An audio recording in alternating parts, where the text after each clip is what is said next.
of Canada, led by the Honourable Member for Windsor West. Oh, Canada, our home and native land, true patriot love in all of us command. Camarade se porter le pays, il sait porter la croix. Ton histoire est une épopée des plus brillants exploits. God keep our land glorious and free. Oh, Canada, we stand on guard for thee. Oh, Canada, we stand on guard for thee.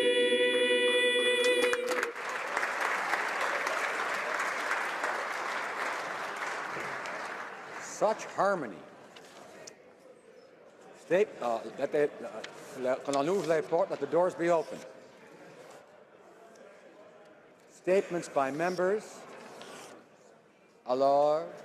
Order. Déclaration des députés. L'honorable député. The Honourable Member for Repentigny.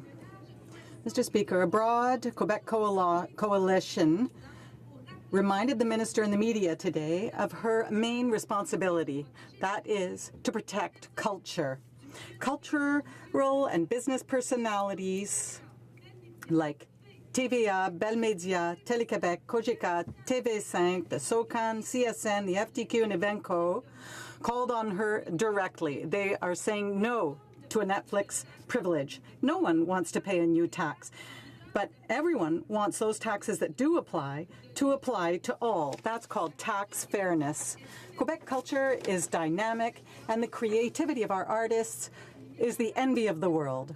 Rather than throw up roadblocks in front of the artists by giving a free pass to Netflix, Amazon, Google, and others, the Minister of Heritage should start working for our creators, and she has to hear the message from the coalition. No to Netflix privileges.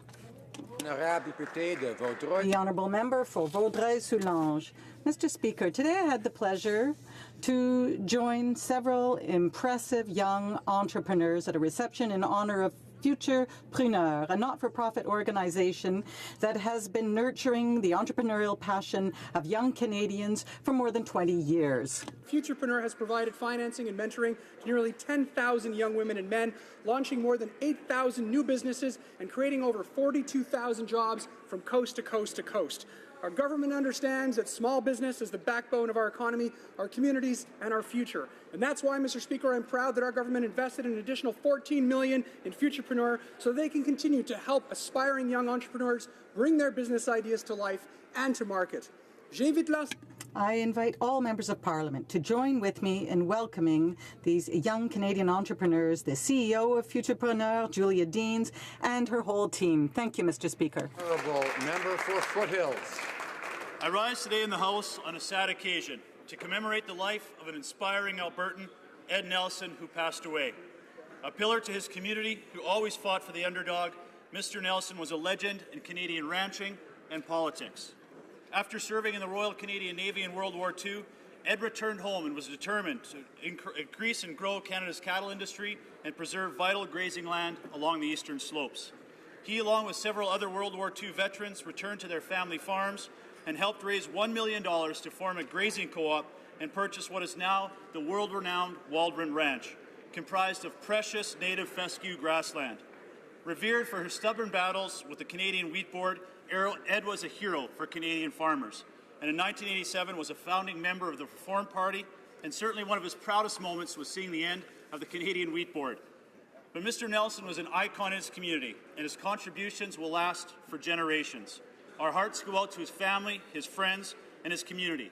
Ed, you will be missed, and it was truly an honour to know you.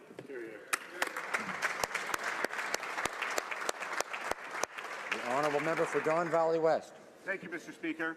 Today, as we celebrate Finland's 100th anniversary of independence from the Russian Republic in 1917, we reflect on the rich relationship Canada has with Finland and the tremendous contribution of Finnish Canadians. In the late 19th and early 20th centuries, Canada was one of the main beneficiaries of Finnish immigrants. Finnish names are still common in the cities of Thunder Bay, Sudbury, and my hometown of Sault Ste. Marie. Today, there are almost 144,000 Canadians with Finnish ancestry. Over 15,000 claim Finnish as their mother tongue. Some of them live in Suomi Koti, a tremendous seniors residence in Don Valley West, and worship at the Agricola, Lutheran, and Salam Pentecostal churches. We share the same values of democracy, good governance, equality, rule of law, and respect of human rights. More importantly, though, we share a strong passion for ice hockey and a deep friendship off the ice. Happy Independence Day, Finland. Kiitos. The Honourable Member for Belleuil-Chambly. Mr. Speaker, today I'd like to highlight the success of an individual from Mont-Saint-Hilaire, Laurent Duvernay-Tardif. Earlier this year, he became the highest paid Canadian in the history of the NFL after signing a contract with Kansas City. We're paying tribute to this citizen of Mont-Saint-Hilaire not only for his contract, but because of his character and his contribution to the community. Not only does he play football, but he's studying medicine at McGill University, and he is even committed to practicing in Montreal once he has ended his career in football.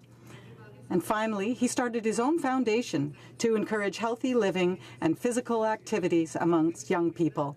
But, Mr. Speaker, there's only one more thing we'd like to wish this most interesting man in the NFL, and that is a Super Bowl win. Thank you, Mr. Speaker. The Honourable Member. Today we stand in the warmth of this House. My family in Nova Scotia lives in the warmth of our home. But 100 years ago today, the Halifax explosion left 6,000 people homeless, wandering through the wreckage in a major maritime blizzard. Nova Scotian students could tell you the history. The SS Mont Blanc collided with the SS Imo, and this explosion it killed 2,000 people and injured 9,000. This explosion could be felt across my riding of Sackville-Preston-Chesapeake. It's also said that even in Cape Breton, 250 kilometers away, it was felt as well. Today, across the province of Nova Scotia, we're commemorating the brave rescue workers who played a major role, and we're also honoring the victims. So, Mr. Speaker, in closing, let's remember Halifax with pride. Merci beaucoup, Mr. President. Thank you, Mr. Speaker.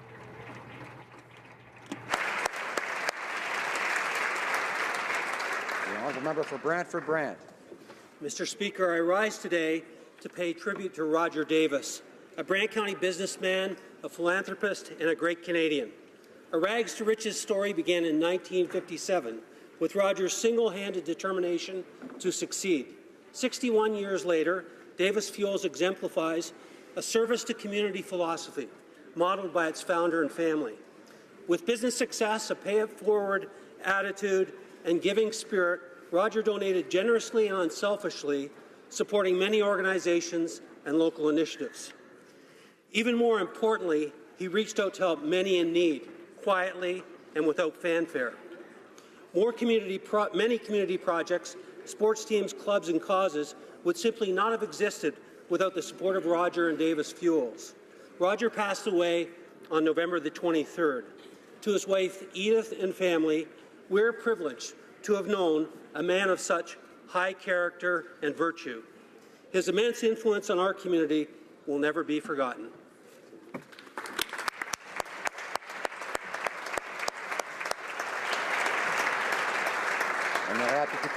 The Honourable Member for Laval-les-Îles. Mr. Speaker, today marks the sad anniversary of the death of 14 female students from the École Polytechnique de Montréal, whose lives were taken by a madman. December is an opportunity to educate Canadians about this phenomena, sadly, because there is still too much gender violence in our society. This violence will never be eliminated until there is respect, equality, solidarity, equity, inclusion, and justice between men and women. We also have to break the silence and eliminate the impunity that benefit these aggressors. We have to act on people's mentality, and we have to foster a culture of equality for all. This day is also a day of hope, because we have to believe in the ability of human beings to become better, better and better again. Thank you, Mr. Speaker.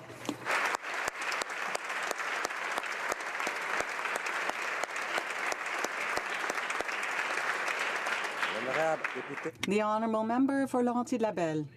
Mr. Speaker, in 2022, China will host the Winter Olympics. In order to motivate its citizens to practice winter sports, it needs to look to the expertise of the best. Canada is a world leader in winter sports, and I've often said how our riding of Laurentides-Labelle has influenced our entire country in this area. Well, our expertise is also internationally renowned. Today, we've had the pleasure to host in Ottawa young hockey players from the Polyvalente des Monts de Sainte-Agathe, who are true stars in China. On the 30th of July, 10 players and 4 coaches inaugurated the Olympic facilities in Zhending, and the match was televised live to 150 million viewers. The partnership continues with the collaboration of the Laurentides School Board, the Sainte-Adèle Chamber of Commerce, and a delegation of young Sainte-Agathe players will represent Canada at the end of January match. There will also be Chinese delegates who will come here over the next few years. In 2022, we will win gold at the Olympics, and our national anthem will be heard by all. But nowhere will there be more pride than in Laurentides-Labelle. For Calgary Heritage. Did you say my name? Yep, we're good.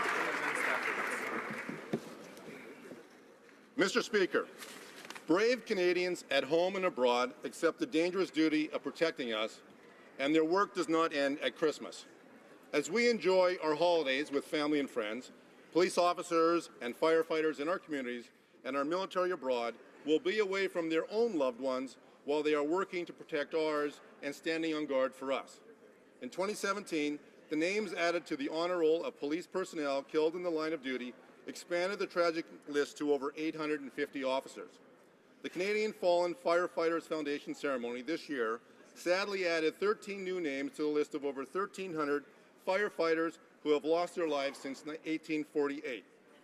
And one need only view the Book of Remembrance in Parliament's Memorial Chamber to understand the sheer number of soldiers who have paid the ultimate price.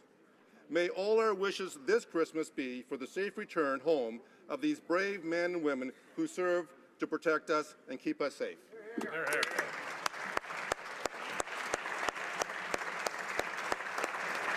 Honourable Member for Nipissing-Temiskaming. Mr. Speaker, Ani, bonjour. Today, more than ever, I'm very proud to say Nipissing-Temiskaming Nindonjiba. Later this afternoon, debate will begin in the House of Commons on Bill C-61, which creates the Anishinaabeg education system designed by the Anishinaabeg Nation for Anishinaabeg students, the largest First Nation education self-government agreement in Canada. I am honored that the Anishinaabeg Education Board will be based in Nipissing-Temiskaming on Nipissing First Nation land. It will deliver culturally relevant and community-tailored education programs and services so that current and future generations of students can learn and honor their culture and past while getting the skills and knowledge they need to succeed in the future. Congratulations to First Nations leaders and Canadian parliamentarians for putting students first and ensuring a high-quality education that will propel them to success. Chimigwech. The Honourable Member for Kingston and the Islands. Mr. Speaker, my actions matter. These 3 small words have the ability to help change the lives and well-being of all women. December 6th is the National Day of Remembrance and Action on Violence Against Women. We have come so far and yet still have miles to go. There is no excuse. We, men and women alike, must stand together and give our voices to stop violence that has been affecting the lives of women for generations. Every woman has the right to enjoy a life that is free from violence. Yet the amount of women who do not enjoy this freedom is staggering. So today, tomorrow, and always, I ask you to join me in speaking out to end violence against women. Thank you.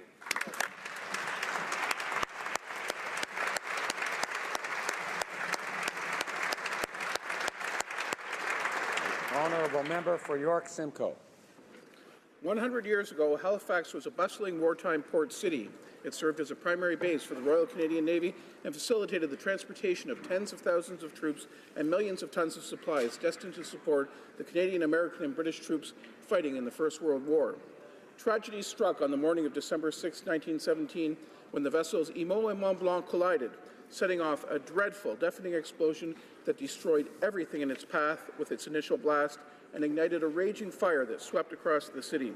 It was the largest ever man-made explosion at that time and shattered windows in Truro over 100 kilometers away. The Halifax explosion resulted in the death of nearly 2,000 people, injured and blinded 9,000 more, and forced nearly 25,000 into homelessness. Shocked and saddened by the news of such devastation, aid poured in from across Canada and, in fact, around the world to provide relief to the survivors. Today, we remember those who perished in the explosion, celebrate the heroes of the day, and show our continued appreciation of those who came to help Halifax in its time of need. Hear, hear.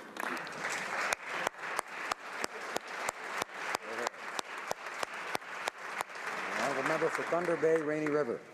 Mr. Speaker, as Ontario's only First Nation Member of Parliament, I'd like to welcome all First Nation leaders from across Canada who have come to Ottawa for the Special Chiefs Assembly and to recognize the chiefs and community leaders from Ontario who helped make the Anishinaabeg Education Agreement a reality. On August 16th of this year, the Government of Canada and 23 First Nations of the Anishinaabeg Nation signed a historic self-government agreement on education. This agreement recognizes these communities' law-making powers over education and supports the creation of the Anishinaabeg education system. Through the leadership of these communities, Anishinaabeg students will now be able to attend community-run schools with a curriculum that teaches Anishinaabeg language, culture, and history. This is an important step in building the nation-to-nation relationship and is something that all Canadians should take great pride in. Thank you. Merci. Miigwech.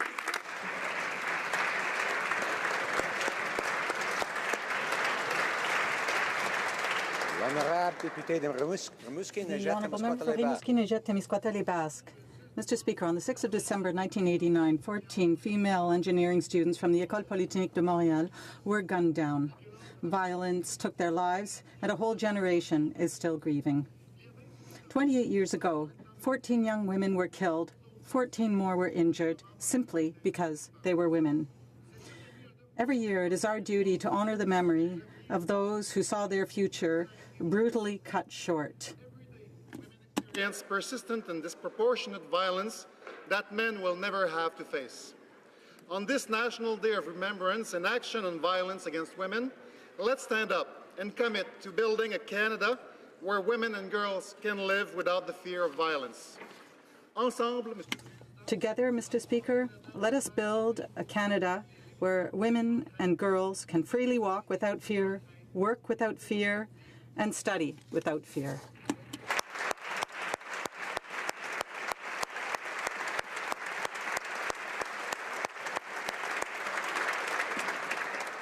The honourable member for Lethbridge. Today we remember the largest mass shooting in Canadian history, one where 14 young women were robbed of their lives by the unjustified hatred of one individual. In their memory, we take a moment to pause and to honour the lives they lived, the dreams they held, and the future that was robbed from them.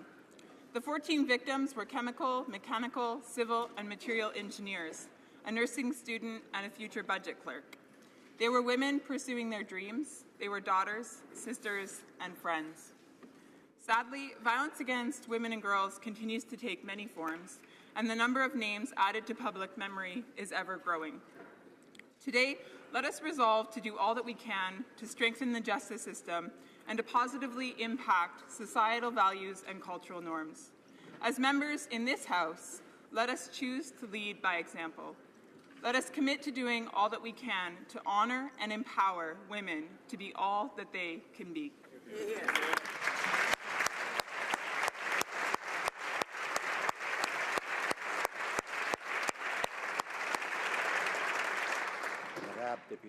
The Honourable Member for Dorval-Lachine-LaSalle. Mr. Speaker, today is a solemn day in Canada. It is the National Day of Remembrance and Action on Violence Against Women. And it is an important day in the 16 days of activism against gender violence. On December 6th, we remember the 14 young female engineering students of the Polytechnique de Montréal who were killed in 1989. Their tragic death shocked and saddened our country, and the 6th of December is a call to action to eliminate violence against women in Canada. Their voices and support using the hashtag #MyActionsMatter. Use your voices now and throughout the 16 days of activism against gender-based violence. I encourage everyone to honor the memory of these 14 promising young women by attending a vigil on December 6th and by choosing to always speak out against all forms of gender-based violence. Thank you, Mr. Speaker.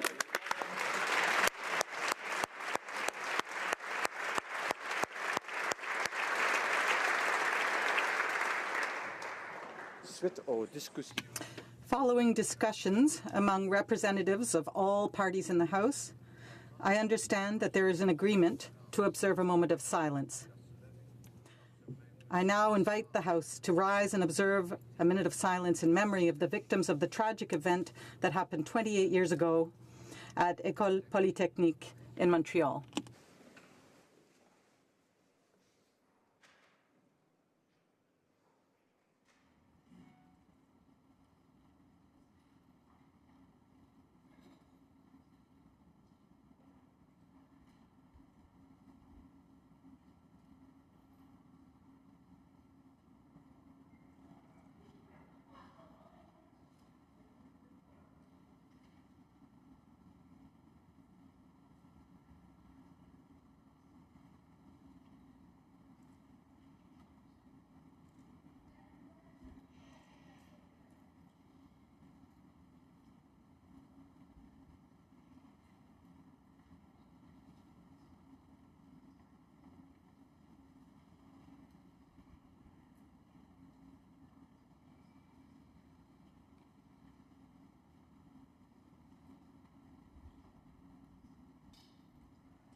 Oral questions, questions orales. The Honourable Leader of the Opposition.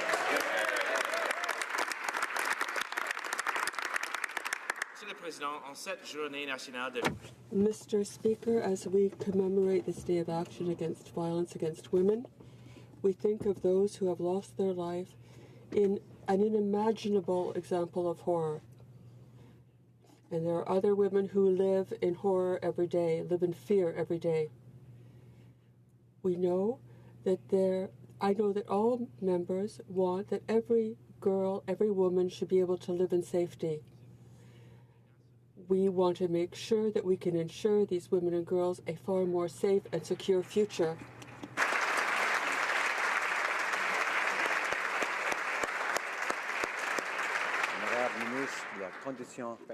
The Honourable Minister of the Status of Women. For his opening remarks on this very important day in Canadian history. Coast to coast to coast, tears will be shed, candles will be lit, roses will be laid, and we all resolve our commitment to do better by the women and girls of this country. We remember the 14 young women whose stories ended tragically. We acknowledge those whose names or stories we may never know. And I know every honourable member in this House will do everything they can to prevent and end gender-based violence.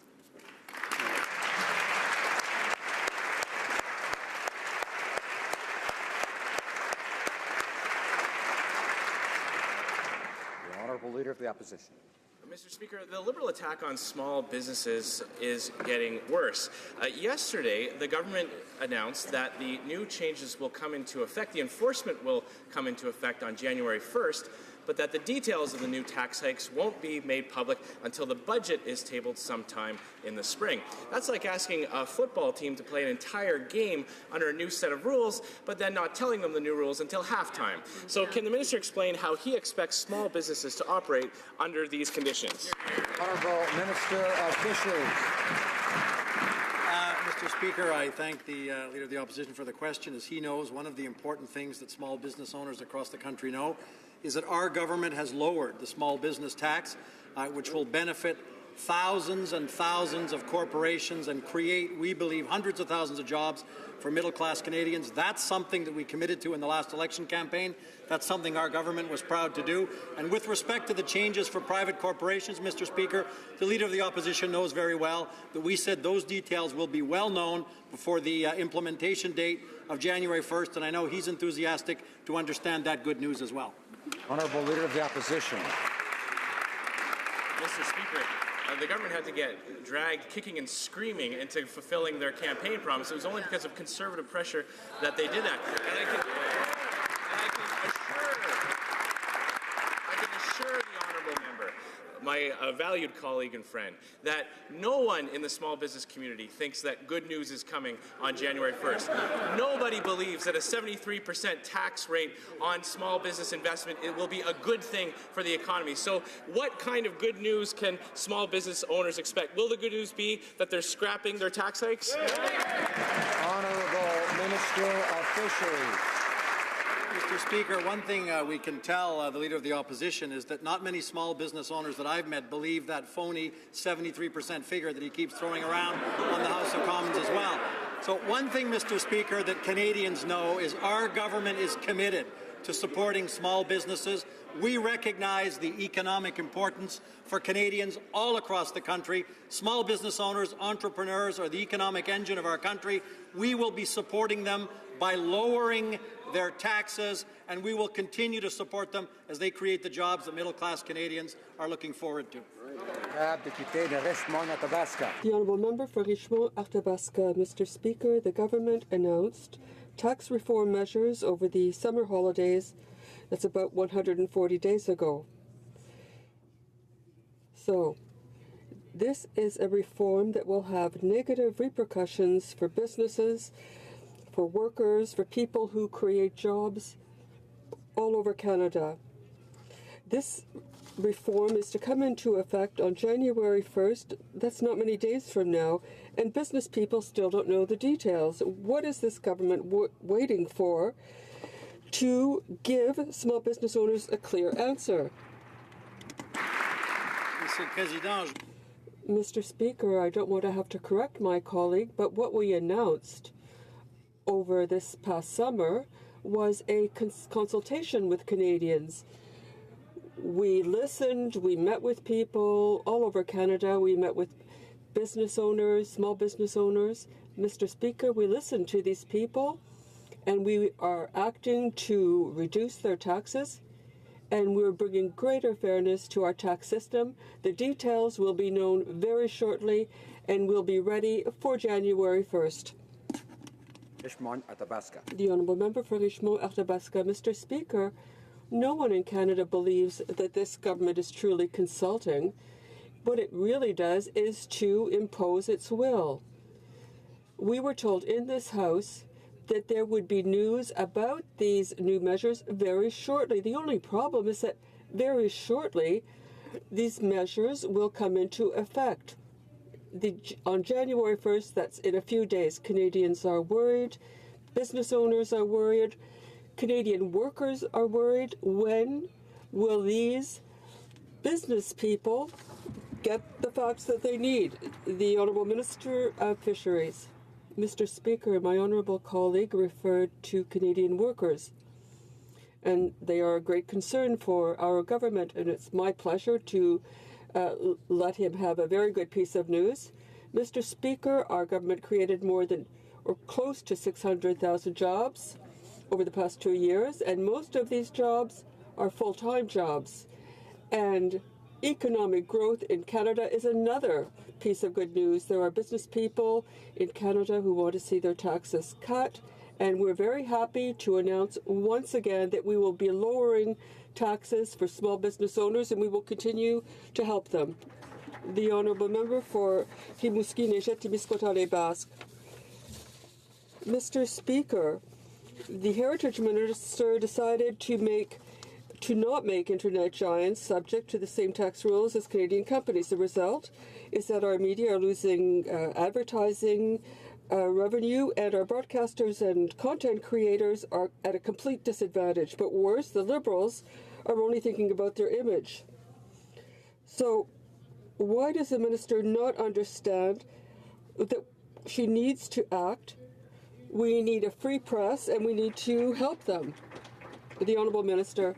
Mr. Speaker, I think you know how important our culture strategy is. We know that there is going to be an impact on our culture by this wave of American media and products.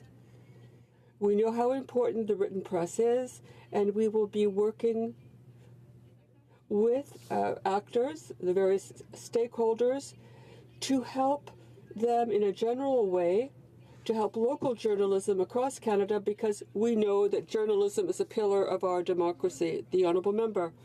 Mr. Speaker, why is it then that the cultural world is not pleased with what she's been doing? They are threatened with closure because this minister is giving digital giants preferential treatment. After 2 years, in fact, the only thing she has done is to postpone a support strategy and tell the industry that they will just have to get used to the new reality. She doesn't seem to get it. Why doesn't she understand that her inaction is jeopardizing a fundamental pillar of our democracy, a free and independent press? Well, Minister of Canadian Heritage. Mr. Speaker, we understand that there's been thousands of job losses in newsrooms across the country, and of course we value the importance of journalism, and especially local journalism, because we know that this is a pillar, a fundamental pillar of our democracy. And that's why every year our government supports local journalism through the Canada Periodical Fund up to $75 million. That's why we reinvested in our public broadcasters to support local news by $675 million. And that's why also we'll make sure to work with the industry to ultimately help them transition through these difficult times, to ultimately make sure that there is a sustainable business model. The Honourable Member for Essex. Mr. Speaker, before establishing official trade talks with China, issues with human, environmental and labour rights must be addressed. And despite the recent report on Canadian job loss due to existing trade with China, the Liberals seem keen on pushing through a deal. But once again, they are completely lacking transparency. First, the PM was going to China to talk trade. Then he wasn't. In China, he talked trade, but there was no deal. And then the last minute, his trade minister stays behind to work on a deal. What is going on? When will this government be clear with Canadians and reveal their China trade list of priorities? The Honourable Minister. Thank you, Mr. Speaker. Canada is a nation, a trading nation, and is trying to diversify its markets in order that our economy be able to create good jobs. We have a commitment to trying to find a trade agreement with China, but we'll do it in our interests and while respecting our values. The Honourable Member for Berthier-Masquinongé. Mr. Speaker, according to a report commissioned by Global Affairs Canada, we know that we have already lost 105,000 jobs because of trade with China. Now the government seems to be rushing full steam ahead to initiate talks on a free trade accord with China. Does the government have the least idea about the number of Canadian jobs that will be in danger with a free trade agreement with China? The Honourable Minister. Thank you, Mr. Speaker. Canadians are aware that our trade success is extremely important and that things take time. Canadians also understand that we have to take the time to do things well. With 600 new good jobs created in 2 years and an unemployment rate under 6%, I think we're doing quite well. The Honourable Member for Louis-Saint-Laurent.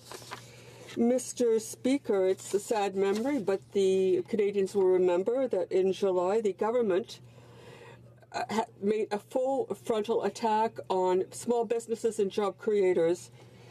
Canadians know what is happening, but thousands of Canadians are standing up to say enough is enough. Mr. Speaker, we know that this is happening because the government has suspended certain operations. They say this is going to be done at such a time, and now it's January 1st. Can they finally tell Canadians when they will come clean? The Honourable Minister. Thank you, Mr. Speaker. Canadians remember that in the summer of 2015, we wondered if we were going into a recession. What the Conservatives did cost us a fortune. Thank you very much. Mr. Speaker, here's the question. Here's the issue. We have the strongest growth in the G7, 600,000 jobs created, and we're doing this, but all the while cutting taxes on small businesses because we know how important small business is for our economic growth. Thank you, Mr. Speaker.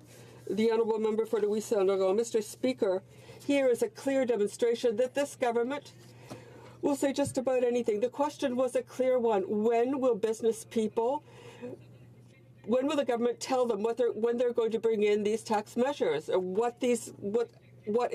Is there someone in the government who can finally tell job creators what is what? The Honourable Parliamentary Secretary. Thank you, Mr. Speaker. And I know he had a second question, so I will tell him that the details will be known very shortly, Mr. Speaker. Concerning income sprinkling, we will always stand behind small business. We will defend them. Look at how unemployment has fallen, about all the jobs we've created. The details will be known shortly, Mr. Speaker. Thank you. Have the Liberals not learned a thing from being smug and brushing off serious concerns of small business owners? Yesterday, the government said that the changes wouldn't be released until the budget, and then a moment later, they said they would be released very soon. The bottom line is small business owners need to know, and they are asking this government to respect them and to let them know when these changes are going to happen. When will the Liberals stop playing games with local small businesses? Just be upfront, tell them when these changes are going to happen and exactly what those changes are. Honourable Parliamentary Secretary to the Minister of Finance. Thank you, Mr. Speaker. With regards to income sprinkling, as I've mentioned in French earlier, the details will be announced very shortly, well ahead of the January 1st implementation date. And we've listened to Canadians from coast to coast to make sure that we get this right. But our goal has always been, I know that's a goal that might be a little foreign to the opposition, to bring some more fairness in our tax system. We think that's a good thing to have a tax system that's fair for everyone while supporting small business owners across the country as they create jobs, as they innovate. And that's why we've lowered the small business tax rate. Thank you. House Leader. Unbelievable hearing the Liberals talk about tax fairness when it was their Minister of Finance who spent the last 2 years protecting his income from taxes. Unbelievable. Dan Kelly, President of the CFIB, said that to expect business owners to make changes for January 1st with no details is appalling. It is appalling, Mr. Speaker. Simple question. Will small business owners be given any advance notice before these tax changes go into effect? Or is advance notice of tax changes only something that Liberal insiders get to have? Honourable Parliamentary Secretary. Mr. Speaker, as I said, we've been listening to Canadians and business owners, and the details on income sprinkling will be announced shortly. Thank you, Mr. Speaker. 2 years ago, around this time, the Minister of Finance increased taxes on the floor of the House of Commons, but not before he could sell his shares and realize his gains before those taxes took effect. That meant he dodged the same taxes he was imposing on others. And now he's at it again, with new tax hikes that Morneau Chappelle will not have to pay. In just 3 weeks, the Minister's tax hikes on family businesses will take effect. Where are the details? Honourable Parliamentary Secretary. For the second part of the member's question, I've said it. We've reviewed the submissions that we've received. The details regarding income sprinkling will be announced very shortly before the January 1st date. With regards to the first part of his question, Mr. Speaker, after the media, after so many commentators have said that these are baseless allegations that the member has been doing for a week, you would think he had listened, but I get why he doesn't want to talk about the economy, because when you look at the average growth that we've known in this government, it's twice as much as they had in 10 years. Wow. They created close to 1 million jobs in 10 years. We created 600,000 in 2 years, Mr. Speaker. That's what they don't want to talk about. Honourable member for Carleton. Order. Well, the finance minister wants us all to cry crocodiles tears for him, Mr. Speaker. He's the one who called our small family-owned businesses a privileged few, using fancy accounting schemes to avoid paying their fair share. Yet it was he who set up companies in the Bahamas and in Alberta and other places where he did not live to lower his tax bill. It was he who sold his shares before his own tax increases came into effect. Why is it that whenever Liberals raise taxes, it's always everyone but them that is stuck with the bill? The Honourable Parliamentary Secretary. Thank you, Mr. Speaker, and I'm glad he's talked about this tax increase, because that tax increase was something we campaigned on, to increase taxes on the wealthiest 1%, to reduce them for 9 million Canadians, because we know that when the middle class is successful, when the middle class is prosperous, the economy is doing well. That's something they could never figure out. Thank you, Mr. Speaker. L'honorable député de... The honourable member for Jonquière. Mr. Speaker, as Liberals have neglected to appoint officers of Parliament, we know that appointments are imminent. Nevertheless, this process is neither open nor transparent. The appointment of officers of Parliament is something that should be done with real consultation, but a cloak of secrecy continues to surround the process. Do you remember the time when the Liberals promised that they would be more open and transparent, and they promised they would do better? When will they show more transparency and bring in an open process? Government House Leader. Yes, thank you, Mr. Speaker. The good news is that we, in fact, put in place a new appointment process which supports open, transparent, and merit-based selection processes. Our aim is to identify high-quality candidates who will help to achieve gender parity and truly reflect Canada's diversity. Under our new process, we have made over 400 appointments, of which 56% are women, over 11% are visible minorities, and 10% are Indigenous, Mr. Speaker. A process that is evidently working quite well. Thank you, Mr. Speaker. For Skeena-Bulkley Valley.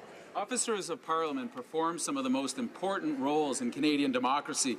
They run our elections, they police lobbying, they enforce our ethical rules, and the Liberals have completely botched the process of hiring these watchdogs. I don't know about you, but when I'm hiring somebody, I never pick from a list of one candidate, but that's exactly what the Liberals are trying to force on Parliament. It's not consultation they're doing, it's an insult to this Parliament. Newsflash for the Liberals, these watchdogs don't work for them. They work on behalf of this whole place and on behalf of Canadians. So if they want to work with us, appoint the right watchdogs, use the right process, and end this sham. The Honourable Parliamentary Secretary to the Government House Leader. Yes, Mr. Speaker, there is no sham that's here. As a government, we respect the independent office of the parliamentarians, of these individuals that serve all parliamentarians. There is a process. That process is being followed. Members across the way are very much aware that the process is in fact being followed, and we are identifying outstanding Canadians that have the ability and the credentials to do what's necessary in these very important positions. Excellent. Member for Barrie Innisfil. The Prime Minister's mandate letter told the Finance Minister, and I quote, that his private affairs should bear the closest public scrutiny. When first elected, he told everyone that he would show up to work and that he placed his assets in a blind trust. But instead, he hid his assets from the public in a myriad of numbered companies. He failed to disclose an offshore corporation to the Ethics Commissioner and was fined for that. And the same commissioner launched an investigation into his introduction of legislation that could benefit his family company. Mr. Speaker, with all these failures, how can the Prime Minister still trust this Finance Minister? Honourable Parliamentary Secretary to the Minister of Finance. Thank you, Mr. Speaker. The Finance Minister has done what is expected of all ministers, all parliamentarians, which is to work with the Ethics Commissioner. He's met with her when he got to Ottawa, followed all of her recommendations, and has announced that he'd go above and beyond. Thank you, Mr. Speaker. I'm a member for Barrie Innisfil. No, he has not, Mr. Speaker, and there's more. The Ethics Commissioner is looking into the 2015 sale of shares in his family's company after he refuses to explain why he only divested some of those shares and just days before he introduced the new tax measures. Mr. Speaker, the Finance Minister has failed to live up to the standards set by his Prime Minister. Canadians need to know that they can trust the country's chief financial officer, but they've lost trust in this minister. Will he do the right thing and resign? Honourable Parliamentary Secretary. Mr. Speaker, I fully understand why the opposition, why the Conservatives want to talk about anything but the economy, because when you look at growth in this country, in the last 3 years, the average growth has been twice as high as they had in their years in power. When you look at job creation, it took them 10 years to create close to 1 million jobs. It took us 2 to add 600,000 jobs to the Canadian economy. And to quote the fine Minister of Public Safety, who's recently said, if you want to find as good an economic record, you'd need to look back at the previous Liberal government. They're trying to forget their 10 years. They should be taking notes in terms of how the finance minister is managing this economy. The order. The Honourable Member for Beauce. Mr. Speaker, it doesn't matter what the Liberals do to improve the image of the finance minister, it's not working. These allegations are sticking to him, and Canadians know that the finance minister has not followed the advice of the Ethics Commissioner and is under investigation because he forgot to declare a villa in Europe, because he tabled a bill that would benefit his company, Murdo Chappelle. When will the Prime Minister have his finance minister step down? The Honourable Parliamentary Secretary. Thank you, Mr. Speaker. As I mentioned many times in this House, the Ethics Commissioner is there to preserve the integrity of Parliament. The Finance Minister has been working with her and will continue to do so. We want to make sure that all rules are respected at all times. The Honourable Member. Mr. Speaker, I agree with my colleague. The integrity of the Finance Minister has to be the very highest, and this is not the case. Canadians have lost confidence, and now it's business people who are worried. They're seeing increases. They're seeing what's going on. We don't have we want details on tax reform. The small business hasn't had it. We know these measures are going to come into effect the beginning of 2018. They've lost confidence in the finance minister. When will the finance minister resign? The Honourable Parliamentary Secretary. Thank you, Mr. Speaker. When we look at the record of the finance minister, here we have 600,000 jobs. We've reduced child poverty by 40%. We have an ambitious housing strategy. Mr. Speaker, I think that the finance minister has a record that we will certainly compare with any Conservative record. I think the House likes to listen to the member for Portneuf-Jacques-Cartier, but I would invite him to listen. The Honourable Member for Laurier-Sainte-Marie. Mr. Speaker, the decision by President Trump to recognize Jerusalem as a capital of Israel is dangerous and ill-advised. It runs counter to the attempts to achieve peace in the region and runs counter to international law and UN resolutions. This is a devastating day for people who believe in peace, justice, and security in the Middle East. Where is Canada's voice to protest this decision? Will Canada condemn this announcement and take formal steps with the American government? The Honourable Parliamentary Secretary to the Minister. Mr. Speaker, Canada is a friend and an ally of Israel and the Palestinian people as well. Canada's position is that the status of Israel cannot be resolved apart from through a general resolution of conflict between the parties. This has been our long-standing position of governments in the past, both Conservative and Liberal. We are committed to sustainable peace in the region, including the creation of a Palestinian state living in security alongside Israel. The Honourable Member for Salaberry. Young people need structure in order to continue to work and live in French. The FJCF is urging the government to invest in Canada-wide organizations like the Francophone Games so that French survives outside Quebec. Yesterday at the Official Languages Committee, we had the impression that the mandate of the Commissioner didn't have much authority to enforce the principles of bilingualism. Will the Liberals commit to giving the Commissioner the authority it needs to ensure the vitality of both official languages across the country? Well, thank you, Mr. Speaker. We acknowledge and recognize the importance of both official languages and of our young people young Francophones in this country. We support the Francophone Games in this country as a department. Having said that, my colleague doesn't have much credibility because when it comes to bilingualism, she should speak to her leader about it with respect to what he said about the Supreme Court. So here they're saying one thing outside of Quebec and the opposite, in fact, for Quebec. The Châteauguay-Lacolle. The honourable member for Châteauguay-Lacolle. C'est récemment concentré sur un... Mr. Speaker, there is a statistic that has been focused on in the media. Canadians, women, are subject to violence on a daily basis. Gender-based violence has an impact on individuals, families, and communities. These effects can be long-lasting and profoundly affect many aspects of a person's life.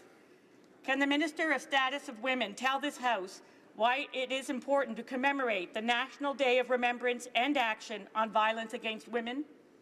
The Minister for the Status of Women. Monsieur le Président, je remercie. Mr. Speaker, I'd like to thank my colleague, the member for Châteauguay-Lacolle, for her question. For a day where 14 young lives ended too soon, a day that shook this country and continues to this day.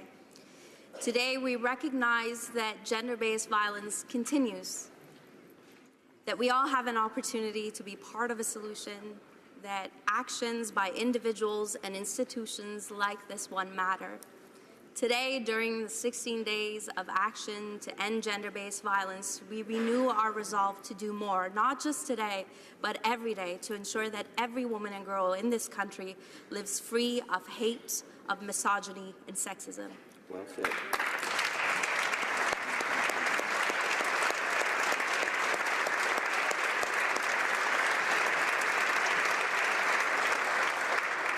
The honourable member for Sarnia-Lambton.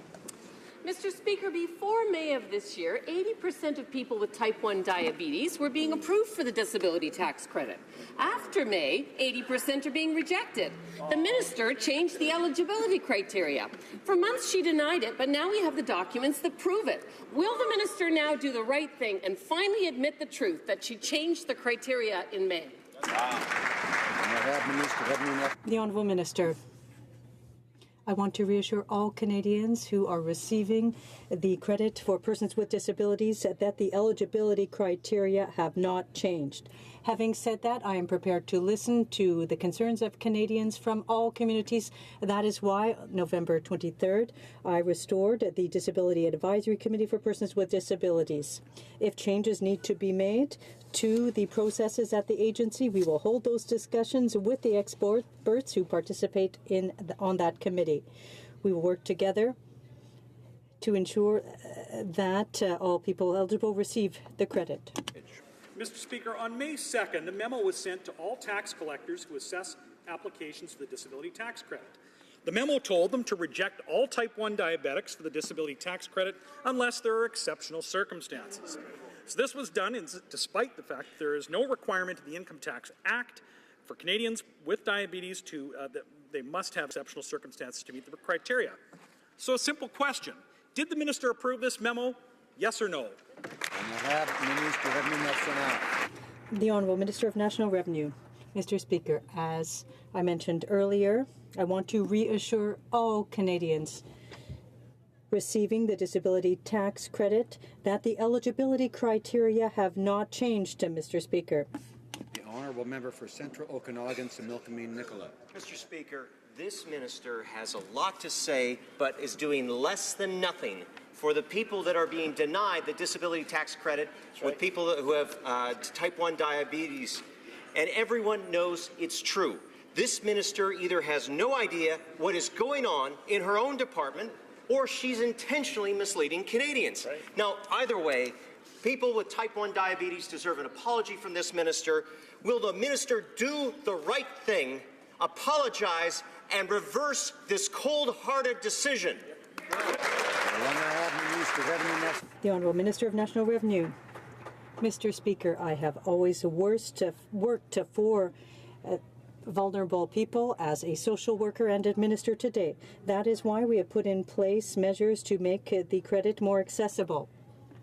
We simplified the forms. we enabled nurses to fill out the forms, and anyone who wants to challenge decisions can call for a review of their file or by appealing that decision, Mr. Speaker. Mr. Speaker, every time they raise taxes, the Revenue Minister keeps saying nothing has changed. Like repeating it over and over somehow makes it true. Nothing has changed for type 1 diabetics who are now being denied under this government. Nothing has changed for small family-run businesses like campgrounds who are being faced with huge new tax bills for being too small to be a small business. Well, Mr. Speaker, it seems like nothing has changed is this code word for huge new tax bills for Canadians. So who's going to be the next victims of the nothing has changed tax increases?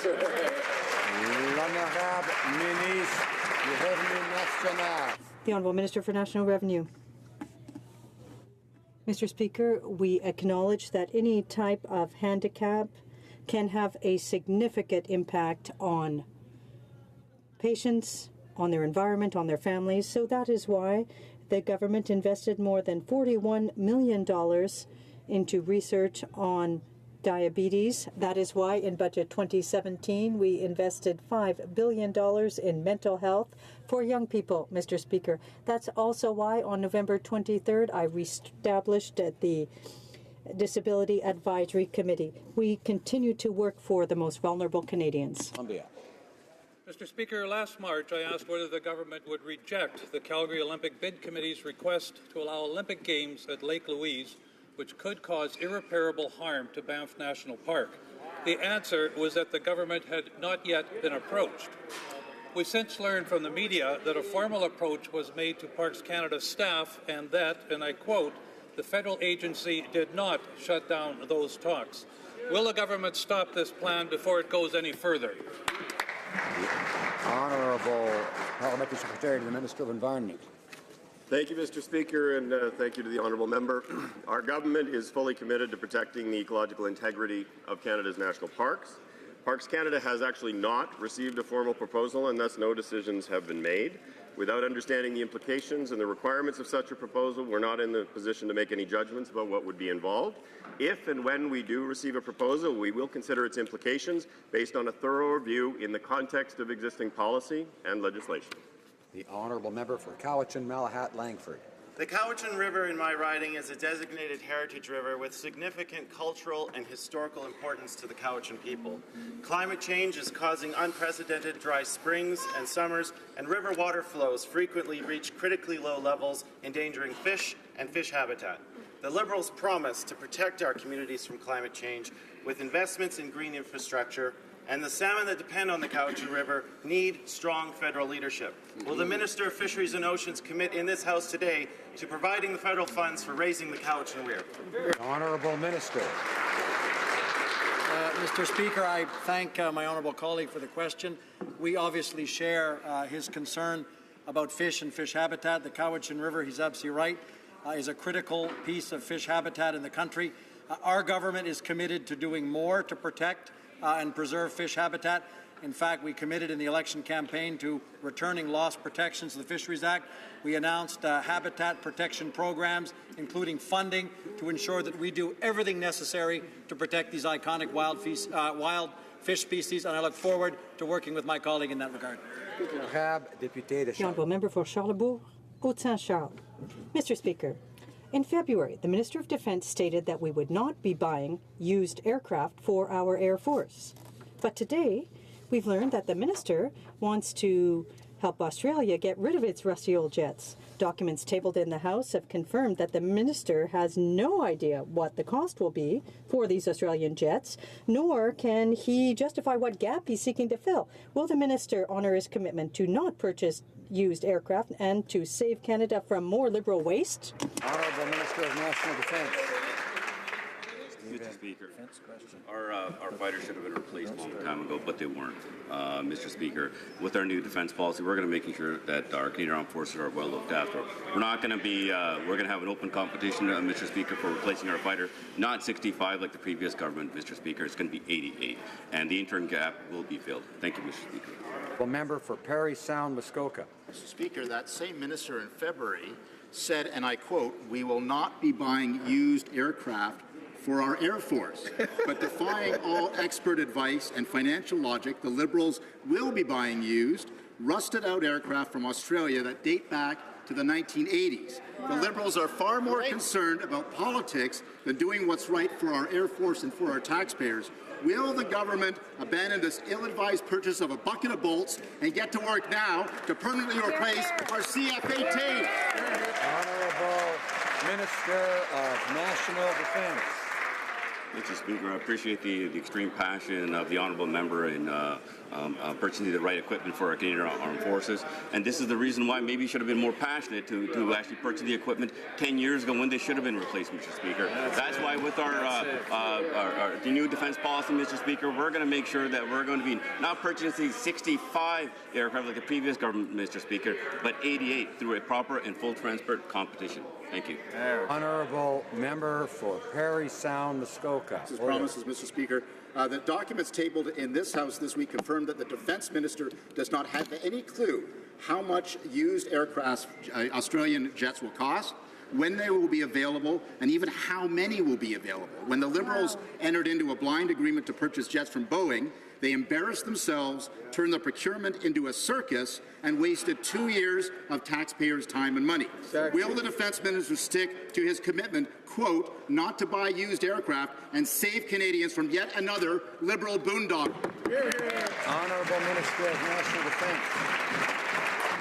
Mr. Speaker, our government is ensuring that our Canadian Armed Forces are well looked after. This is why, with our new defence policy for Canada, we're investing unprecedented amounts in the Canadian Armed Forces, Mr. Speaker, an additional $63 billion for the next 20 years, Mr. Speaker, to making sure that our Air Force have the right aircraft with the full transparent competition, as is stated, Mr. Speaker, not 65 aircraft like the previous government wanted, Mr. Speaker, but 88.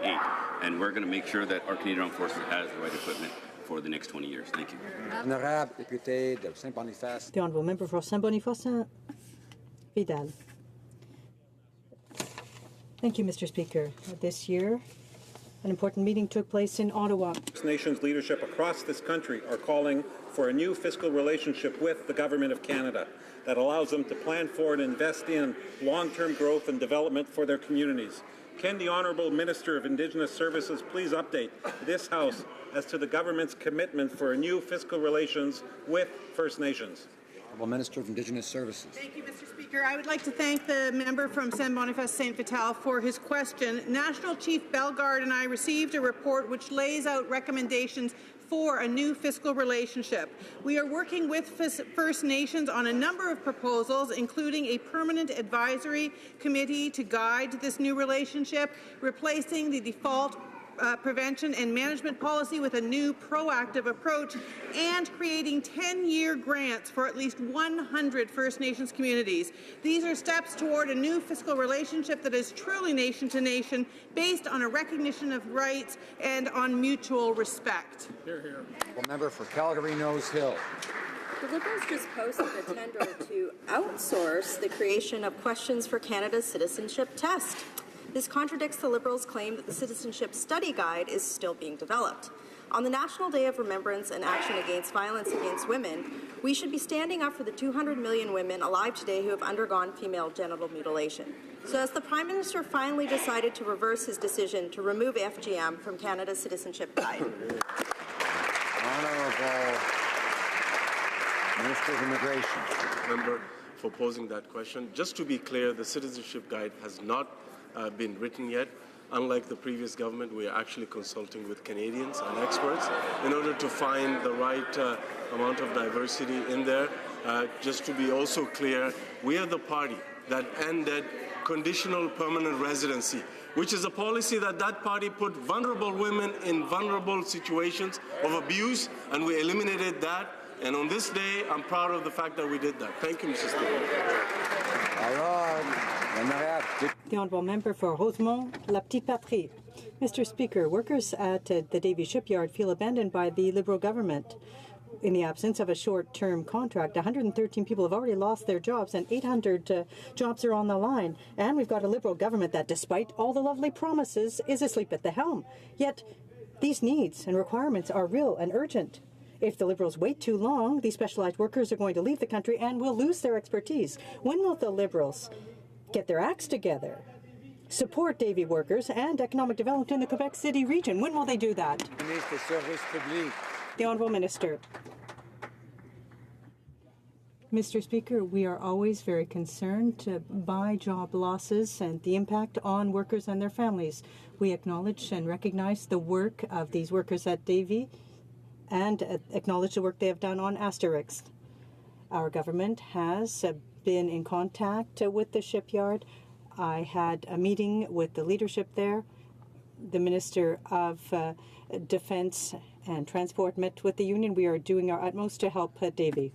The Honourable Member for Sudbury. There is no one-size-fits-all approach when it comes to First Nations education.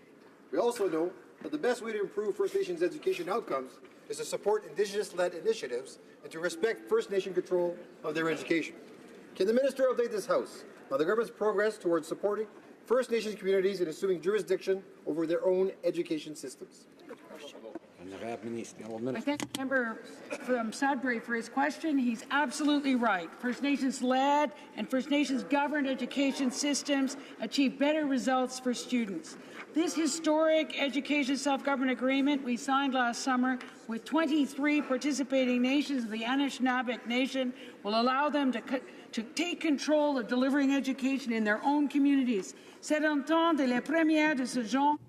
It's the first of its kind and the most significant in Canada. Self-determination and ensuring that First Nations students have access to culturally appropriate, highly quality education that meets their needs. And now it's time to go to the Honourable Member for Portneuf-Jacques-Cartier.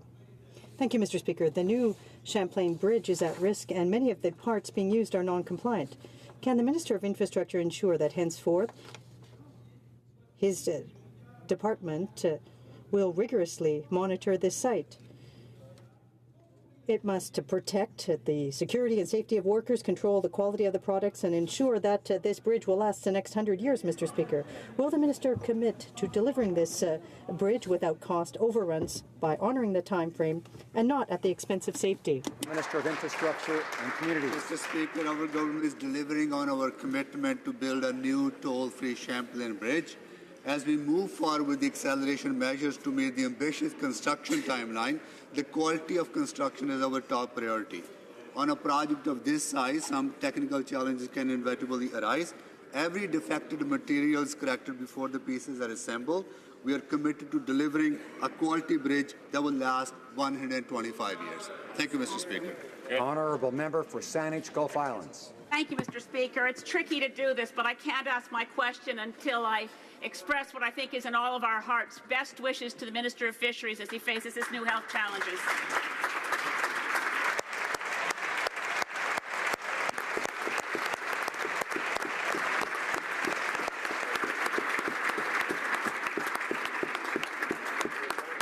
And in my remaining 8 seconds, to the Minister of Health, will she consider working with the health accords with the provinces to pursue all medically necessary autism spectrum disorder treatments, including applied behavior analysis, as part of a Medicare-approved treatment? Health. I'd like to thank my colleague for her question. We recognize that autism spectrum disorder has a significant and lifelong impact on individuals and their families.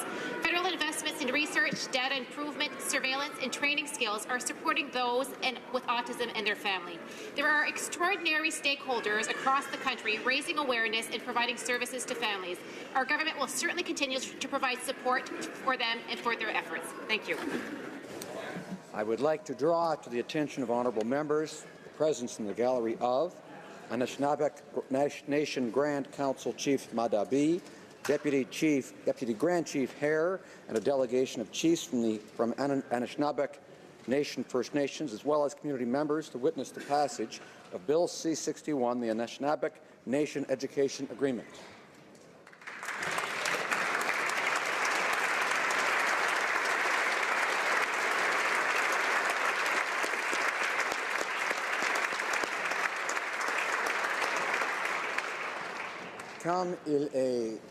It being 3:13 p.m., Pursuant to order made on Tuesday, December 5, 2017, the House will now proceed to the taking of the deferred recorded division on the motion at the third reading stage of Bill C-58. Call in the members.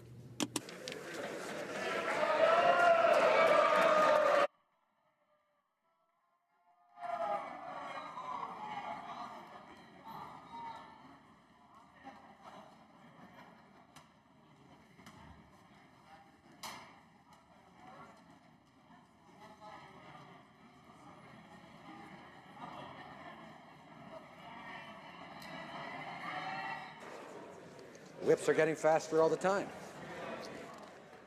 The question is the following one. Mr. Bryson, seconded by Mr. Sajjan, moved that Bill C-58, an act to amend the Access to Information Act and the Privacy Act, and to make consequential amendments to other acts, be now read a third time and do pass. All those in favor of the motion will please rise. Mr. Hare. Mr. Hare. Mr. O'Regan. Mr. O'Regan. Mr. Sajjan. Mr. Sajjan. Ms. Pettipat-Taylor. Mr. Pettipat-Taylor. Mr. Goodale. Mr. Goodale. Madame Joly. Madame Joly. Monsieur Leblanc. Monsieur Leblanc. Ms. Qualtrough. Ms. Qualtrough. Mr. Bryson. Mr. Bryson. Ms. Wilson-Raybould. Ms. Wilson-Raybould. Madame Le Boutillier. Madame Le Boutillier. Madame Bibeau. Madame Bibeau. Mr. Hussain. Mr. Hussain. Ms. Haidu. Ms. Haidu. Ms. Bennett. Ms. Bennett. Mrs. Philpott. Mrs. Philpott. Ms. Mahichuk. Ms. Mahichuk. Mr. Casey Cumberland Colchester. Mr. Casey Cumberland Colchester. Mr. Easter. Mr. Easter. Ms. Fry. Ms. Fry. Mr. McKay. Mr. McKay. Ms. Gros. Ms. Gros. Monsieur Lauzon, Argentin, La Petite Nation. Monsieur Lauzon, Argentin, La Petite Nation. Mrs. Romanado. Mrs. Romanado. Monsieur Rioux. Monsieur Rioux. Mr. Blair. Mr. Blair. Mr. Holland. Mr. Holland. Mr. Casey Charlottetown. Mr. Casey Charlottetown. Mr. Leslie. Mr. Leslie. Ms. Gould. Ms. Gould. Mr. Carr. Mr. Carr. Ms. Monsef. Ms. Monsef. Monsieur Rodriguez. Mr. Rodriguez. Mr. Sohi. Mr. Sohi. Mr. Garneau. Mr. Garneau. Ms. Duncan et Etobicoke North. Ms. Duncan et Etobicoke North. Monsieur Duclos. Monsieur Duclos. Ms. Murray. Ms. Murray. Ms. Cara. Ms. Cara. Mrs. Cesar Chavan. Mrs. Cesar Chavan. Monsieur Cormier. Mr. Cormier. Mr. Wilkinson. Mr. Wilkinson. Monsieur Lemetti. Mr. Lemetti. Mr. Kusner. Mr. Kusner. Ms. Jones. Ms. Jones. Mr. Rusnak. Mr. Rusnak. Mr. Bagnall. Mr. Bagnall. Mr. McGinty. Mr. McGinty. Mr. Scarpaleggia. Mr. Scarpaleggia. Mr. Sims. Mr. Sims. Ms. Ratanzi. Ms. Ratanzi. Mr. Shifke. Mr. Shifke. Mr. Virani. Mr. Virani. Ms. Goldsmith-Jones. Ms. Goldsmith-Jones. Mr. Algabra. Mr. Algabra. Mr. DeCourcy. Mr. DeCourcy. Mr. Beach. Mr. Beach. Ms. Rudd. Ms. Rudd. Mr. Duguid. Mr. Duguid. Mr. Miller-Ville-Marie, le Sud-Ouest et les Sœurs. Mr. Miller-Ville-Marie, le Sud-Est et les Sœurs. Monsieur Lamour. Monsieur Lamour. Monsieur McKinnon-Gatineau. Mr. McKinnon-Gatineau. Mrs. McCrimmon. Mrs. McCrimmon. Monsieur Lightbound. Mr. Lightbound. Mr. Vaughn. Mr. Vaughn. Mr. Mendicino. Mr. Mendicino. Monsieur Poisson. Mr. Poisson. Mrs. Lockhart. Mrs. Lockhart. Mr. Jitsneski. Mr. Zalewski. Mr. Dhaliwal. Mr. Dhaliwal. Mr. Pesky-Solido. Mr. Pesky-Solido. Mr. Oliphant. Mr. Oliphant. Monsieur Dubourg. Mr. Dubourg. Mr. Aldeg. Mr. Aldeg. Ms. Alislev. Mr. Alislev. Mr. Amos. Mr. Amos. Mr. Ananda Sangri. Mr. Anand Sangari. Monsieur Arsenault. Mr. Arsenault. Mr. Aria. Mr. Aria. Mr. Badaway. Mr. Badaway. Mr. Bayliss. Mr. Bayliss. Mr. Boissonneau. Mr. Boissonneau. Mr. Bossio. Mr. Bossio. Mr. Bettina. Mr. Bettina. Mr. Breton. Mr. Breton. Mr. Bruce. Mr. Bruson. Ms. DeMoff. Ms. DeMoff. Ms. Dillon. Ms. Dillon. Mr. Biddle. Mr. Biddle. Ms. Tassi. Ms. Tassi. Mr. Drouet. Mr. Drouin. Ms. Zerwitz. Ms. Derowitz. Mr. Assassi. Mr. Assassi. Mr. Elkoury. Mr. Elkoury. Mr. Erskine Smith. Mr. Erskine Smith. Mr. Elielson. Mr. Elielson. Mr. Fergus. Mr. Fergus. Mr. Finnegan. Mr. Finnegan. Mr. Fonseca. Mr. Fonseca. Mr. Fragascados. Mr. Fragascados. Mr. Fraser West Nova. Mr. Fraser West Nova. Mr. Fraser Central Nova. Mr. Fraser Central Nova. Mr. Fuhrer. Mr. Fuhrer. Mr. Garrettson. Mr. Garrettson. Mr. Graham. Mr. Graham. Mr. Greywall. Mr. Greywall. Mr. Hardy. Mr. Hardy. Mr. Harvey. Mr. Harvey. Mr. Housefather. Mr. Housefather. Ms. Hutchings. Ms. Hutchings. Mr. Yakuno. Mr. Yakuno. Mrs. Jordan. Mrs. Jordan. Mr. Johari. Mr. Johari. Ms. Khalid. Mr. Khalid. Madame Lapointe. Madame Lapointe. Monsieur Lefebvre. Monsieur Lefebvre. Mr. Long. Mr. Long. Mr. Longfield. Mr. Longfield. Ms. Ludwig. Ms. Ludwig. Mr. Maloney.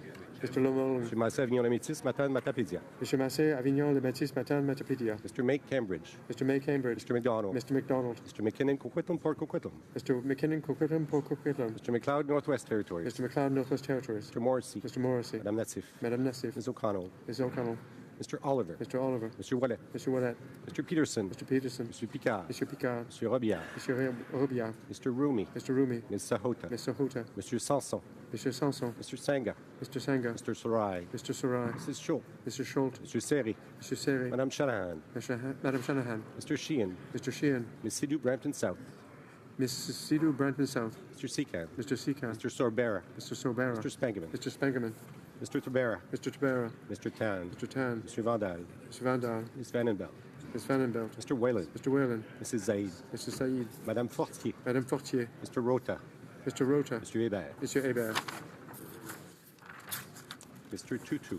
Mr. Tutu. Mr. Kong. Mr. Kong.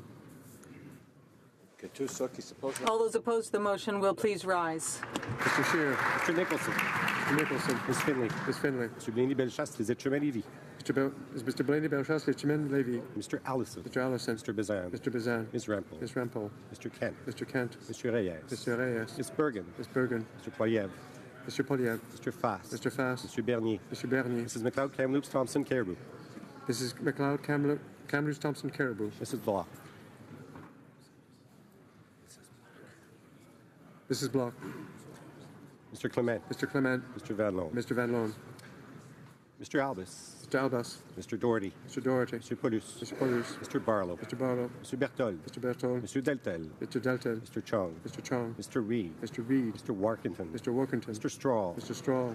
Mrs. Stubbs. Mrs. Stubbs. Ms. Harder. Ms. Harder. Mrs. Vecchio. Mrs. Vecchio. Mrs. Wong. Mrs. Wong. Mr. Abultaif. Mr. Abutayev. Mr. Kelly. Mr. Kelly. Ms. Ledoux. Ms. Gladue. Mr. McColman. Mr. McColman. Mr. Tilson. Mr. Tilson. Mr. Warwa. Mr. Wawa. Mr. Sopak. Mr. Sopak. Mr. Miller, Bruce Gray, Owen Sound. Mr. Miller, Bruce Gray, Owen Sound. Mr. Richards. Mr. Richards. Mr. Carey. Mr. Carey. Mr. Lukiski. Mr. Lukiski. Mr. Nader. Mr. Nader. Mr. Broussard. Mr. Brassard. Mr. Sweet. Mr. Sweet. Mr. Jenner. Mr. General. Mr. Anderson. Mr. Anderson. Mr. Soroya. Mr. Soroya. Madame Boucher. Madame Boucher. Mr. O'Brien. Mr. O'Brien. Mr. Trost. Mr. Trost. Mrs. Gallant. Mrs. Gallant. Mr. Falk. Mr. Falk. Mr. Généreux. Mr. General. Mr. Shipley. Mr. Shipley. Mr. Van Kesteren. Mr. Van Kesteren. Mr. Lake. Mr. Lake. Ms. Leach. Ms. Leach. Mr. Lobb. Mr. Lobb. Mr. Albrecht. Mr. Albrecht. Mr. Dreeshen. Mr. Dreeshen. Mr. Zimmer. Mr. Zimmer. Mr. Hoback. Mr. Hoback. Mr. McGuire. Mr. McGuire. Mr. Cooper. Mr. Cooper. Mr. Clark. Mr. Clark. Mr. Godin. Mr. Godin. Mr. Arnold. Mr. Arnold. Mr. Stanton. Mr. Stanton. Mr. Lauzon, Stormont Dundas, South Glengarry. Mr. Lauzon, Stormont Dundas, South Glengarry. Mr. McKenzie. Mr. McKenzie. Mr. Yurdega. Mr. Yurdega. Mr. Glinsky. Mr. Glinsky. Mr. Diot. Mr. Diot. Mr. Kitchen. Mr. Kitchen. Mr. Leipert. Mr. Leipert. Mr. Schmale. Mr. Schmale. Mr. McCauley, Edmonton West. Mr. McCauley, Edmonton West. Mr. Kmitch. Mr. Kmitch. Mr. Shields. Mr. Shields. Mr. Vierson. Mr. Vierson. Mr. Waugh. Mr. Waugh. Mr. Weber. Mr. Weber. Mr. Motz. Mr. Motz. Mr. Benson. Mr. Benson. Mrs. Kuzi. Mrs. Kuzi. Mr. Lloyd. Mr. Lloyd. Mr. Caron. Mr. Carroll. Mr. Julian. Mr. Julian. Ms. Matheson. Miss Matheson. Ms. Duncan Edmonton Strathcona. Miss Duncan Edmonton Strathcona. Madame Laverdière. Madame Laverdière. Mr. Cullen. Mr. Cullen. Mr. Massey, Windsor West. Mr. Massey, Windsor West. Mr. Garrison. Mr. Garrison. Madame Boutin-Sweet. Madame Boutin-Sweet. Monsieur Dubé. Monsieur Dubé. Madame Brosseau. Madame Brosseau. Mr. Rankin. Mr. Rankin. Mr. Davies. Mr. Davies. Monsieur Bouleris. Monsieur Bouleris. Monsieur Dussault. Monsieur Dussault. Mr. Donnelly. Mr. Donnelly. Madame Moore. Madame Moore. Ms. Kwan. Ms. Kwan. Monsieur Nantel. Mr. Nantel. Madame Quash. Madame Quash. Madame Sans Souci. Madame Sans Souci. Madame Trudel. Madame Trudel. Ms. Benson. Ms. Benson. Mr. Weir. Mr. Weir. Mr. Duval. Mr. Duval. Mr. Stetsky. Mr. Stetsky. Mr. Canning. Mr. Canning. Mr. John. Mr. Johns. Mr. McGregor. Mr. McGregor. Ms. Ramsey. Ms. Ramsey. Ms. Malcolmson. Miss Malcolmson. Ms. Hardcastle. Mr. Hardcastle. Monsieur Barcelou Duval. Mr. Barcelou Duval. Monsieur Sainte-Marie. Monsieur Sainte-Marie. Madame Posé. Madame Posé. Monsieur Fortin. Monsieur Fortin. Monsieur Beaulieu. Monsieur Beaulieu. Monsieur Boudria. Monsieur Boudria. Ms. May, Saanich Gulf Island. Miss May, Sandwich Gulf Islands.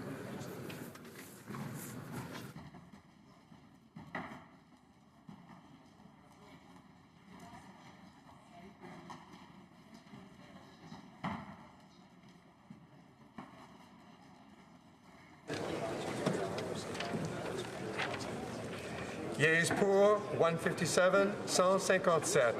Nays contre 126, 126. Declare la motion adoptée. The motion is adopted. Alors. Order. The Honourable Member for Pierre Boucher. On a point of order. I think we might wait a few seconds.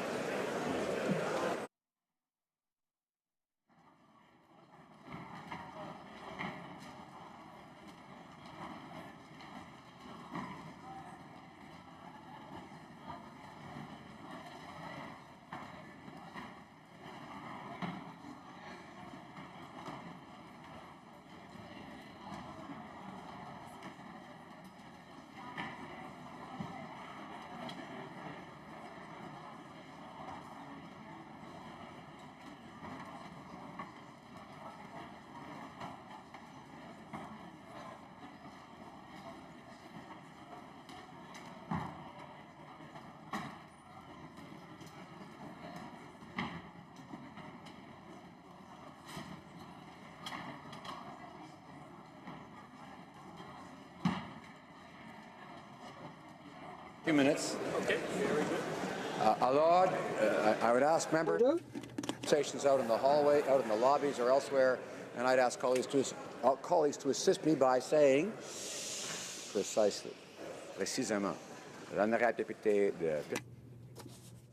The Honourable Member, on a point of order. Yes, Mr. Speaker, thank you.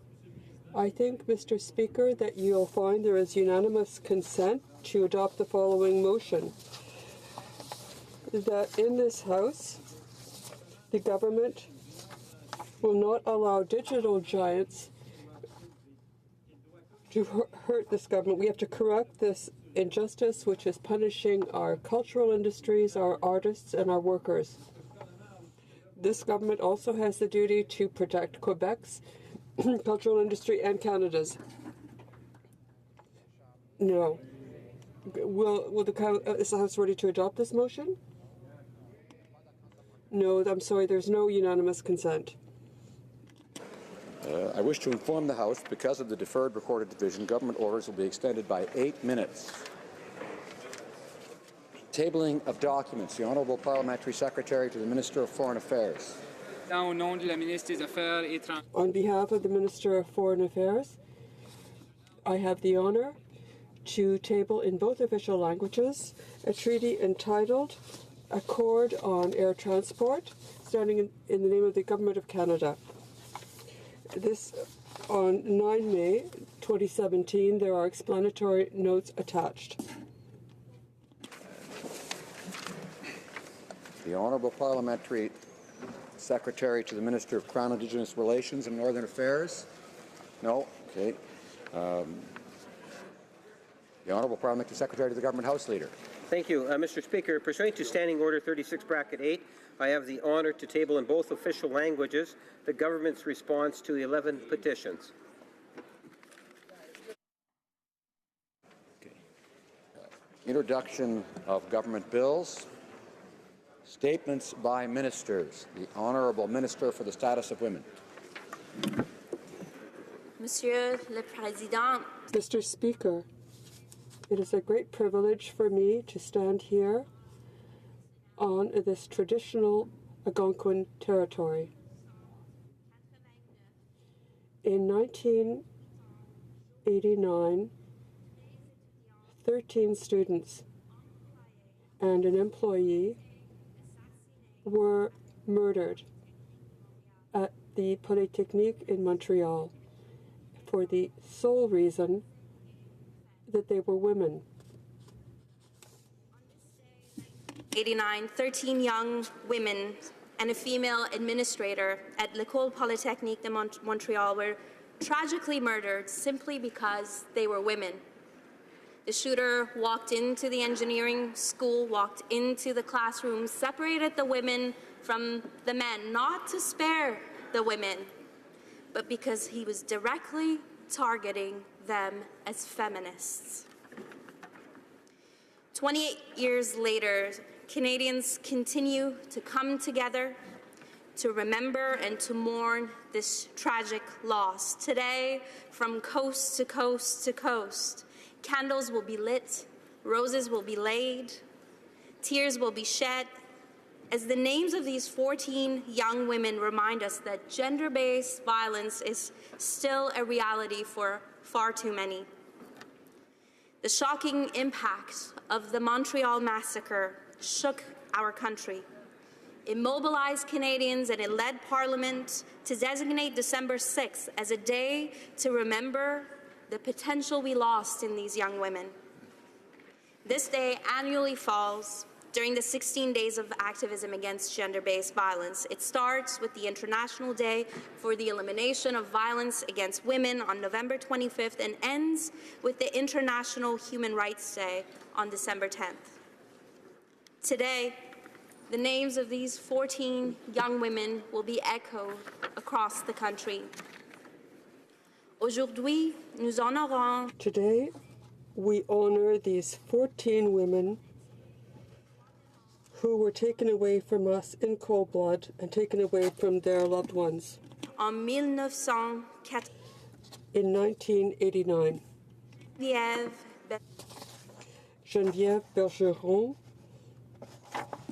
Nathalie Croteau, Barbara Degnaud, Anne-Marie Edward, Maud Aviavnik, Marie Lajanière, Maryse Leclerc, Anne-Marie Lemay, Sonia Pelletier, Michel Richard, Annie Saint-Arnaud, Annie Turcotte, and Barbara Kluznik-Vidayevich. Today, we recognize the ongoing tragic impacts of gender-based violence, honor those victims whose names and stories we may never know, and families and communities devastated by these tragedies. To those who are still vulnerable, such as members of LGBTQ2 communities, Indigenous women and girls, newcomers, women with disabilities and exceptionalities, we will not tolerate discrimination and violence. To those Canadians who lost someone on December 6th, to survivors and families of those impacted by gender-based violence, we know that these senseless murders have their roots in misogyny and have placed feminism under attack. And yet they've contributed to this moment in our history when feminism is something of which we are proud. While we cannot change the story of those 14 young women, we remember them, and we reaffirm our resolve to do better and to be better for women and girls with us today and tomorrow. We know there is still much work to do. The need is made evident through the recent Me Too movement. But there is hope. Il y a de l'espoir. There is hope. Future where we are all respected, where violence is not accepted, where women and girls are secure with choices and opportunities to pursue their dreams. To support this vision, our government is working with Canadians to build an inclusive, respectful society by stepping up and speaking out to stop gender-based violence. We thank those who mobilize, who provide support, healing, shelter, and much-needed advocacy. We invite Canadians to share what they will do to end this violence by using the hashtag #MyActionsMatter and to take the pledge that 38,000 voices have taken to date to help end gender-based violence. We are acting through the first federal strategy to address and prevent gender-based violence, the challenging but important work of a national inquiry into what happened to our stolen sisters, a national housing strategy that recognizes that housing is a social determinant of violence, and investment in shelter spaces across the country. We each have a responsibility to stand up against misogyny, sexism, and hate, and it starts by creating a culture of respect. This means engaging everyone, including men and boys. Together, we can honor the lives lost on December 6, 1989, by working to prevent this violence before we begin. There are white roses on desks of MPs in this House, and I hope you get one too, Mr. Speaker, because these roses are symbols of the actions and the power each of us have, not just inside this House, but outside, to be part of the solution. And we are living in important times. Every day, every week, as recently as this week, survivors of gender-based violence are coming together, speaking as one, standing shoulder to shoulder. They are finding their voice and their courage through one another, and to them we say, thank you. We believe you, and we will stand with you always. Today we mark our country's enduring connection to 14 women who were silenced while pursuing their dreams. We cannot change their story, but we can honor their memory and ensure that every Canadian woman and girl has the opportunity to pursue her dreams without the threat of gender-based violence. Merci.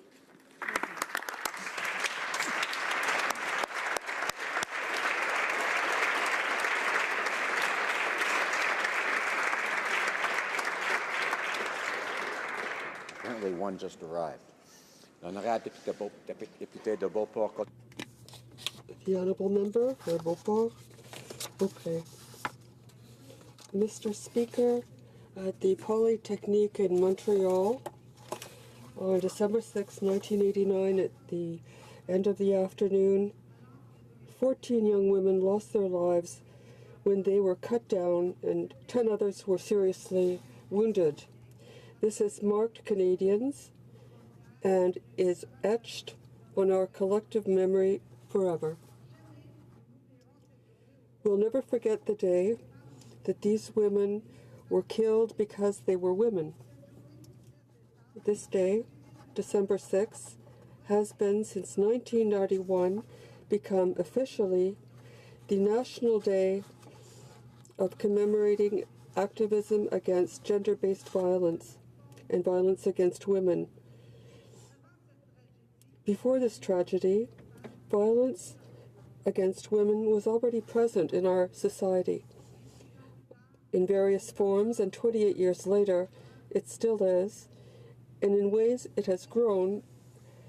And whether it's murder, domestic violence, psychological, physical violence, or emotional violence, or whether it's what it has become in recent times, cyberbullying or trafficking women and young girls, all forms of violence against women have to be denounced, have to be considered extremely serious, and have to be severely punished. Unfortunately, it is still far too present in the world, and it has to become an important issue for all of society, a collective priority, and men must be part of the solution.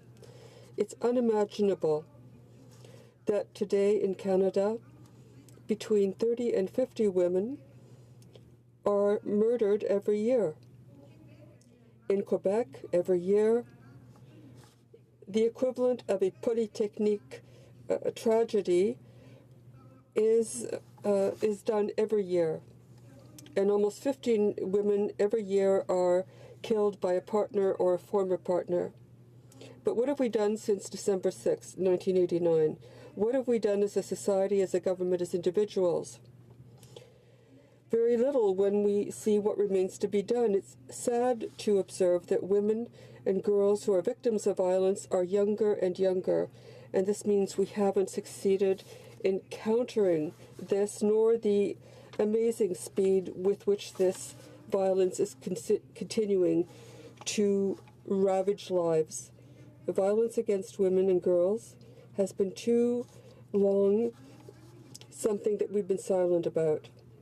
We've left victims isolated in their prisons of violence and silence, and this in all communities across the country, in families, in schools, and in workplaces. So now, as well, they can find ways to counter this violence. I think it's sad to observe that in Canada in 2017, only 1 woman in 10 reports her aggressor, and that the rights of victims are not as recognized and protected as those of criminals. I think we have emphasized far too much denunciation of violence. But what are the facts on the ground? What are the measures that have been taken in a way that we could support these courageous women when they do denounce? It's imperative to act so that meaningful measures be implemented, so that commitments be taken, so that all women across Canada can feel safe, can feel that they're heard, and can feel that they are respected. A clear message has to be sent to their aggressors. In Canada, violence against women and girls is considered as a serious crime. The Canadian Criminal Code must be adapted and adjusted as soon as possible. As legislators, we have to assume our responsibilities and make sure that measures and legislation is adopted in order that the criminal code be adapted to better protect women in cases of domestic violence so that we can make sure that there are preventive arrests in order to avoid murders. Since the adoption of the Canadian Charter in 2015, the Canadian Charter of the Rights of Victims in 2015, the former Conservative government, one of the 4 pillars of this charter is right to protection. This would help to protect women better and to give police the tools they need to help women and to prevent their being victims of homicide and violence. And this is something we want to emphasize again on this day of December 6th. I am convinced that every one of us in this House wants the notion of action to include this National Day of commemoration. The security and safety of women and girls is not something for one party alone. Countering violence and fighting against the violence against women and girls is an individual and collective responsibility, and we all have the duty to continue to work together. Let us never forget Polytechnique, and let us not be silent about those who lost their lives alone at the hands of their aggressors. Daphne, Gabrielle, Clémence, Véronique, et beaucoup trop d'autres. And far too many others. We will remember, we will act. This is our duty. Thank you, Mr. Speaker.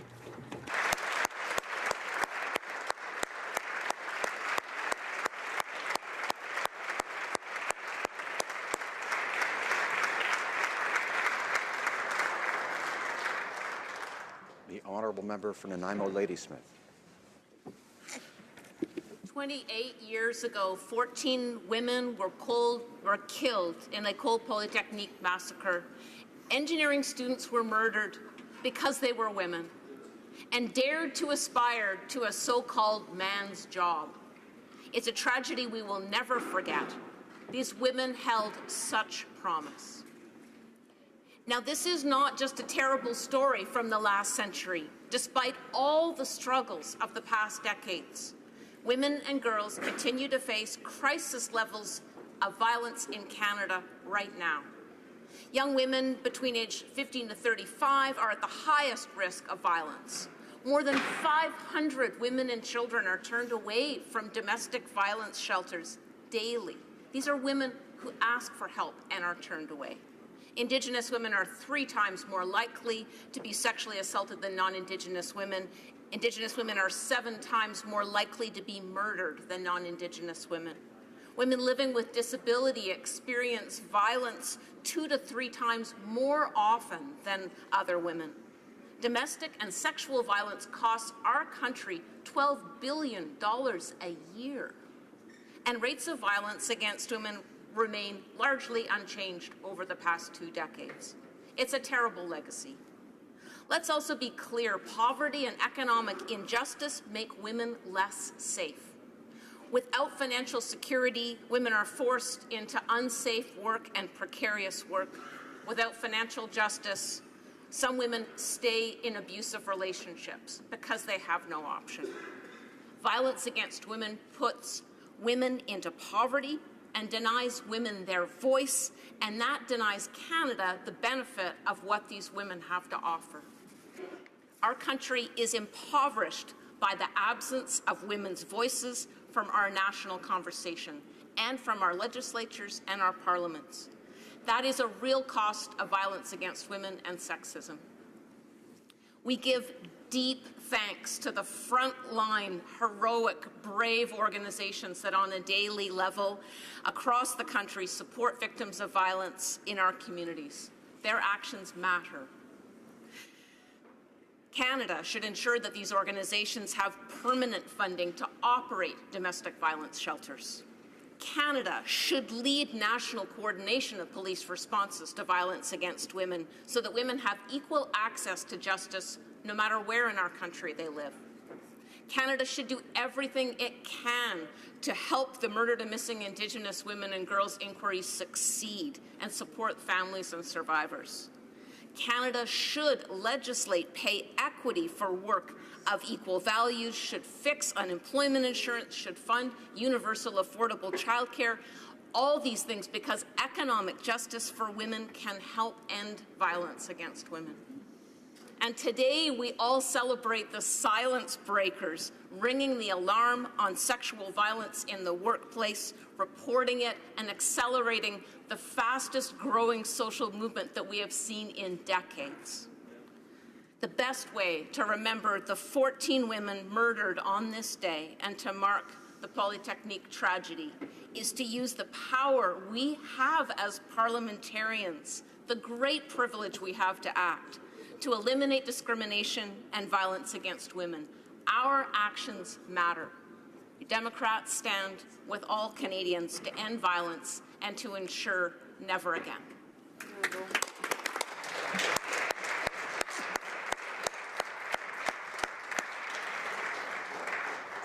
Est-ce qu'il y a le consentement unanime de la Chambre? Do we have unanimous consent of the House for the honourable member for Repentigny to add her comments? Repentigny. The honourable member for Repentigny. Monsieur le Président. Thank you, Mr. Speaker. Eve Bergeron, Hélène Colgan, Nathalie Croteau, Barbara Daigneault, Anne-Marie Edward, Maude Aviernick, Barbara Kluxnick-Viadéjevics, Maryse Laganière, Maryse Leclerc, Anne-Marie Lemay, Sonia Pelletier, Michel Richard, Annie Saint-Arnaud, Annie Turcotte. Vos noms résonnent. Your names resonate still today as a rallying cry. We rally around you. We face violence in your memory. And in your memory, we also say never again. Never again this murderous madness. Never again this hate. Never again. Like the roadside cross, marking the painful memory of senseless death of a loved one, December 6th stands out. December 6th must not become habit, a day like any other. And above all, December 6th must not become what the pro-firearms group would have liked it to be, an opportunity to make petty, selfish, senseless claims. No, December 6th is sacred. It's the day to remember these women. Nathalie Croteau, Barbara Daigneault, Anne-Marie Edward, Maude Yavernick, Barbara Kluxnick-Vidajevics, Maryse Laganière, Maryse Leclerc, Anne-Marie Lemay, Sonia Pelletier, Michel Richard, Annie Saint-Arnaud, Annie Turcotte. Et c'est le jour pour nous, Québécoises. It's the day for us as Quebecers of enduring grief, indignation, anger, and sadness. But it's also a day for action. In 2015, more than 15,000 Quebec women were victims of domestic violence, homicide, assault, kidnapping, sexual assault. And it continues. It must stop. Too many lives lost, too many lives broken. Mr. Speaker, these were beautiful, talented, brilliant women with wonderful lives ahead of them. Hate stole them from us. We will never forget them. We will do our utmost to be worthy of their memory. And that's why we refuse to compromise in the fight for equality between men and women. We refuse compromise in the fight against violence against women. We stand firmly against submission and misogyny. We will preserve the memory of these women from Polytechnique, and every battle that we win on the road to equality is their victory, because they weren't victims, they were victors, and we deeply miss them. Thank you, Mr. Speaker.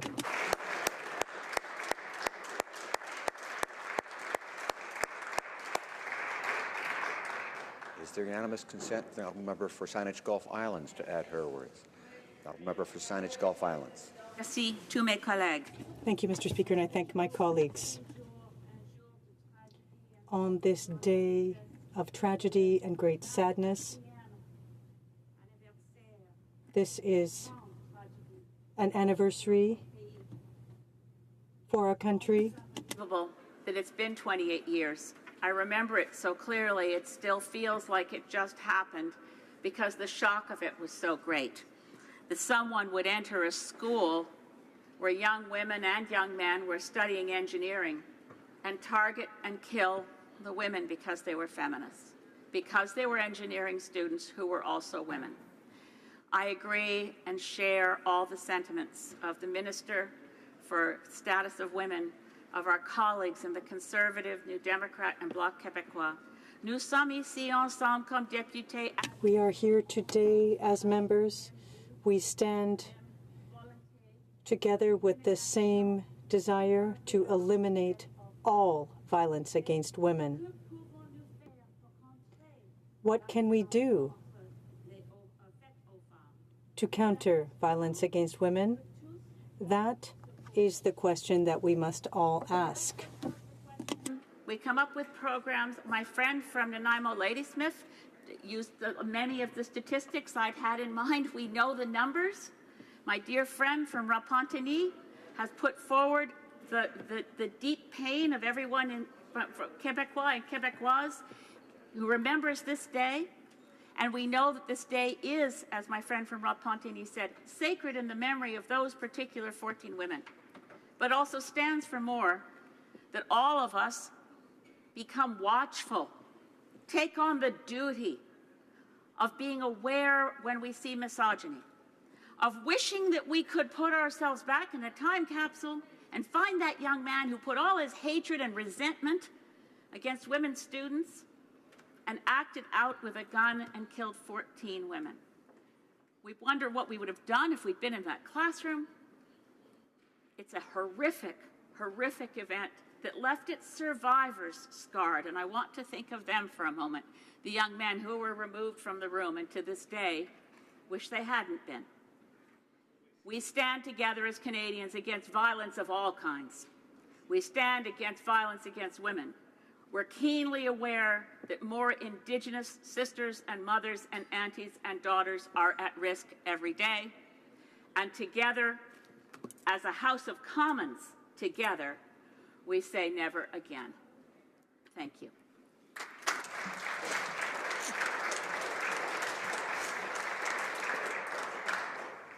Je remercie les honorables. I thank the honourable members for their eloquent remarks. And respect for the women who work in this House, those in my family, those across our country, and across the world. And now the honourable member for New Westminster Burnaby.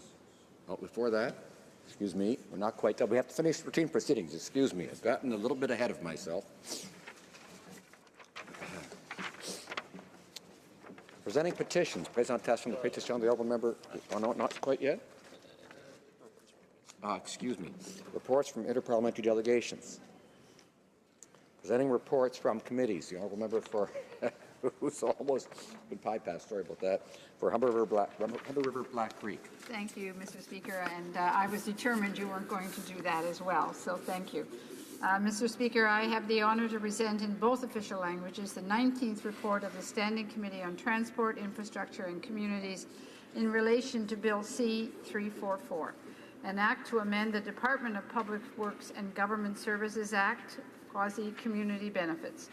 The committee has studied the bill and has decided to report the bill back to the House without amendments. Thank you, Mr. Speaker. Introduction of private members' bills. Ms. May, Saanich Gulf Islands, seconded by Mr. Graham, moves for leave to introduce a bill entitled An Act to Continue Via Rail Canada Inc. under the name Via Rail Canada and to make consequential amendments to other acts. This motion is deemed adopted. The honourable member for Saanich Gulf Islands. Thank you very much, Mr. Speaker, and thank you very much to my seconder across the way.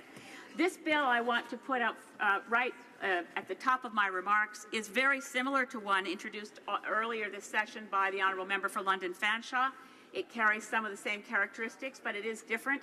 I've been working on it for some time, Mr. Speaker, because Via Rail lacks a legislative framework, a context within which we can ensure that Via Rail as a Crown corporation is governed by the laws of Canada with a mandate to expand passenger rail service, to modernize passenger rail service, and to ensure that our key routes as they now exist are protected.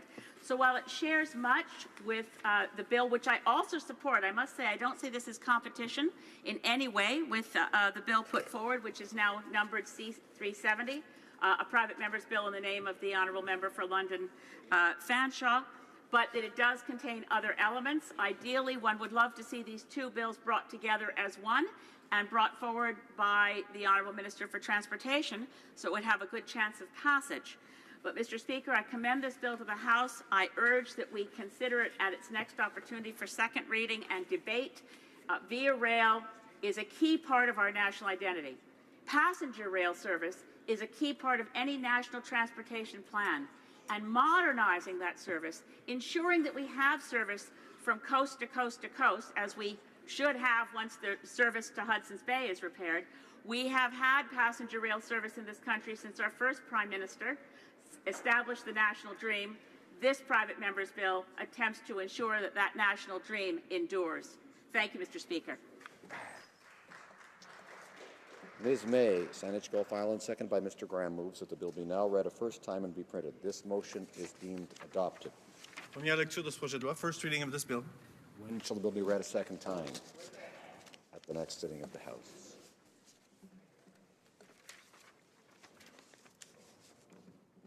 First reading of Senate public bills. Motion. Présentation de Motions. Presenting petitions. for Banff Airdrie.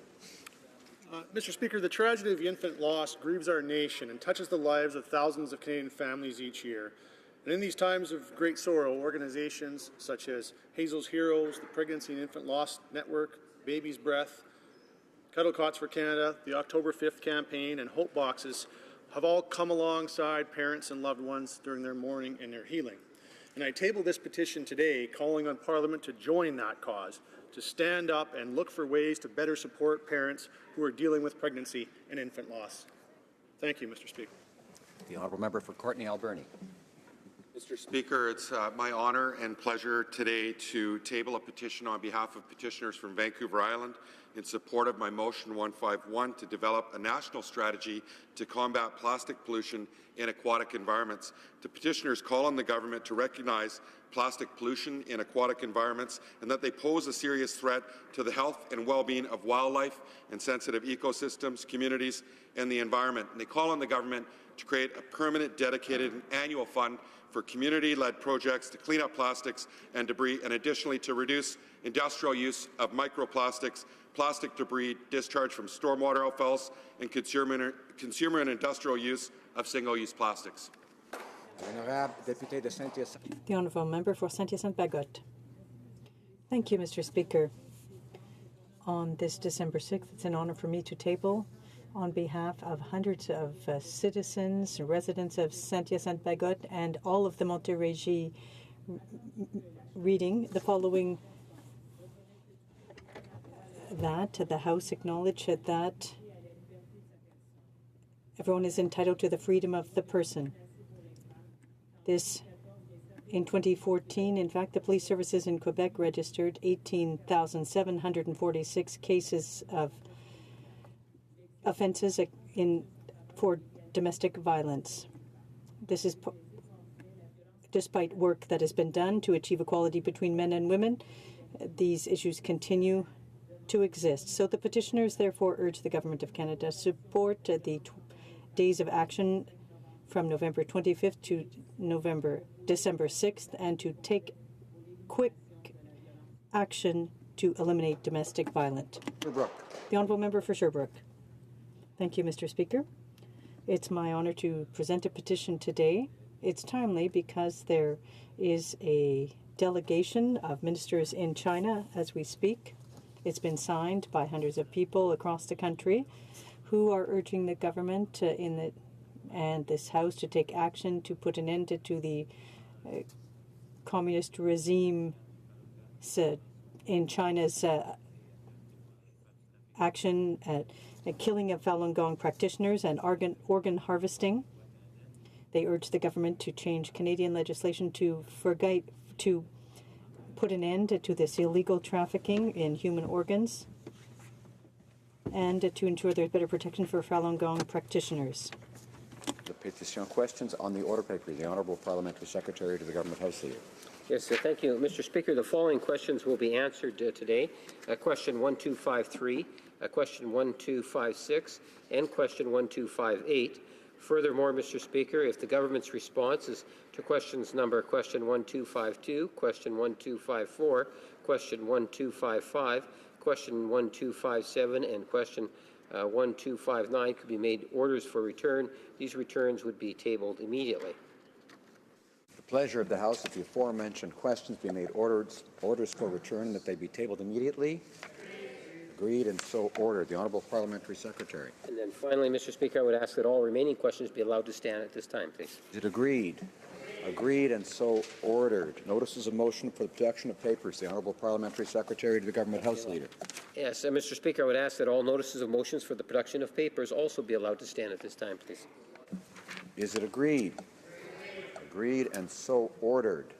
And now I think I can call upon the Honourable Member for New Westminster Burnaby, who I believe is rising to respond to a question of privilege raised yesterday.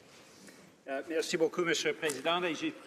you very much, Mr. Speaker, and I do appreciate your availability and your presence in the House today to be able to follow up on the question of privilege that was raised by the member for Calgary Rocky Ridge yesterday. The Minister of National Revenue made statements in the House, and that's what the question of privilege deals with. And as I said yesterday, I just wanted to give you some food for thought in the hopes that you would be able to come to a decision quite quickly. So I have a few elements to raise.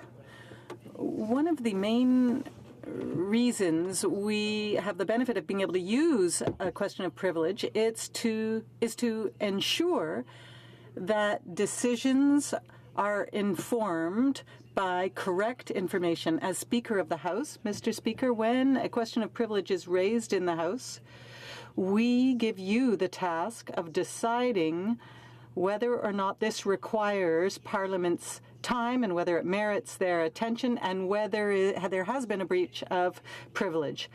I would say that all members have to be able to trust the information that is brought forward by a minister. We need to know that this information is accurate. And ministers are subject to very specific rules. Ministers have procedural powers to be able to advance the agenda of the government. They also have to table any documents they refer to, and they have the power to table any document without having to ask the permission of the House.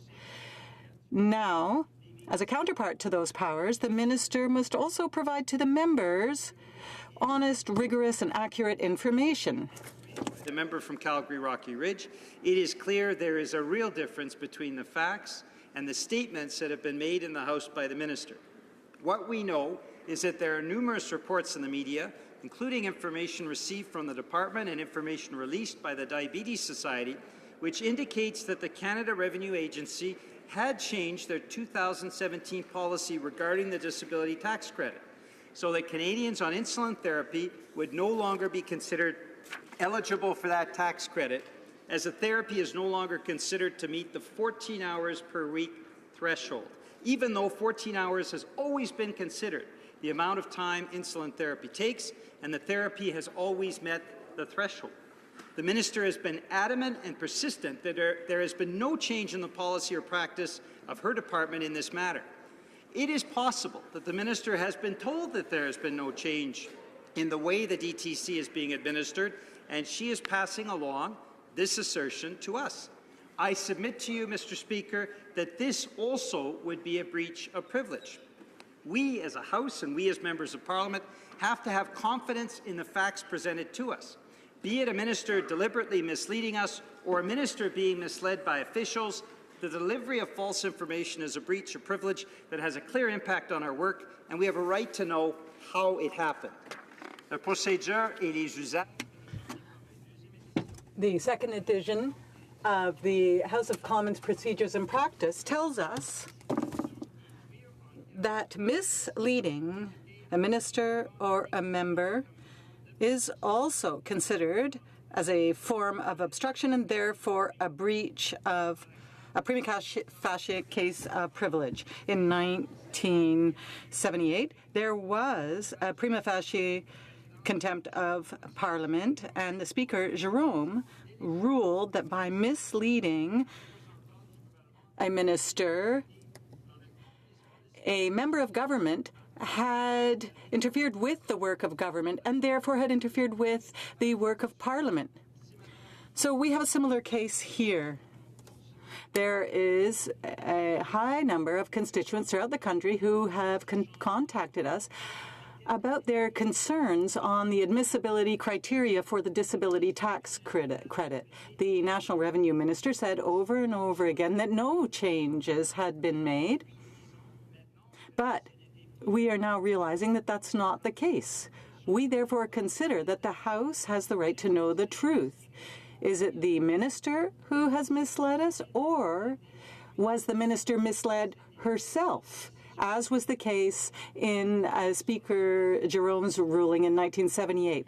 Regardless, we have a prima facie case of privilege, question of privilege. And so it is very important that we be able to get to the bottom of this so that we can understand the origins and causes of this breach of privilege. Mr. Speaker, we call upon you for an expedited response to this because we feel that this issue should be dealt with as quickly as possible. Thank you, Mr. Speaker. Thank the member for New Westminster Burnaby. And I see House leaders rising on the same question of privilege. Yes, thank you, Mr. Speaker. And I know there's a number of people waiting for the Minister of Indigenous Affairs to deliver her speech, so I'll try to keep mine as short as I can, a few minutes. Mr. Speaker, I rise today to respond to the question of privilege raised concerning statements made by the Minister of National Revenue with respect to the disability tax credit. I submit that the matter raised by my honourable colleague is a dispute as to the facts and therefore does not meet the criteria for finding a prima facie question of privilege. According to page 86 of O'Brien and Bosk's House of Commons Procedures and Practices, second edition, the following three elements have to be established when it is alleged that a member is in contempt or deliberately misleading the House. 1, it must be proven that the statement was misleading. 2, it must be established that the member making the statement knew at the time that the statement was incorrect. And 3, that in making the statement, the member intended to mislead the House. These criteria have not been met in this situation at hand. On December 5, the member for Calgary Rocky Ridge alleged that the Minister of Revenue deliberately misled the House when the minister stated on November 23 and 24, and I quote, "The law has not changed in any way. How the law is interpreted has also not changed in any way." End of quote. I would also draw to the attention of the House the following statement made by the minister and quoted by the member for Rocky Ridge. That, and again I quote, Mr. Speaker, "I would like to reassure Canadians that no changes have been made to the eligibility criteria for the disability tax credit." End of quote. Mr. Speaker, the statements referenced by my honourable colleague made by the minister are completely accurate. Let me take a moment to explain. Section 118.3 in bracket 1.a, which deals with credit for mental or physical impairment, has not been amended since the government came to power. In fact, the last amendment to this section of the Income Tax Act was approved by Parliament in 2005. This section provides that certain conditions be met in order to be considered for a tax credit. For the benefit of the House, I will quote the relevant text in that section, which describes the criteria used by Canada Revenue Agency to determine whether a person is eligible for the tax credit. And again, Mr. Speaker, I quote, "The effects of the impairment are such that the individual's ability to perform more than one basic activity of daily living is significantly restricted, going on, or would be markedly restricted, but for therapy that, in bracket 1, is essentially to sustain the vital function of the individual. 2, bracket, is required to be administered at least 3 times each week for a total duration averaging not less than 14 hours a week. And 3, in bracket, cannot reasonably be expected to be of significant benefit to the persons so impaired, Mr. Speaker. The interpretation has always been clear that a medical practitioner must certify that a patient meets these criteria in order for a patient to receive the benefit. The eligibility criteria for the disability tax credit has not changed since 2005. The member references an internal CRA document of May 2017, which was designed to give medical practitioners the opportunity to provide more details and explain more clearly how their patients meet the statutory requirements. This in no way represents a change to the eligibility requirement. Yet the member across the way points to this memo as the smoking gun. That couldn't be further from the truth. The letter simply helps the CRA to more clearly establish, with the information provided by medical practitioners, which applications meet the eligibility criteria set out in Section 118.3, bracket 1.a of the Income Tax Act. I have reviewed the precedents set out by my honourable colleague, and I must admit they are rather encourageous to the situation before the House.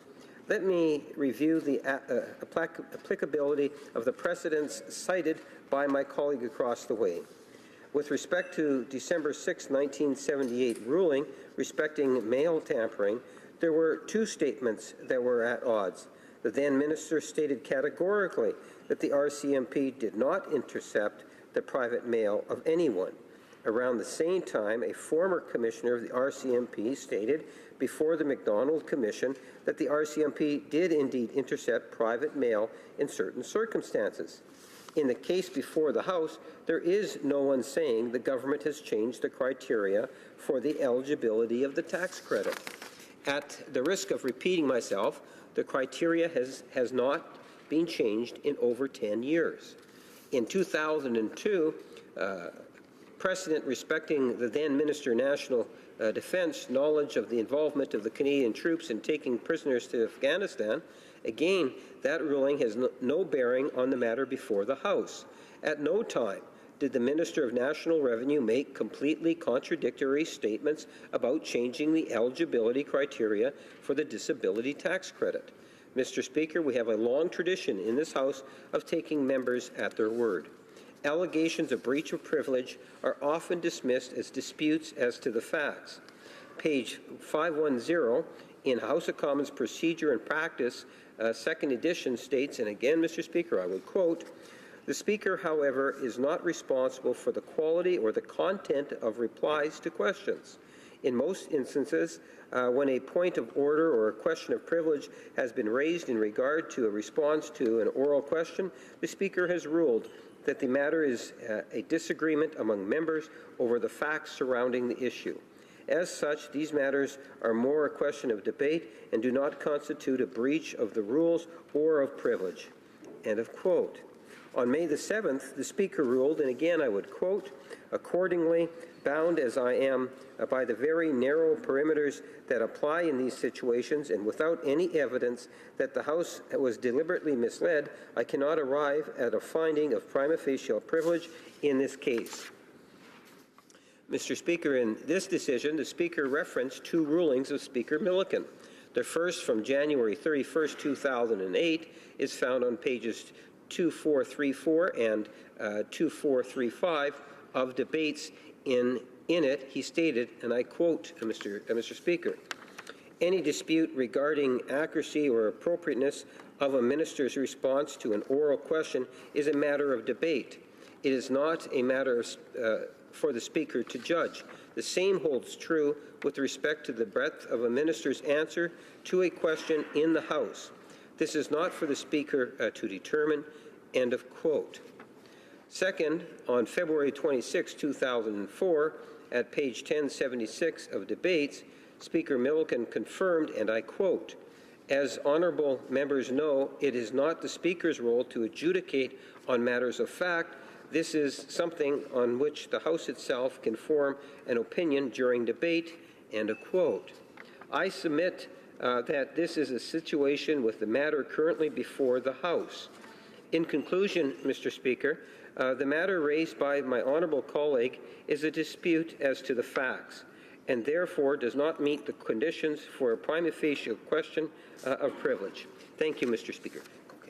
I thank the Honourable Parliamentary Secretary, and I see that the Honourable Member for Saanich Gulf Islands is rising on the same question of privilege. Yes, thank you, Mr. Speaker. I won't trespass long on our time here, but I heard the point of privilege put forward by the Honourable Member for New Westminster Burnaby. I tend to steer away from things when I see points of privilege that are purely partisan, but this one strikes home for me. I know the test for deliberately misleading the House is a very steep and difficult test to prove.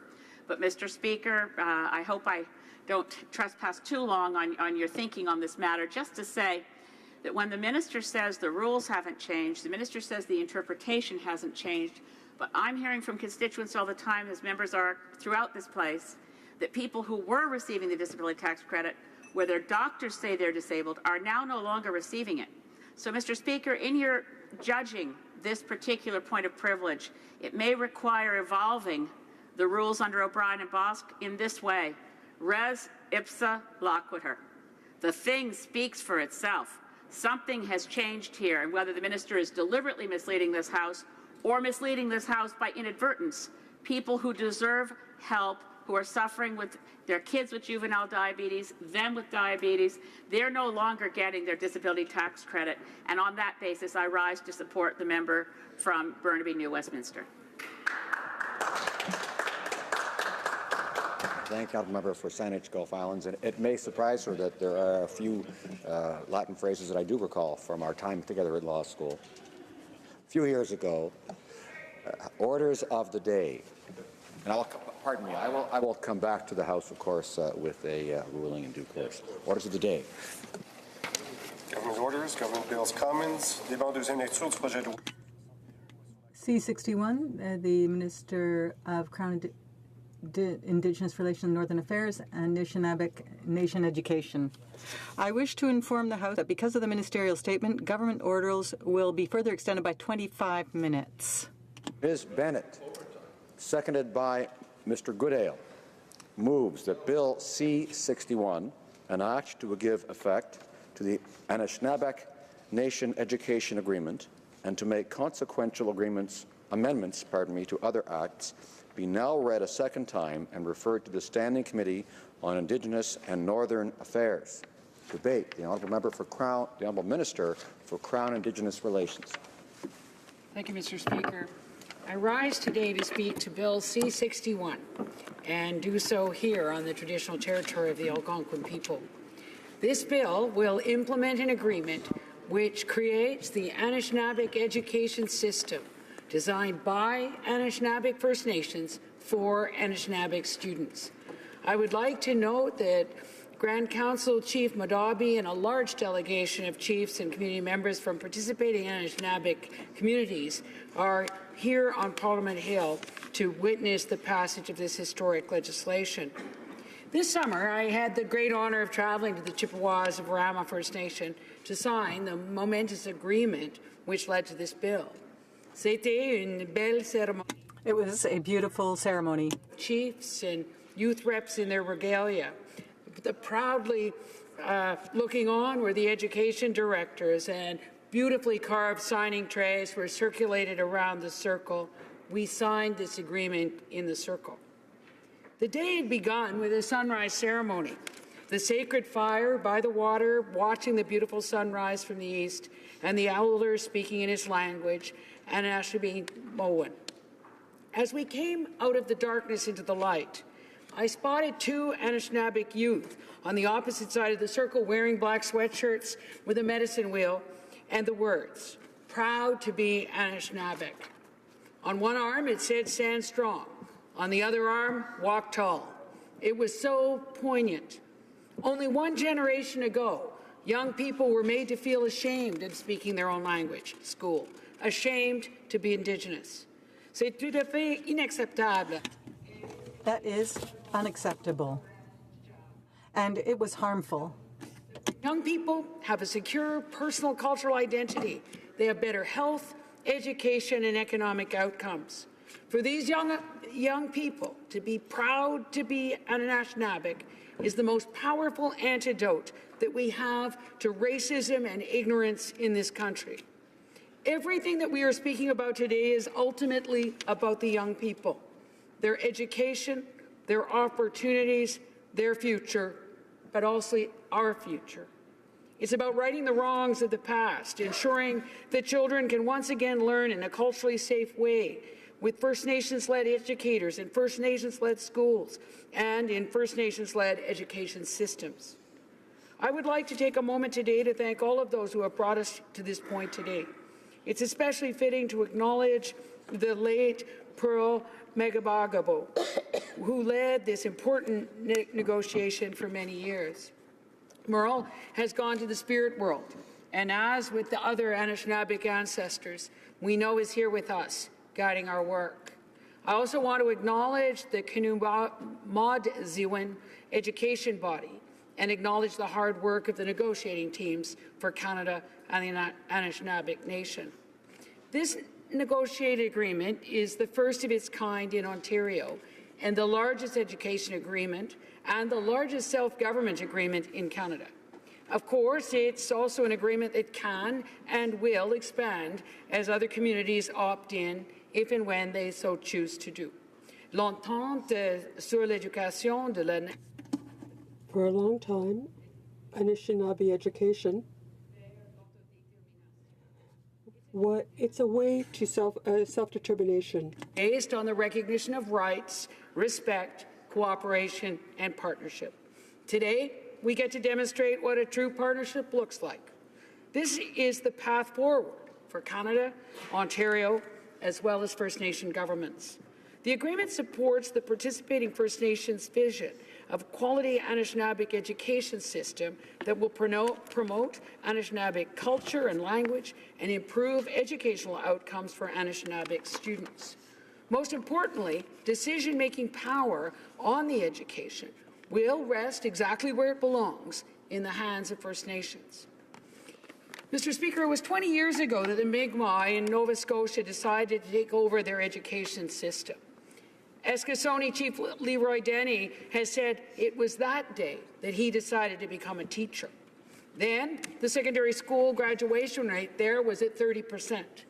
Today, the Mi'kmaq education system in Nova Scotia has a secondary school graduation rate of about 90%, which is higher than that of the non-Indigenous population in Canada. The evidence is clear. First Nations-led and First Nations-governed education systems achieve better results for First Nations students. Already at Siksika First Nation, Alberta, children from Calgary are now being bused from the town to the Crowfoot School on the reserve for a better education, one that is culturally safe and taught by a faculty of which over 80% are members of the Siksika Nation. Today, we are enabling and accelerating a self-determination agreement, not just because it's the right thing to do. We're doing it because it simply produces better results for Indigenous people and for the whole country. There's a consensus throughout Canada, and it is that these people should be able to find support in their language and culture. Water. They want to learn from elders. They are questioning industrial era agricultural school days from 9 a.m. to 3:30 p.m. and a school year in which the students are off all summer, yet marked absent during goose and moose season when they go on the land with their families. They recognize that the Indigenous pedagogy of learning by doing is the way they learn best. Senator Murray Sinclair has said it was education that got us into this mess, and it's going to be education that gets us out of this mess. So today, together in partnership, we chart this way forward. And together, we can make Canada a better place for Indigenous children. Chimigwich, to Grand Council Chief Madabi and Deputy Grand Council Chief Glenn Hare, and the 23 Anishinaabe communities for your leadership and persistence to arrive at this historic education self-government agreement. Today is an inspiration for reconciliation for all of Canada. Thank you. Merci beaucoup. Chi miigwech.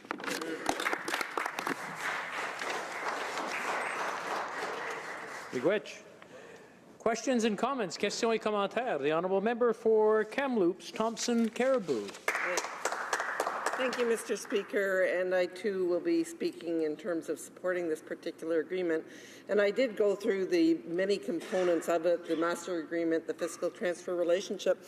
There was one thing I wanted to ask the minister about is in this day of sort of technology and that also providing opportunities, let's say you have a budding scientist, I didn't see anything in terms of ensuring broadband connections were available in every community, that the federal government would ensure that, because to me that's an important component of actually providing some additional opportunities for students. So I'm just wondering if that's something that was talked about, or is that something the federal government has committed to? The Honourable Minister of Crown Indigenous Relations.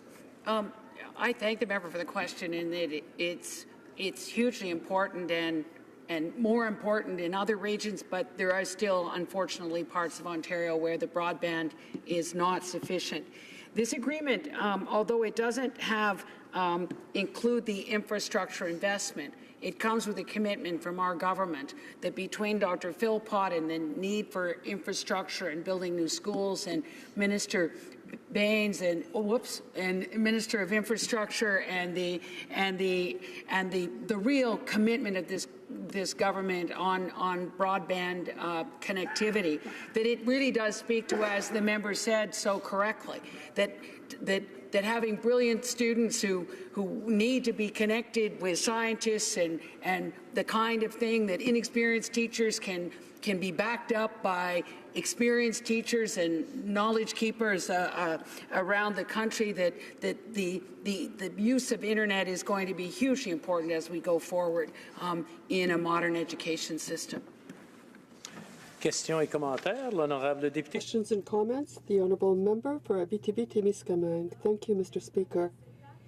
The first stages of this agreement go back 22 years. So I'd like to know if the minister, given the work that's been done on this accord, if she's developed a plan so we can get to these agreements faster, and so that in the future other communities can benefit from an approach which lets them govern themselves and have self-determination. We'd like it to, perhaps to happen a little more quickly. The honourable member, the honourable minister. Thank you. Mr. Speaker, the honourable member's question is very important. It's an advantage for communities who want to have a template for their agreement. In Quebec, there's an agreement with the Cree Nation, and there are also negotiations with the Atikamekw. And her question is a good one. Thank you. Commentaire. Nous avons le temps. We have time for a very short question. The honourable member for Thunder Bay, Rainy River. Thank you, Mr. Speaker. Can the minister elaborate on how implementing this historic education agreement will improve education and economic outcomes for the Anishinaabeg students in participating communities? The honourable minister. Thank you, Mr. Speaker, and thank the member for the question. The evidence is now unbelievably clear that when young people grow up as proud Indigenous people, when they are competent on the land and the water, have their language and have the exposure to the knowledge keepers and the elders, that they do better. That regardless of social determinants of health, people make healthier choices when they are proud of who they are. That's their self-esteem, their resilience, their sense of control over their life. We have good evidence coast to coast to coast that this is imperative in getting better outcomes, as in the example I gave with the Mi'kmaq of Nova Scotia. that this is, I think, why this is so exciting, and it is why that we want kids in Anishinaabe and all Indigenous kids to want to grow up to be teachers, so that they have great role models, and we know that begets good outcomes, and that is the vision we have. Unfortunately, still only 10% of the children in this community are being able to go to schools in their own communities. Almost 90% are having to go to town. And this agreement also is with Ontario to make sure that the kids who are still going to town have an example and a way of changing those schools, even if they're in town, because of the agreement with Minister Hunter in the province of Ontario. Conformément à l'article 38 du règlement, je dois... It is my duty pursuant to Standing Order 3.8 to inform the House that the questions to be raised tonight are: Honourable Member for Vancouver East, Immigration, Refugees and Citizenship, the Honourable Member for Nanaimo Ladysmith, Fisheries and Oceans. Resuming debate, the Honourable Member for Kamloops, Thompson Caribou. Thank you, Mr. Speaker, and I too am extremely pleased to be here in the House today and speak in support of this historic Bill C-61, the Anishinaabe Nation Education Agreement Act. And of course, it is a momentous, and I want to start by offering my sincere congratulations to all those who have given so much time and so much energy in seeing this through. As was mentioned, negotiations began in 1993. They were concluded in actually it was 2015. It was just at the end of the Conservative government's last term. And of course, the agreement was signed August 16th, 2017. So really, it truly has been through a bipartisan process. But I think it's important to note that it has taken much too long, and I hope as we move to other agreements in the future, whether it be education or health, that we have a much more nimble process in order to get to a final conclusion, because I think certainly the people that are here in the gallery listening today would agree 20 years is much too long for this kind of important agreement to move forward. You know, we all recognize the importance of education, and I just wanted to share some words of Roberta Jameson. She said, Indigenous people are the fastest growing demographic group in Canada. They have a potential to make strong contribution to Canada's economic well-being. But if that is to happen, we must deal with the gap between the well-being of Indigenous and non-Indigenous in Canada. That requires understanding the role education plays in closing that gap and the action that's required to make that happen. The economic advantage of closing the gap far outweigh the costs, and that's as Matthew Calver of the Centre for the Study of Living Standards notes. The benefit of education extend far beyond labour market performance. It's also associated with better health, reduced crime, political engagement, and better financial decisions. Ms. Jameson went on to say, we must build awareness that education is more than the ABCs. It is a means of restoring cultural loss by strengthening identity, language, culture, and Indigenous peoples' history.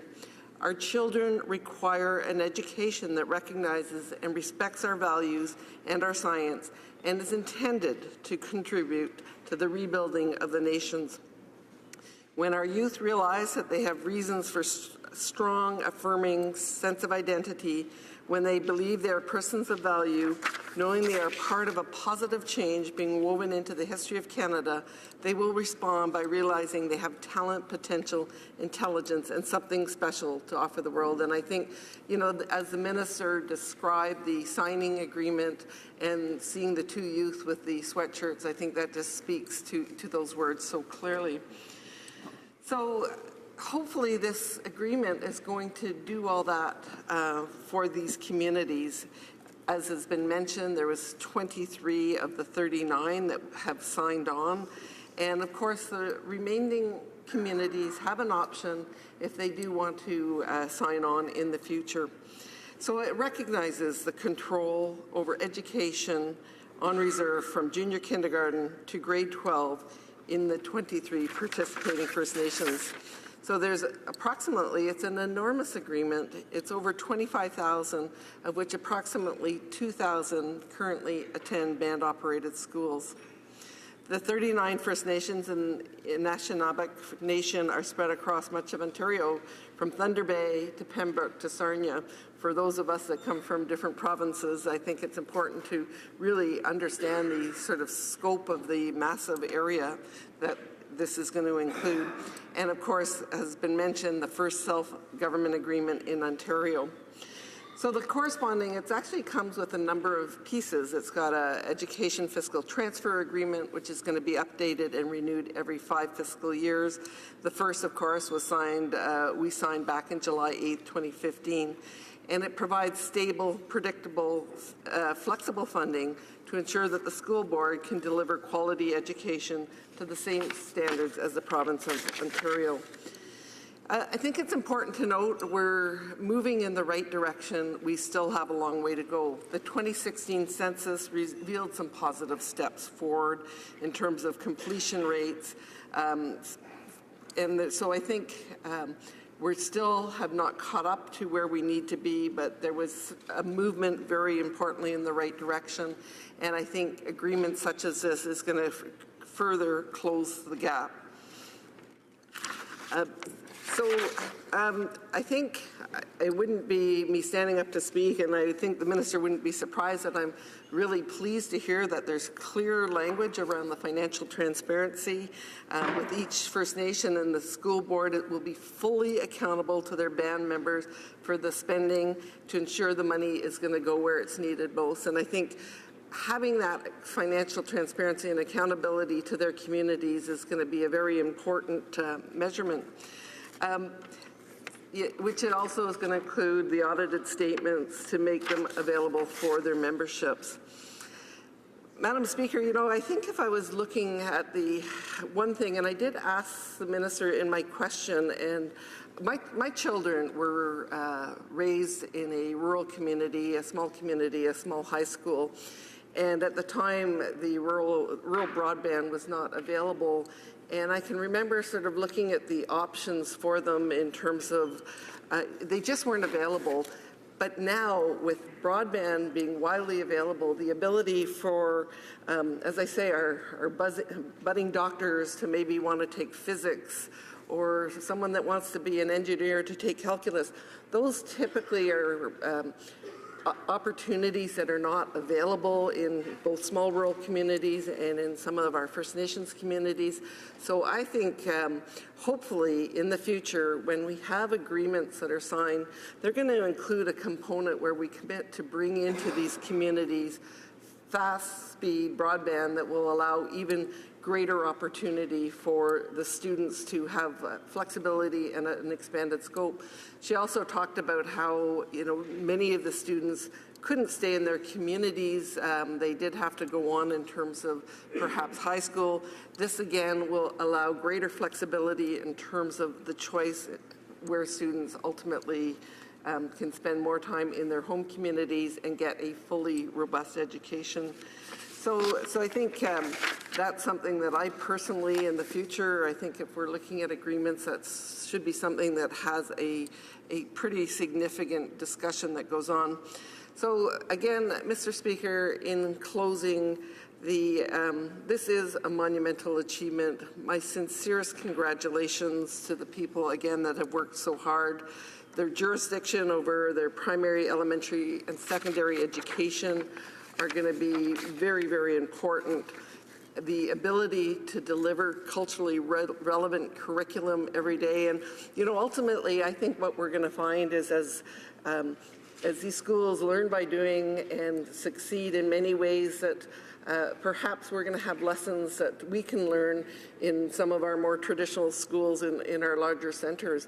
I always remember going to visit a small daycare. It was in a small community. Tit was the name of the community. And there they welcome members from the nearby off-reserve community to come and go to their daycare also. And I remember how enriching it was for the children that lived in Lillooet to go to that particular daycare, and they also benefited from the cultural programming that was part of this particular daycare. So I see that there's going to be opportunity in the future for everyone to be a little bit better. So again, pleased to support this bill, and congratulations to all. Yeah. Questions and comments? Questions et commentaires? Resuming debate, the honourable member, l'honorable député d'Abitibi-Témiscamingue. The honourable member for Abitibi-Témiscamingue. Well, thank you very much, Mr. Speaker. It's an honor for me to have this honor to rise to speak to this bill because I was born in their territory, the Anishinaabe.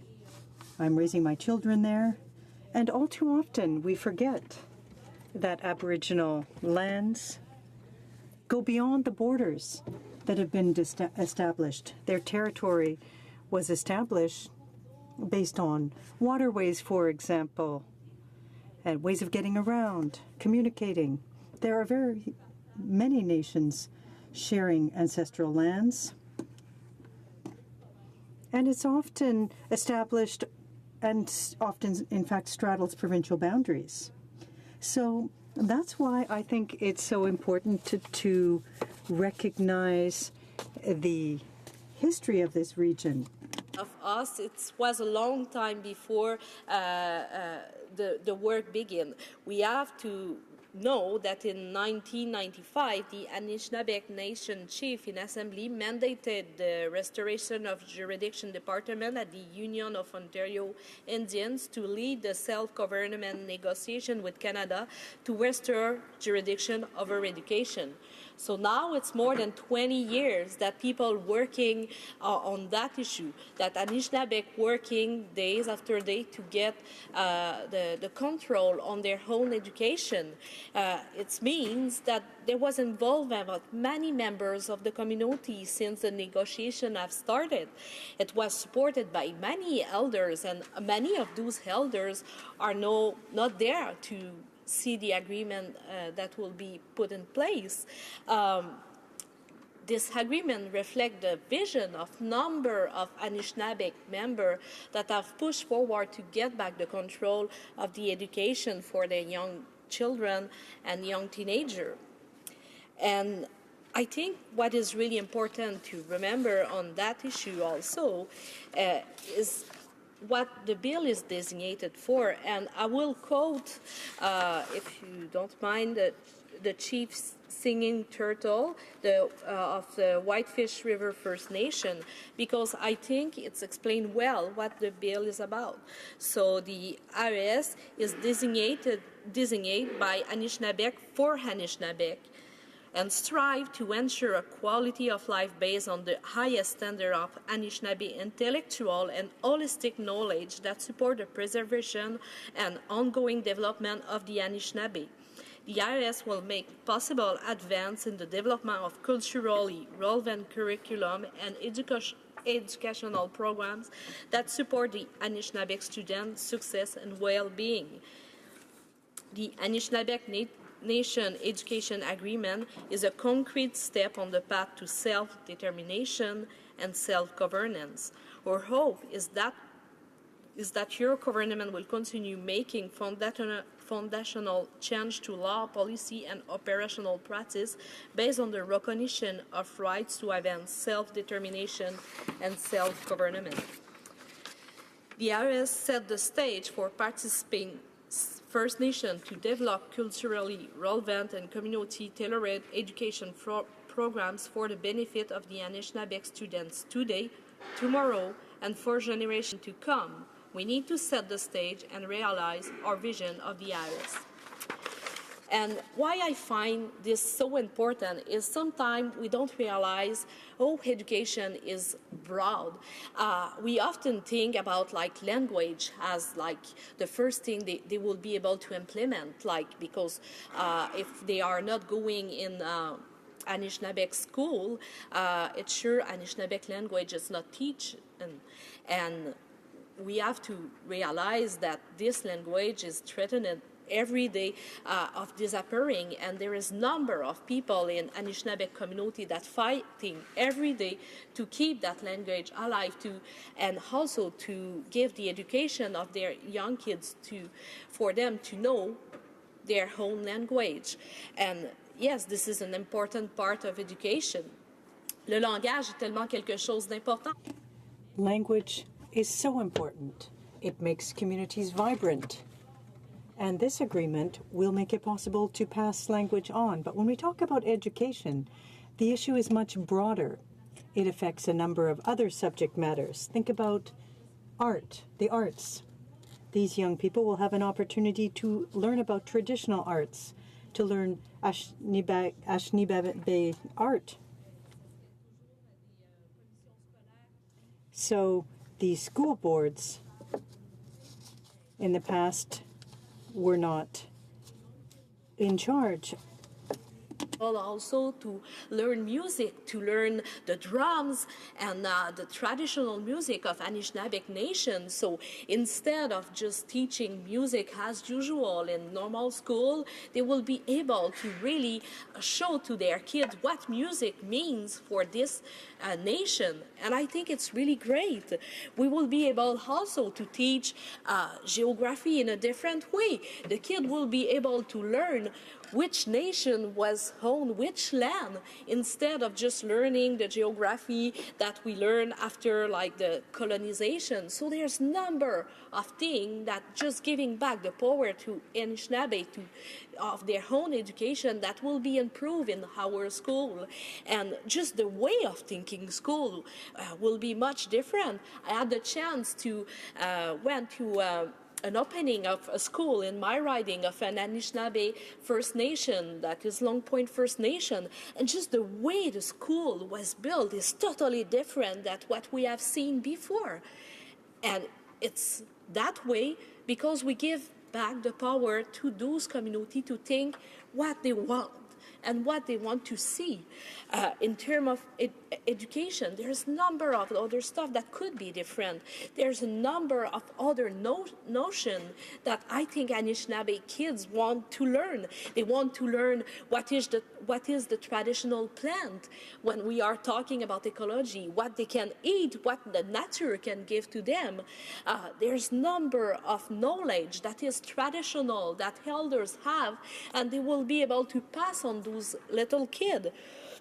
And I think also with this agreement, we will achieve good experience, and those experience will be able to translate to other schools, for example, to Anishinaabe schools that are in Quebec province, that a lot of them are in my riding. Those experience will be able to expand to other Anishinaabe nations that are not in the agreement, and I think it's why we have to consider that that agreement make every community, every Anishinaabe community winning something, even though they are not part of the agreement because they are not situated in Ontario. I think they will win something from this agreement. And this agreement is supposed to take place, if everything is going well in the House, for the 1st of April. So it's mean next year, next school year. It will be ready. The kid will have like the control of their education by the elder and the other member of their community. So it will be those community that will empower themselves and that will be there for the child. And we have to remember how it's difficult for kids on the reservation. There's a number of kids that drop out from school. It's really difficult. We have a high rate of pregnancy of a teenager that get pregnant, and it's not easy. So by having an agreement like that, we have good chance that there is more and more kids that will finish school, that will graduate from high school, because the school will have been think for them. We have good chance also that young girl will find a way to manage the pregnancy and becoming mother and continuing their study. So I think First Nation control of First Nation education. It's a basic. It's a way of reconciliation. It's a way of autodetermination of people that were there long time before us.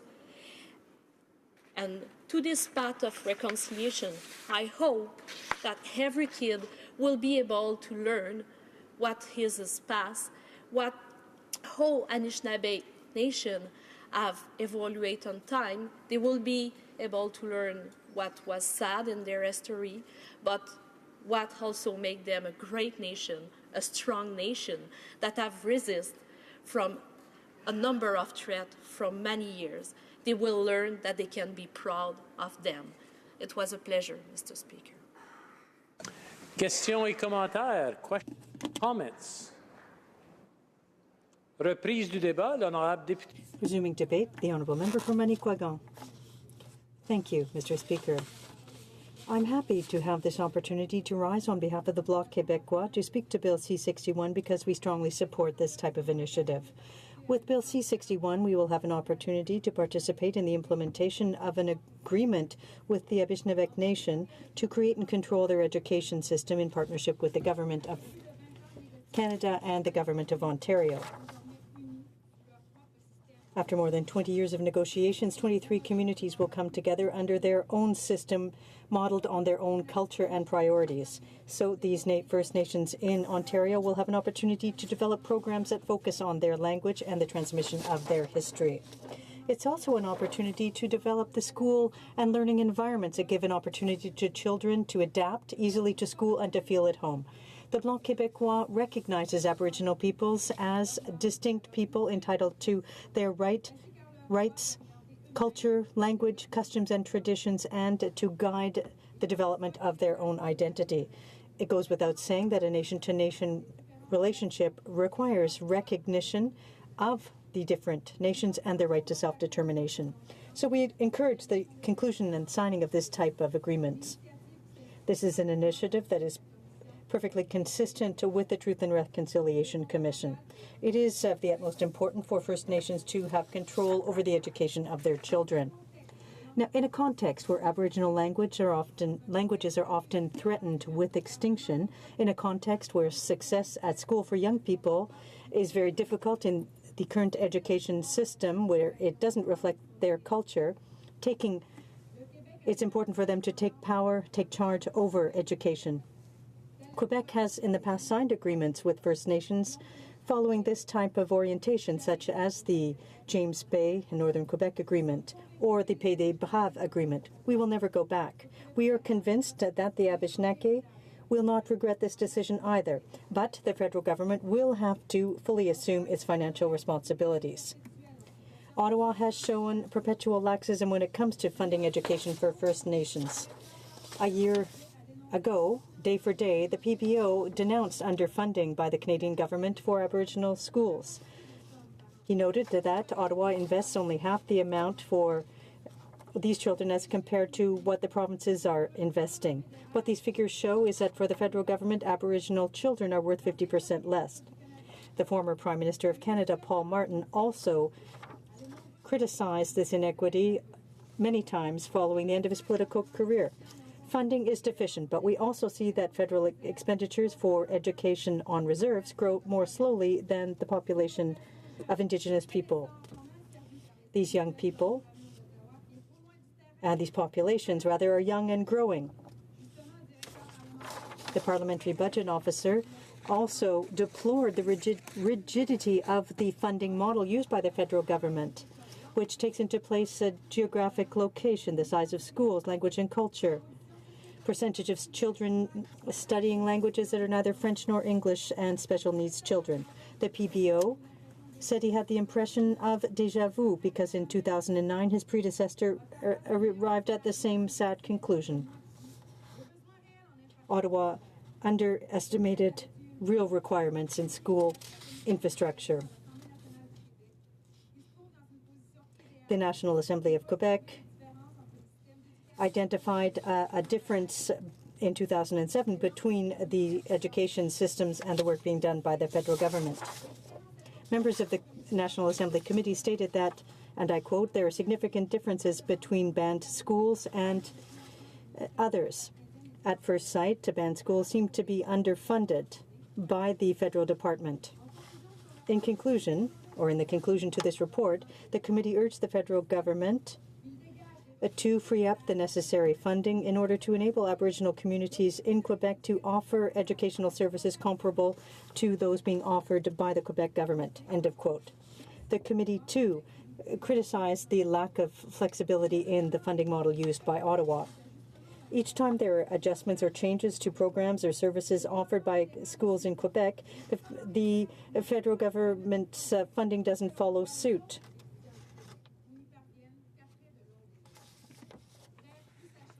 More things change, the more they remain the same, Mr. Speaker. The Bloc Québécois salutes the Anishinaabe communities and is convinced that they will come out ahead. While it is uncommon for the Bloc Québécois to speak to bills that don't deal with Quebec, Mr. Speaker, I will point out that we fully support Bill C-61. The Prime Minister, on his first day in Parliament, committed to cultivating a nation-to-nation relationship with Canada's Indigenous peoples and to cooperate with First Nations so that communities receive good quality education. We will hold him to his word, Mr. Speaker. The government must show initiative so that agreements like this one, so that there are more agreements like this one. It will also have to work in partnership with First Nations. The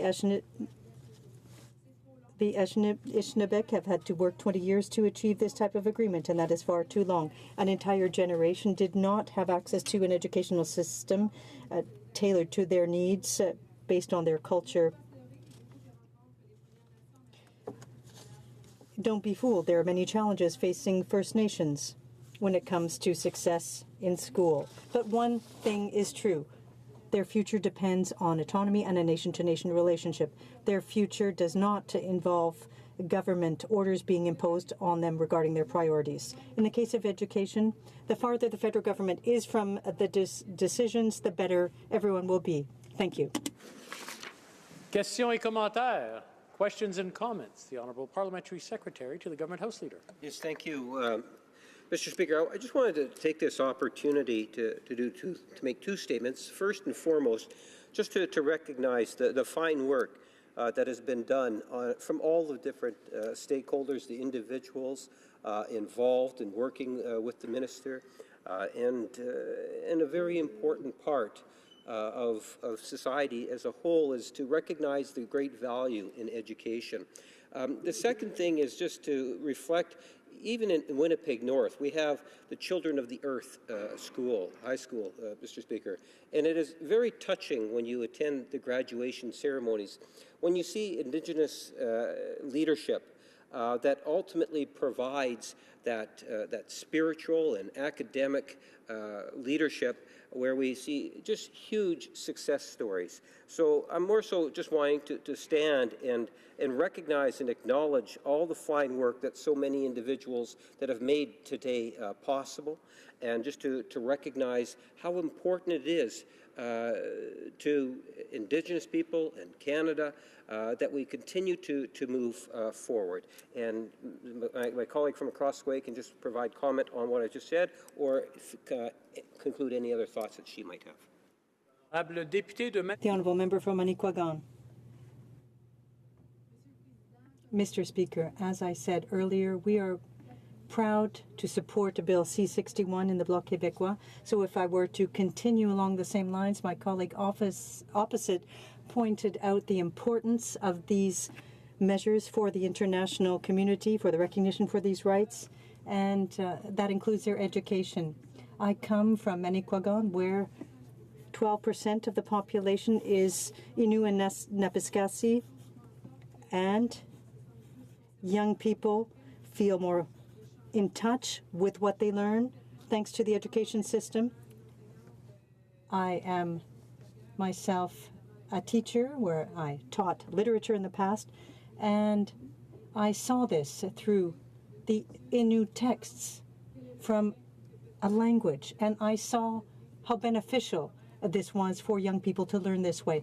And when I say how good it was, it applied across their curriculum, across their learning. It's essential for them to have access to their language, their culture, for their own education, to establish a better future for themselves. And I salute the people back home and all those currently working in order to put in place school-based structures so that they can develop their own curriculum. So clearly, I am clearly in favor of a measure like C61 for all Aboriginal communities, be they in isolated regions or closer to large urban centers, and they need to have the necessary funding to achieve this. The inequities need to be eliminated, the differences, the gap narrowed, but they also need to structure their educational systems because they're not starting from the same place as others. Thank you very much, Mr. Speaker. Questions and comments? Resuming debate, reprise du débat, the honourable member for Saanich, Gulf Islands. Thank you, Mr. Speaker. We acknowledge, as other speakers have, I acknowledge that we're standing in traditional territory of the Algonquin nations, and in their language say thank you, miigwech. I can speak in the language briefly of the place where I come from.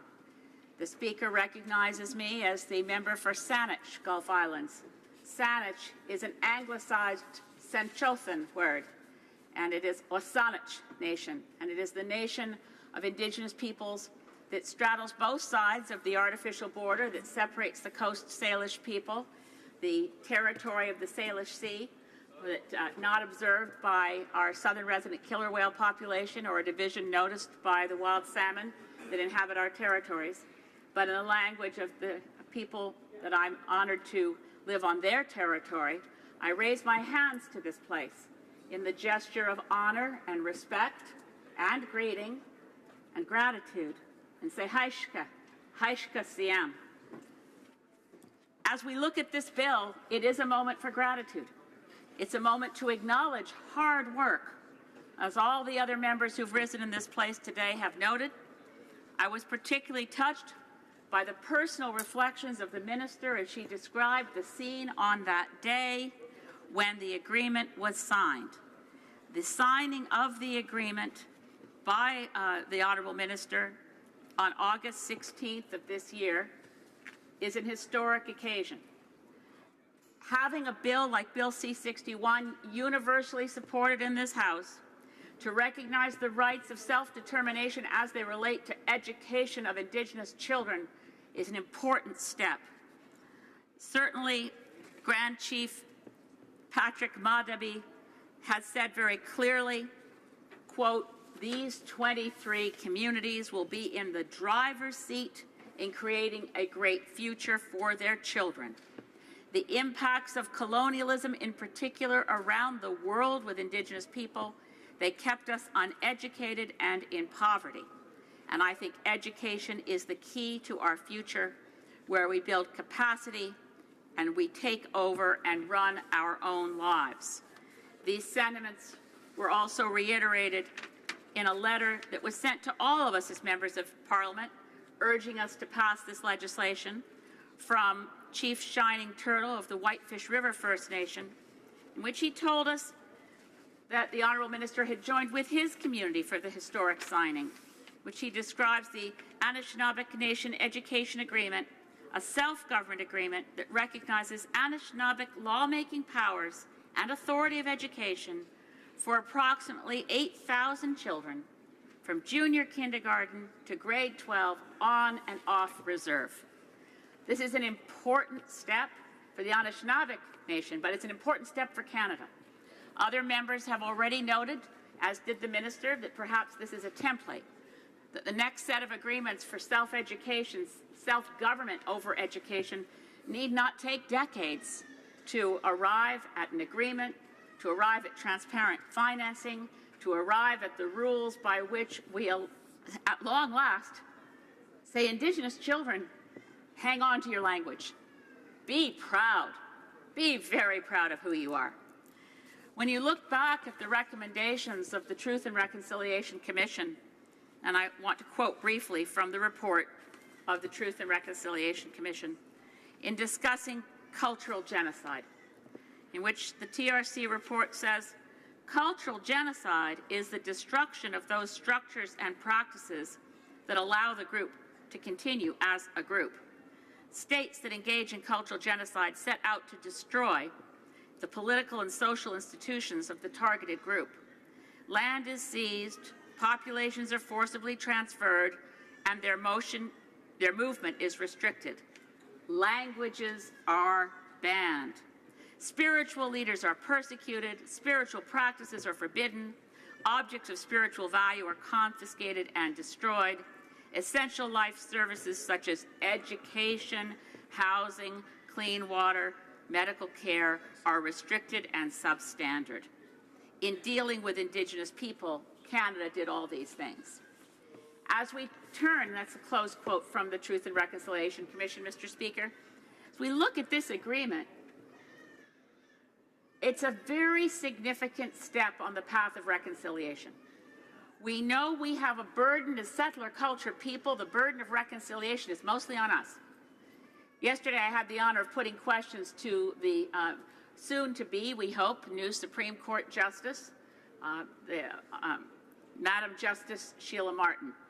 And she said the most significant work she'd done in her life was working with former Supreme Court Justice Peter Corey at the request of Phil Fontaine, former First Nations Grand Chief, to work on a settlement relating to the residential school issue.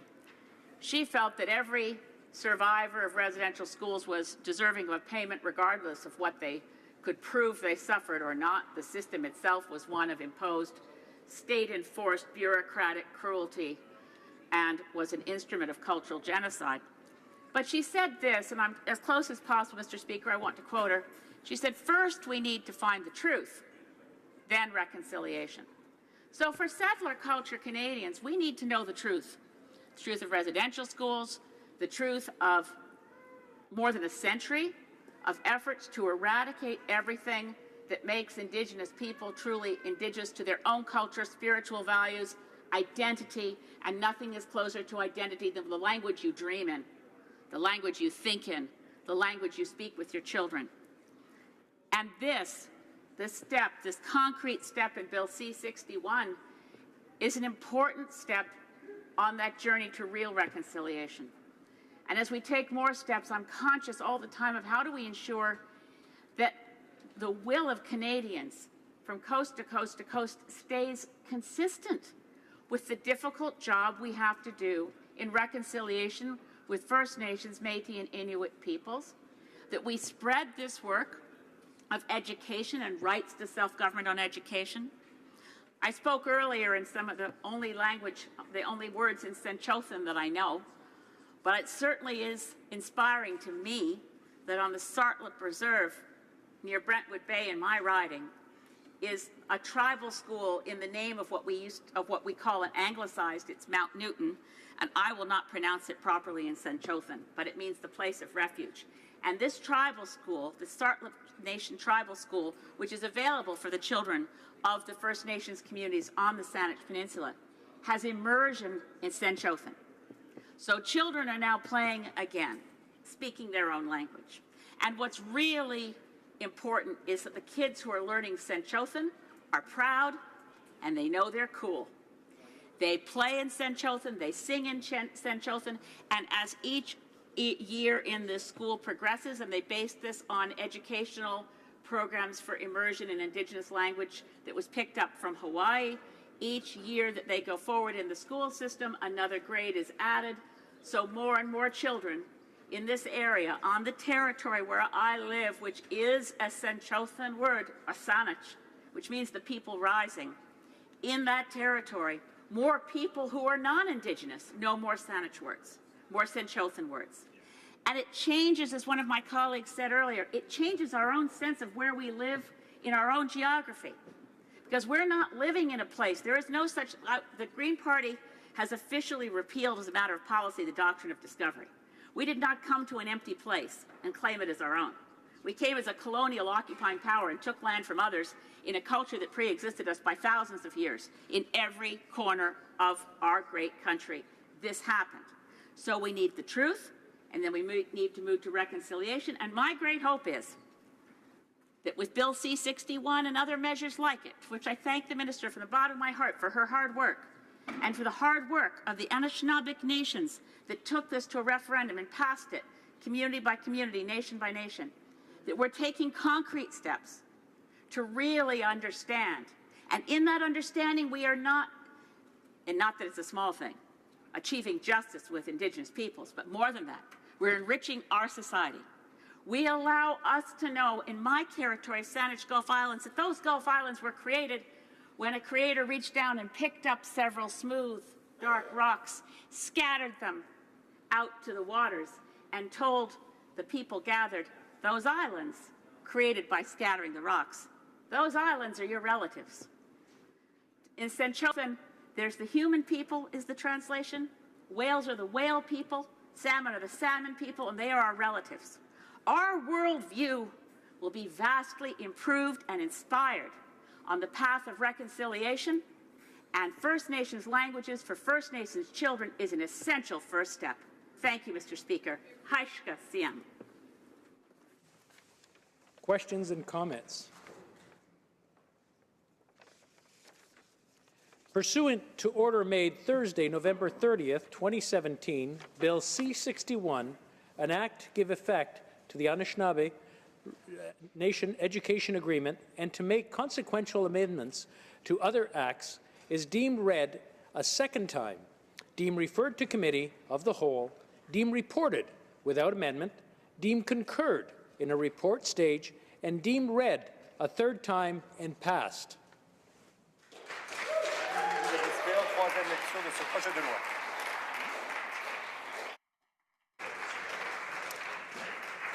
I don't think I've ever seen this. August Place is not necessarily known for cooperation and complementary work, but I must say I want to thank all the the members for their hard work, and our elders who are here with us today for such a momentous evening. Thank you.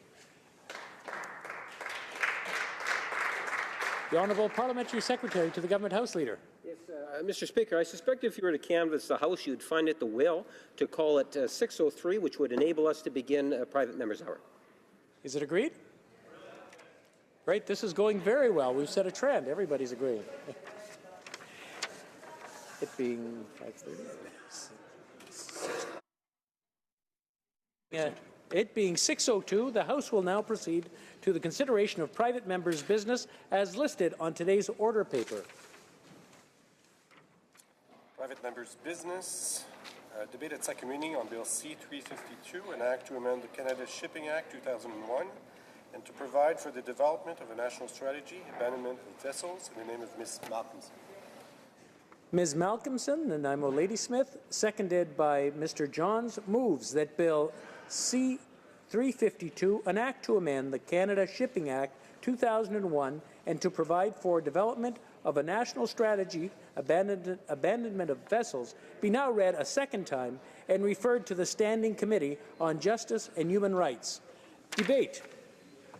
The Honourable Member for Nanaimo Ladysmith. Oil spills and marine debris from thousands of abandoned vessels across the country pollute our waterways and put local fishing and tourism jobs at risk. For too long, jurisdictional gaps have left coastal communities with nowhere to turn when they need help with abandoned vessels. I first encountered this elected in roughly 2005 on Parker Island. This is a small island off Galliano. Constituents came to us saying for 10 years they'd been trying to get an enormous abandoned barge off their white sand beach. They had asked every single department, provincially and federally, that had the runaround for 10 years. What they were faced with was one of the old Expo 86 barges. Someone had a big dream it was going to get turned into a floating bed and breakfast or anything, something like that. By the time it got to be beached on their shores, it was rotting. They would phone Coast Guard, who would say, oh, if it's a hazard to navigation, maybe we'll come and have a look. Coast Guard would simply tie back on the rotting pieces of rebar or the chunks of concrete or asbestos insulation that had fallen onto the beach. Children couldn't play. The fisheries were harmed. It was a total mess, and no one would help. Now, I was chair of Islands Trust Council at the time. We didn't have any authority to deal with this, but we tried to reach out and find out, was this really a hole in jurisdiction where other communities having the same problem? And so we went to the Association of Vancouver Island Coastal Communities, the local government association for the Sunshine Coast and Vancouver Island. We passed resolutions asking for action. We took those to the Union of BC Municipalities, 180 municipal and rural governments all binding together.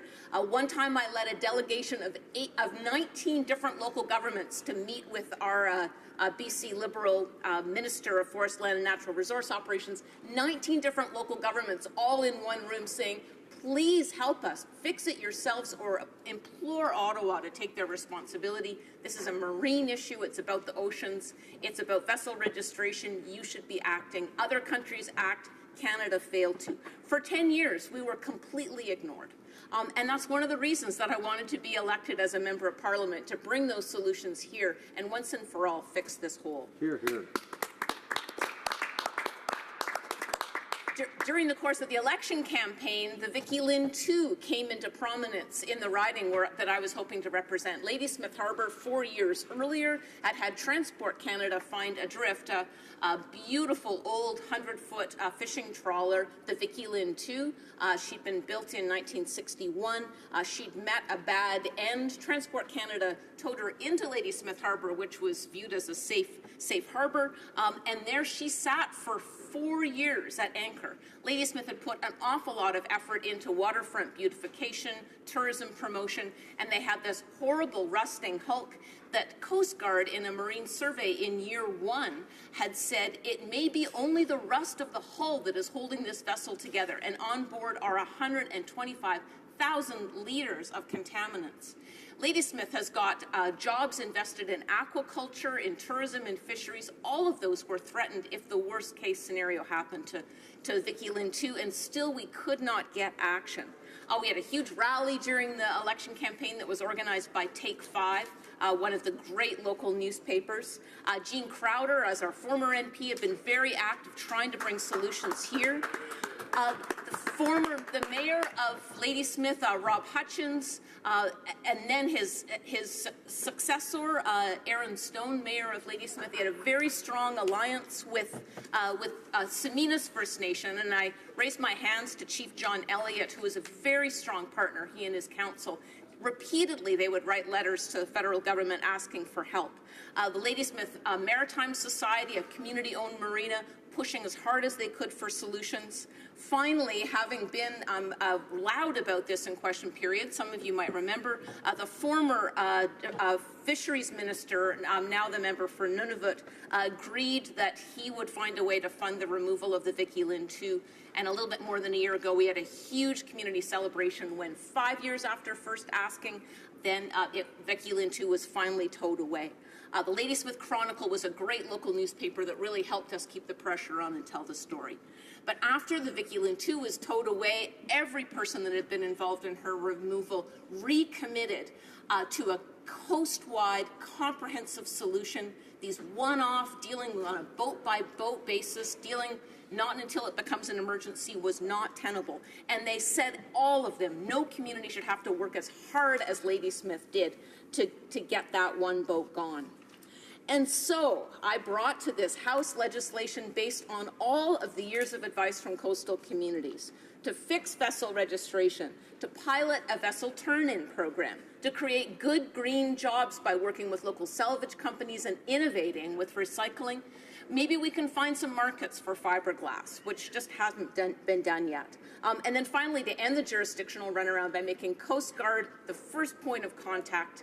If someone finds an abandoned vessel, they contact Coast Guard. Coast Guard works out between their other federal agencies who it is that should take the first action. Broad endorsements for my legislation, from Tofino, BC to Fogo Island, Newfoundland. 50 coastal communities, businesses, harbour authorities, marinas, labour groups, the BC Ferry and Marine Workers Union, Vancouver District Labour Council, and the Union of BC Municipalities all endorsed my legislation. Wow. This summer I went to Nova Scotia, met with local leaders all over who are also having the same problem, and they all agreed that this legislation would meet their needs too, and we needed to accelerate it. We kept raising the pressure, along with many of my other Vancouver Island colleagues, some of who are sitting with me today. 80 times we raised the issue of abandoned vessels in this House, just in this Parliament alone. And the government kept promising imminent action. They did announce some funding back in the spring, which was better than a kick in the head, but honestly, a drop in the bucket. $260,000 this year for small craft harbors, and $300,000 for removals for anywhere else in the rest of the country. Now, the bill for removing the Silver King from my colleague's riding, Courtney Alberti, was $300,000. That one vessel would have blown the whole budget for the entire year. The Capital Regional District, which my colleague, the MP from Victoria, is part of the representation. They've applied to the federal government for $1 million to remove the backlog of abandoned vessels. $300,000 is not going to go very far. So then, October 22nd, a new sinking of another vessel in Ladysmith Harbour, the Anna Pea. It had been on Transport Canada's inventory of vessels of concern for 3 years already. And it certainly was a lot more expensive to recover and more damaging to local jobs and to the environment once it was sitting on the bottom of Ladysmith Harbour leaking oil than it would have been if proactively we'd been able to remove this vessel of concern before it sank. Very grateful to the Coast Guard, as they have so many times risen to the call to action, and without really the proper resources and without a super clear authority, those good men and women of Coast Guard have acted. But we need to support and resource their work and give them clear responsibility. So October 30th, just 8 days after the Anna Pea sank, the Transport Minister introduced Bill C-64. It's compatible with my legislation, but has no overlap. And my bill, when I saw that he had finally acted, I thought, great, my bill would really fill the gaps in his. Both pieces of legislation could move forward together. The Transport Minister's bill does not legislate on the most pressing issues to do with abandoned vessels. It doesn't deal with the backlog. It doesn't fix vessel registration. The Transport Minister wants to be able to send fines and penalties to the owners of abandoned vessels, but if there's no proper vessel registry, how will he ever know where to mail the bill? These two pieces of legislation should have been able to go forward together. And again, not dealing with the backlog, part of my bill suggested a vessel turn-in program, kind of like the successful Cash for Clunkers program for vehicles that's been worked on in many provinces. Without that kind of turn-in program, you're just not going to be able to deal with the backlog. So we've heard about all the procedural games that the Liberals used. They blocked my bill at Proc. I went to an appeal. I showed them exactly all the ways that the bills are compatible, not in conflict. They used their majority on committee to vote me down. We then used an unprecedented tool, never been used in the history of the House of Commons, for a secret ballot vote. And even under the cover of the secrecy of the ballot box, I just had an awful lot of Liberal colleagues say, sorry, I'm voting with the government on this one. I sure wish they had voted with coastal communities and voted to have their solutions from all those coastal mayors brought into this House, and at least have the courage to debate them in committee. To me, it felt like a real betrayal of the Liberal commitment to work across the aisle, to work cooperatively, to bring to work with local communities to find solutions. And and disappointed. So there's not an element of those BC coastal voices in this legislation. And I don't believe there are any BC Liberals on the speaking list today who are willing to speak about why they didn't want to support this bill. In the previous Parliament, the Liberals, when they were the third party, voted for my former MP, Jean Crowder's version of this bill, including the Fisheries Minister, the Transport Minister, and the Prime Minister. Anyway, times have changed. And so tonight, this is the end of the road for Bill C-352. It is what coastal communities have been asking for decades, but this is our kind of consolation prize final hour of debate.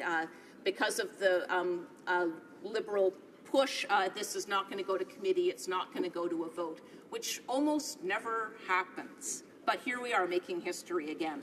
Yesterday, I was very pleased to have the support of all parties of the House to fast-track the Transport Minister's Bill C-64 to committee immediately.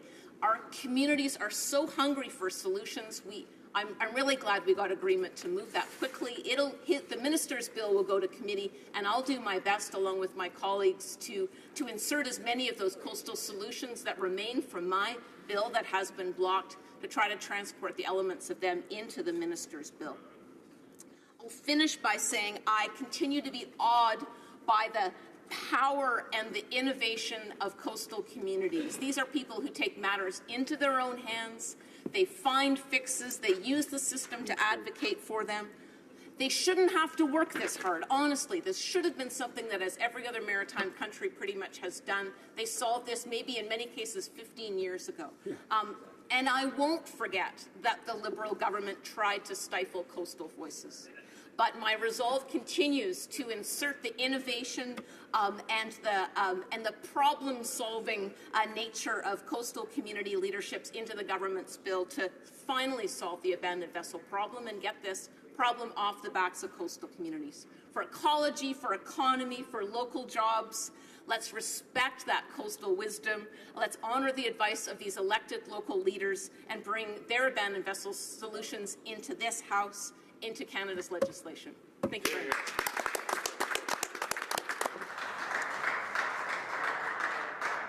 Resuming debate, the honourable member for South Shore St. Margaret's. Thank you, Mr. Speaker.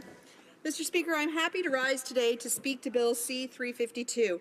But before I speak to the bill, I really want to say a sincere thank you to the member from Nanaimo Ladysmith for her commitment to and her advocacy for coastal communities and the issues surrounding abandoned and derelict vessels. We both agree that something has to be done about this ongoing problem. Mr. Speaker, I often use the example of a truck when I talk about abandoned vessels. If a trucker is through with his or her rig, they can't just leave it at the side of the road and expect someone else to look after it. So why should we expect any different from people who own vessels?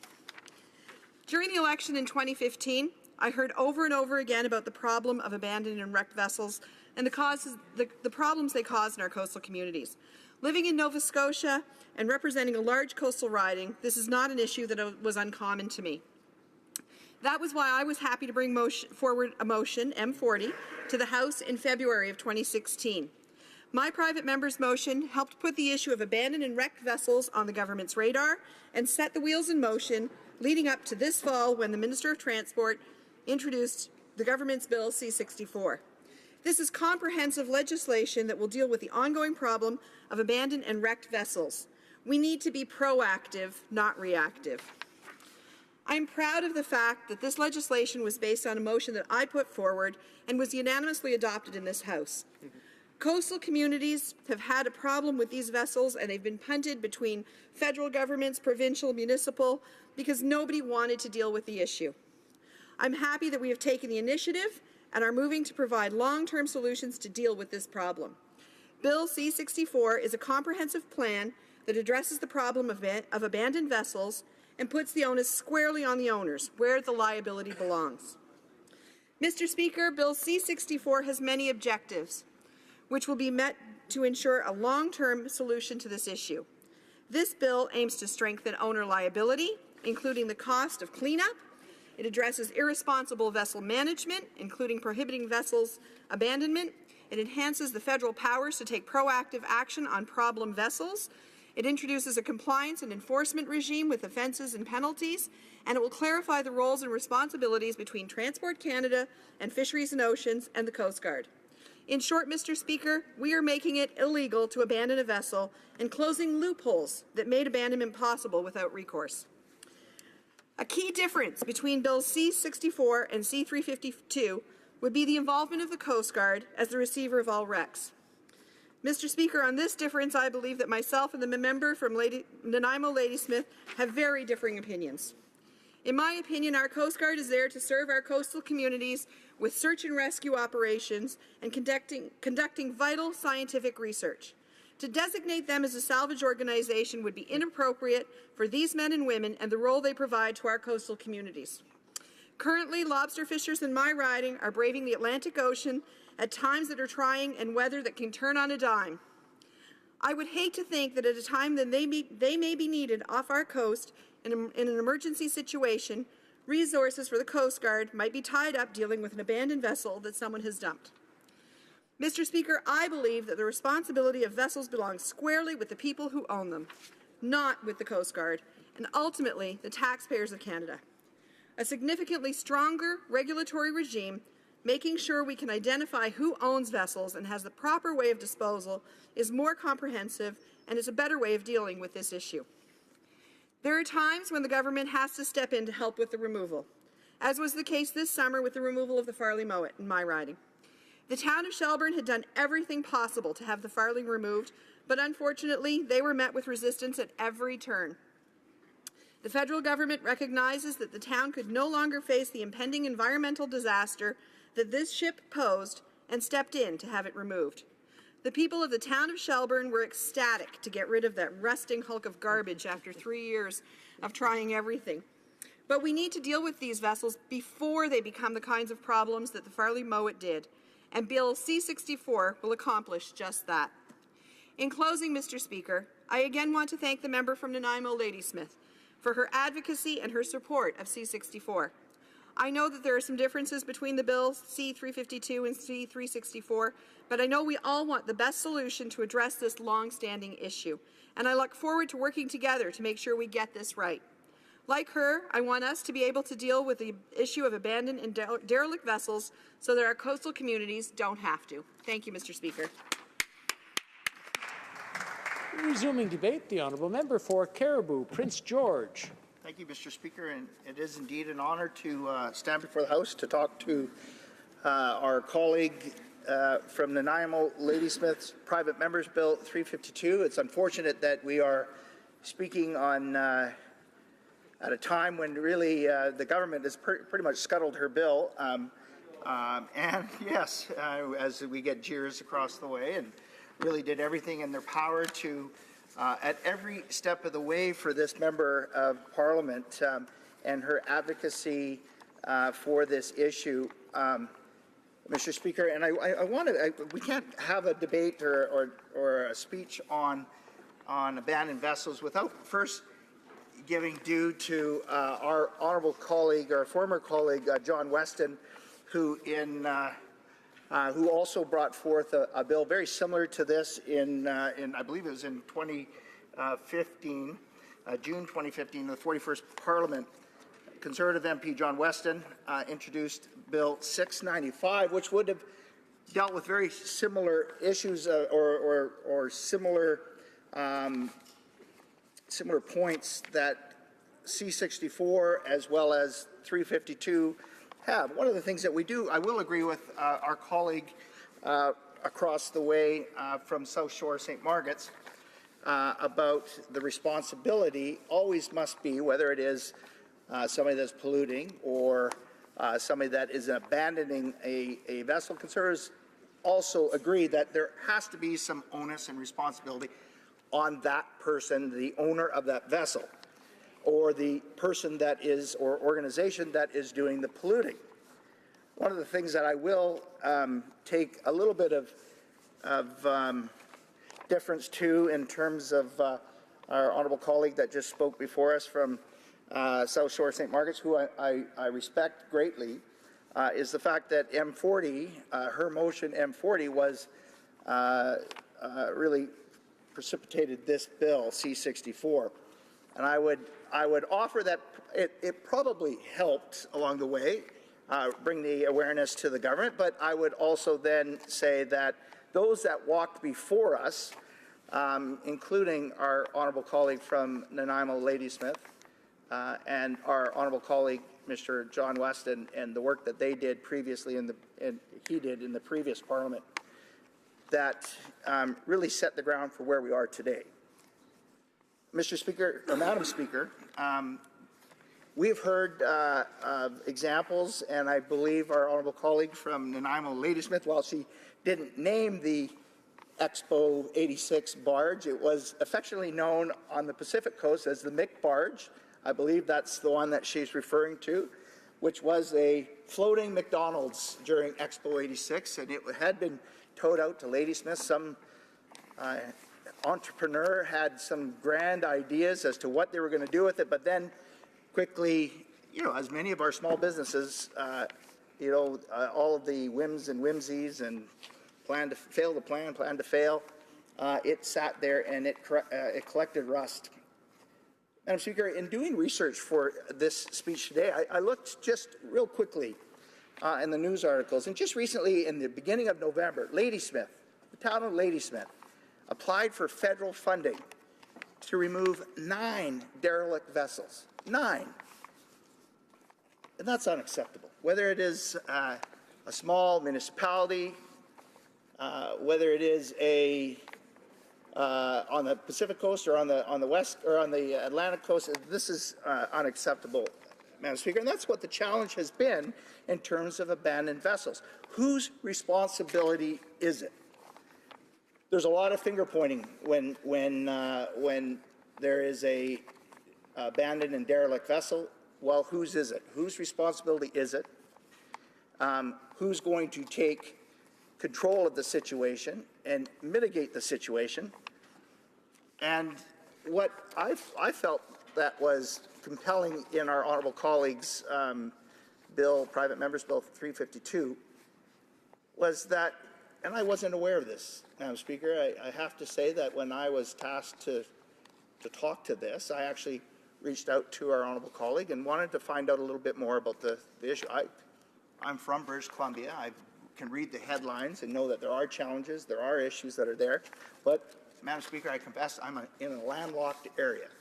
So outside of maybe an uncle's rowboat or what have you, there aren't a lot of huge derelict vessels that you will see in some of our coastal communities. So I wanted to know what was the difference between C-64, our honourable colleague's bill earlier in the previous Parliament, C-695, and our honourable colleague from Nanaimo, Ladysmith's bill, 352, caught myself. I wanted to know what the difference was.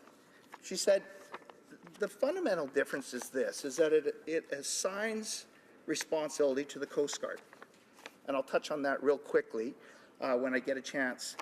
But the overwhelming issue that we have, and I think our honourable colleague said it very articulately, is that when you are trying to track down the owner of a vessel, and perhaps it's exchanged hands 3 or 4 or 5 times, how do you assign a fine to somebody that doesn't own that vessel anymore? The registration process, the federal registration process for marine vessels is flawed, has been flawed. So I thought 352 identified this issue, which I was unaware of. I look forward to this bill, C-64, coming to committee and working with my colleague across the way from South Shore, St. Margaret's, to perhaps maybe insert or make some amendments to C-64, because I think that there is some strong points that will allow us to finally put this issue to rest. Now, one of the things I wanted to talk about was the responsibility of the Coast Guard. Our honourable colleague made a great point. It was South Shore, St. Margaret's. Responsibility as it sits with 352 would go squarely on that of the Coast Guard. Somebody needs to take responsibility ultimately for that, whether it is the enforcement, whether it is mitigating the issue, removing it from the waters, somebody should be responsible. A singular group, a singular organization that you can go to and know if you've got that ship that is resting in your area that you call whichever group it is, Coast Guard, Transport Canada. There's no finger pointing. The challenge that we have is that we have a Coast Guard right now, and I think my honourable colleague knows where I'm going with this. We have a Coast Guard today that is challenged for resources. So I would challenge my honourable colleague across the way from South Shore St. Martin's, knows that this is something that, as I am the shadow minister for this file, I am deeply aware that we have 27 marine vessels in our Coast Guard fleet. 27 marine vessels that are around about 75% to 148% of their notional lifespan. We have perhaps the oldest marine vessel fleet in the world. Canada has the largest coastline in the world, and we are tasked, we're asking our brave men and women of our Canadian Coast Guard to brave the waters, to protect our Arctic, or to enforce our Arctic sovereignty, to ensure that shipping, because 90% of all Canada's, of our trade goes by marine and waterways, to make sure our seaways, our waterways are free of ice, that our ports and our communities can remain viable, that our mariners and our fishermen and those coastal communities can receive the services that they require from our Canadian Coast Guard, but yet we have a fleet and resources with the federal organization that I believe requires some attention. So, Madam Speaker, I understand I've got about a minute left.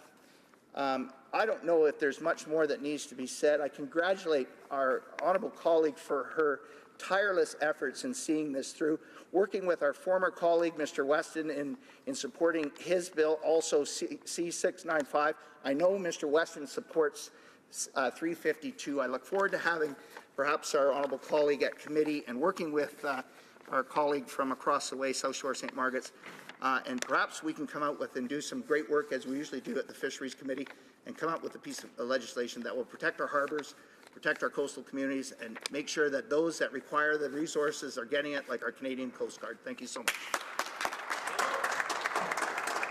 Reprise de débat, resuming debate. The honourable member for Cowichan, Malahat, Langford. Thank you, Madam Speaker. And I just want to start by stating into the record what an absolute pleasure it is to have such a dedicated colleague like the member for Nanaimo, Ladysmith. We are fortunate enough to be neighbours on the beautiful island, Vancouver Island. We share a coastline together, and we both have a connection to Jean Crowder, the former Member of Parliament for Nanaimo Cowichan. We've often liked to joke that it took two of us to replace Jean because that's how good she was. But, you know, I want to set the stage, Madam Speaker, for why we are here debating, for my constituents back home who may be watching this. We are here debating. We've been given 1 hour of debate for my colleague's bill, C352. And we're here because the Liberal government has used its majority, has used bully tactics to silence her voice, to silence her right to take forward legislation in this House on behalf of her constituents. The Procedure and House Affairs Committee deemed this bill non-votable. The member for Nanaimo Ladysmith appealed to this House, and for the first time ever, we had a historic secret ballot vote. We lobbied Liberal members of Parliament. We sent almost 30,000 emails to them. Strong voices from coastal communities. But still, they decided they were going to quash her voice, not let her stand in this place, and bring forward legislation, as is the right of every member of Parliament in this place, and that's why we are here today. Madam Speaker, my riding has a long history with abandoned vessels. I could write a whole book just on Cowichan Bay and what it's gone through. In fact, we still have the SS Beaver down below water and waiting for action to happen. But, you know, I've had a long history with abandoned vessels, and the biggest problem with abandoned vessels has been the jurisdictional finger pointing. You know, if it was laying on the seabed, it was the jurisdiction of the province, unless it was a municipality that had that particular foreshore. If it was an obstacle to navigation, you called the Coast Guard. who more likely than not would just tow it to the nearest sandbar and leave it there. In other instances, you could have the Port Authority involved. The main point, Madam Speaker, is that constituents, when they found an abandoned vessel, had no idea who to turn to and would just completely get the runaround.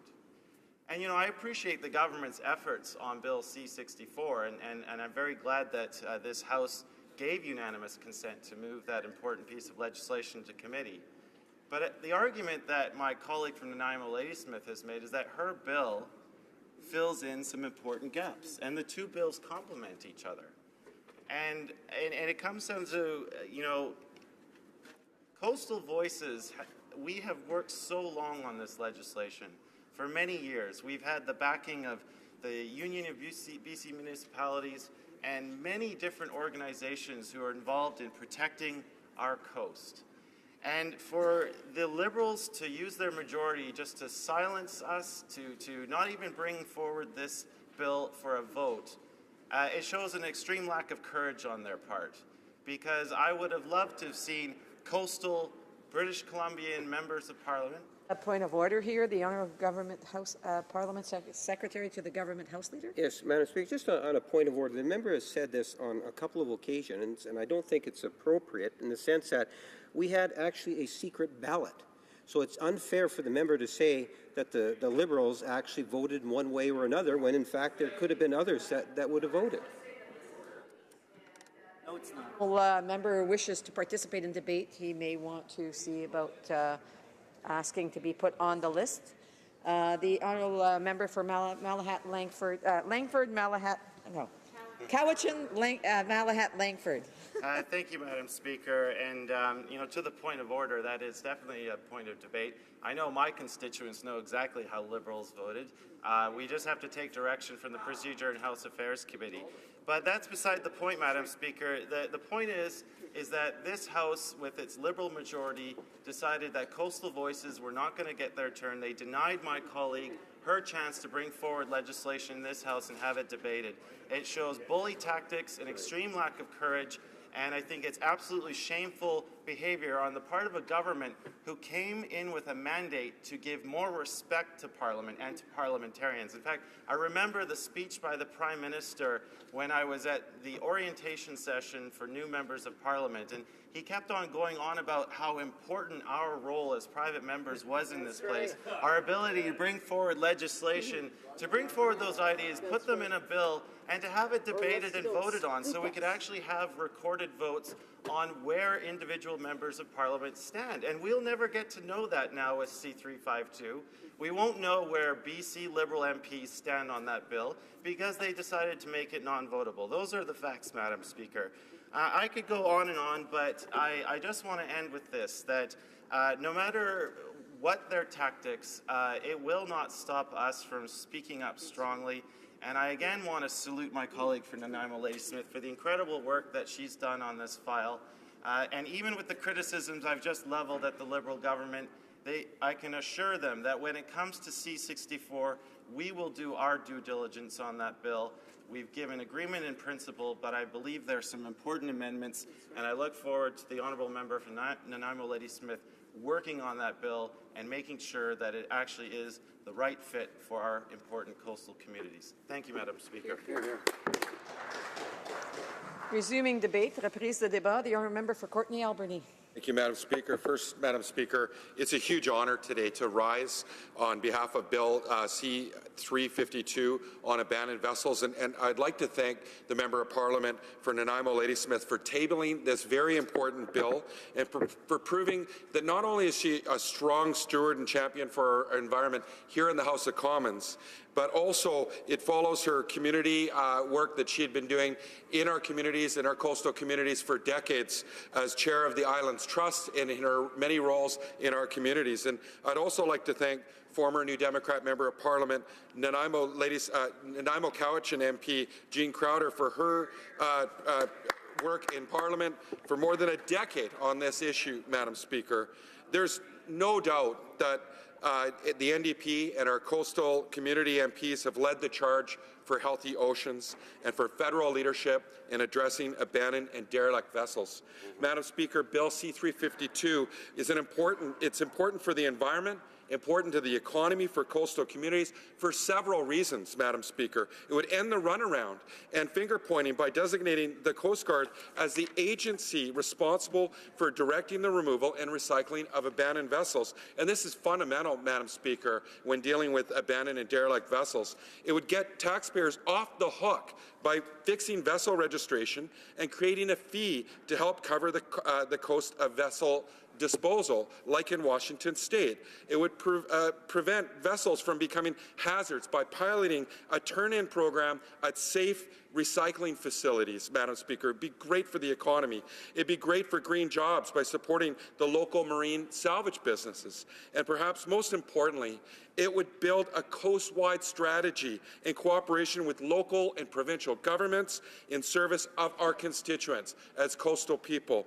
And these key points, and they're all key to this bill, Madam Speaker, were derived from more than 15 years of work and advocacy by local stakeholders in coastal communities in British Columbia. I cited the MPs from the past, Jean Crowder, and the current member from Nanaimo, Ladysmith, and the work she's done working with individuals, organizations, local mayors and councils from my riding, from Tofino to Qualicum Beach, Madam Speaker, through the Association of Vancouver Island Municipalities, and even a resolution that was supported by the Union of British Columbia Municipalities, Madam Speaker. This bill reflects their concerns and their priorities. But the government's response to Bill C-352 has been totally inadequate and undemocratic. In fact, it shut out coastal voices, Madam Speaker.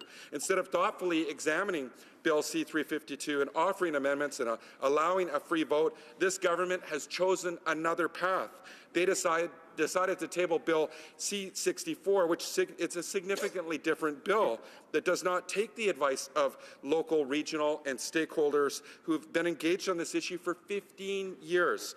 It is not without merit, but it has some huge gaping holes. For instance, the government's bill, C-64, does not create nor define a national strategy to deal with abandoned vessels. It has no turn-in program or a cash for clunkers incentive for owners who may be at risk of losing or considering abandoning their vessels at sea. And finally, while Transport Canada admits that there may be thousands of abandoned and derelict vessels along our coastline today, there is no mechanism or plan for clearing this backlog. So unlike the government's bill, Bill C-352 directly deals with each of these glaring weaknesses, Madam Speaker.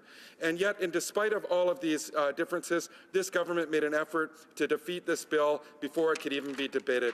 Madam Speaker, as I close, again, I want to thank my colleague, my neighbour from Nanaimo, Ladysmith, for bringing this issue forward, for working and cooperating with other parliamentarians. And again, I just want to thank her for her good nature and her commitment to progressive cooperation, getting results for her constituents in all coastal communities. And I really want to thank her for urging all MPs to provide unanimous consent to move the government's bill along to help our coastal constituents as quickly as possible. In closing, Madam Speaker, again, I want to thank my colleague for her incredible work, for bringing coastal communities together, for bringing this forward, for demonstrating once again that she's a leader and we're leaders as the NDP in defending coastal communities on the environment and the protection of our coast. Thank you, Madam Speaker. Resuming debate, reprise de débat. The honourable member for Nanaimo, Ladysmith, has the right of reply for 5 minutes. Thank you, Madam Chair. I want to start just to make sure that I don't run out of time on this. I want to thank profoundly the coastal leaders that built this legislation and who kept this dream alive, I guess, all this time. I've back to Islands Trust Council, North Pender trustees Steves and Hancock worked with me for years on this. Denman Island trustees Bell and Graham also worked so closely, and Thetis trustee Peter Luckham, who's now Trust Council chair. Islands Trust staff Adams, Gordon, Frater, just amazing female leadership and great wisdom that found solutions and helped coastal communities find their voice together to be able to propose solutions and pitch them to provincial and federal governments. On the Regional District of Nanaimo, Regional Directors Stanhope, Cooley, Venoff, and Dory, all within my region, all very strong partners, and we wouldn't have gone as far as we did without them. Ladysmith, the former mayor Hutchins, the existing mayor Stone, Steve Arnett, a councillor that's been on this file with me the whole time for, 12 years at least. Duck Patterson, Carol Henderson, both councillors who've been very supportive. The Ladysmith Chamber of Commerce, the Ladysmith Maritime Society, Rod Smith has just been a treasure of information and really someone that's on the water, gets these problems. In Nanaimo, City Councillor Diane Brennan's been working for years with me on this. Mayor McKay and Bill Yoakum, councillors, both been really supportive. The Nanaimo Port Authority, former Chair Jeet Manhas has been a strong partner. Chamber of Commerce CEO Kim Smythe, Georgia Strait Alliance, BC Ferry and Marine Workers Union, all right in Nanaimo and Ladysmith, and all strong partners and committed to finding a solution. Men and women of the Coast Guard again and again have come to the fore, mayors of Victoria and Oak Bay, and my fantastic staff team, Jenny, Michael, Hillary, Lauren, Mikkel, Scott and Karen, who used to work on my team. They have just blown this out of the water. We've finished our campaign significantly earlier than we intended to, but they've just put all horsepower into it for the whole time. And then the last couple of weeks especially, thank you tremendously to all the coastal voices in multiple ridings on both sides of the country who emailed coastal Liberal MPs imploring them to give the coastal voices an opportunity to be heard in this House and voted on. Together they sent 27,000 individual emails to coastal Liberals. They sent phone calls directly to their offices, Twitter messages. Thank you. We pushed as hard as we possibly could have. We couldn't have worked harder to get consensus here to be able to have this bill heard. So that's really a point of pride. With that said, I do want to just flag for our next chapter here in response to first of all, recognizing this is a problem across the whole country. There are thousands of abandoned vessels that Transport Canada has identified. On Newfoundland, Manolis L is one, 25 years later, is still burping up oil and harming fisheries. My colleague has been fighting for 6 years at least, the Catherine Spirit, abandoned vessel threatening drinking water in her riding in Quebec. The Cormorant in Nova Scotia, just all over we're seeing these. We have to work together, but we cannot characterize my proposal to make the Coast Guard the receiver of wrecks as turning Coast Guard into a salvage operation. I mean, please, if I can say anything to the government, you must recognize that asking people to take a constitutional lesson or reading an org chart to figure out who might be able to help them with a problem is untenable. We're not asking Coast Guard to do the salvage. We're asking them to hold the expertise and to be able to navigate the system, and they talk to their relevant federal agencies to figure out who's actually going to take action. But it should not be up to local governments or ratepayers groups or environmental organizations or businesses such as in Cowichan Bay who paid themselves to helicopter out abandoned vessels when they just got fed up with waiting for federal action. Please, let's pull together on this for economy, for environment, for jobs, and to give people faith that the federal government can work together and solve problems that coastal communities identify. Let's work together. Let's get this done. Thank you to everybody that tried their best to make it happen. I just want to also remind the member she addressed her comments to the government at one point. So I just want her to remind her maybe to avoid using the word you, and it would make life a little bit easier here in the House. La période prévue pour l'étude du projet.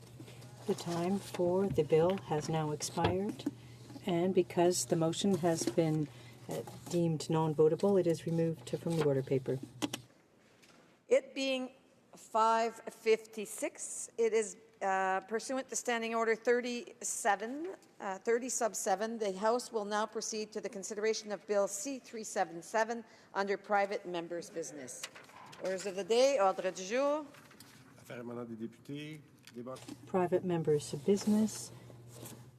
Second reading of Bill C-377, a bill to change the name of the electoral district of Châteauguay-Lacolle. Ms. Shanahan, seconded by Mr. Rioux, moves that Bill C-377, an act to change the name of the electoral district of Châteauguay-Lacolle, be now read a second time and referred to the Standing Committee on Procedure and House Affairs. Debate. Debate. Député de Châteauguay-Lacolle. The Honourable Member for Châteauguay-Lacolle. Thank you, Madam Speaker. Today is an important day for my constituents, and it's the first step in action, or an initiative rather, I undertook after my election to change the name of my riding on behalf of my constituents from Châteauguay-Lacolle to Châteauguay-les-Jardins de Napierville. The reason behind the initiative is that the name Châteauguay-Lacolle is inaccurate, Madam Speaker. If you were to look at the map of my riding, and I'm not entitled to show it to you, but if you have an opportunity to do so, please look at it, you will see that the municipality of Lacolle is located in the neighboring riding, the one held by my colleague, the Honourable Member for Saint-Jean. The municipality of Saint-Bernard-de-Lacolle is located in my riding, and it's a municipality that has its own history, its own institutions, and its own raison d'être. Before winning the election, the residents of Saint-Bernard-Lacolle shared their concerns with me, and I made a commitment to take the necessary steps to fix the situation. So it's in that spirit, Madam Speaker, that I have the honor to rise in this House today. And we didn't want the name Lacolle to be used erroneously here, or to be confused with Saint-Bernard-de-Lacolle. I want to point out that over the past 2 years, we've drawn it to the attention of many people that Châteauguay-Lacolle leads to a great deal of confusion in the riding. It's the root of a lot of misunderstandings because the names Saint-Bernard-de-Lacolle and Lacolle are often confused by various stakeholders, national media, for example, mainly because the customs or the border crossing of Lacolle is located on Highway 15, and this is the busiest border crossing between Quebec and the United States, and it's located in Saint-Bernard-de-Lacolle and not Lacolle. Madam Speaker, you're probably aware that of the situation that's been taking place at the Lacolle border crossing. I'm talking about the influx of asylum seekers from the United States, and this has perpetuated the use of this wrong name. However, good news. Most people have tried to correct their use of the name over the past few months. As I was saying, Madam Speaker, there are many citizens who told me how dissatisfied they were with respect to the Châteauguay-Lacolle name for the reason that I just gave you. But it's also because it affects the pride of the residents of Saint-Bernard-de-Lacolle. They're very proud of their municipality, and so this inaccurate name interferes with their feeling of belonging. After several discussions and consideration of this with my citizens, there was an agreement on a name that seemed like the most logical choice, and that is Châteauguay-les-Jardins de Napierville. It's logical because Les Jardins de Napierville is the name of an MRC that covers 9 of our 15 municipalities. Second, the main city, Châteauguay, is at the northwest tip of the riding, whereas Les Jardins de Napierville MRC includes the 9 municipalities that are further south and east in the riding. Most residents of the 6 other municipalities really identify with the title Greater Châteauguay. So, Mr. Speaker, all those constituents under this name would be able to identify themselves, or identify with, rather, the name Châteauguay-les-Jardins de Napierville. So Châteauguay would include all those living in and around Châteauguay, and Les Jardins de Napierville would include all the others.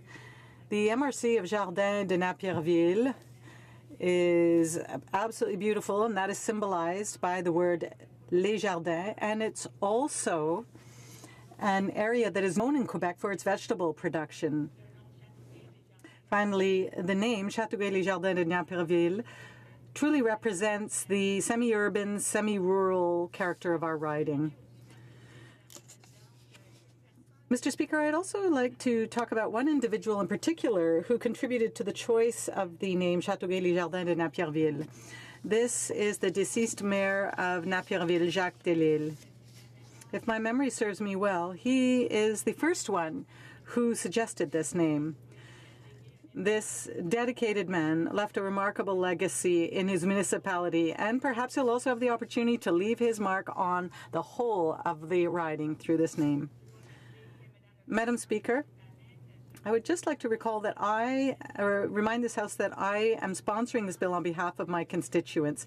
There is a petition calling on the House of Commons to change the name of to Châteauguay-les-Jardins de Napierville, and it's currently circulating in my region and has been circulating for a few weeks, and it has received several signatures from people all around my riding, including the names of the mayors of Saint-Bernard-de-la-Colle and neighboring municipalities. They are happy to support this process on behalf of their citizens, just like my honourable colleagues, the members for Saint-Jean de la Prairie and Salaberry-sur-Roi.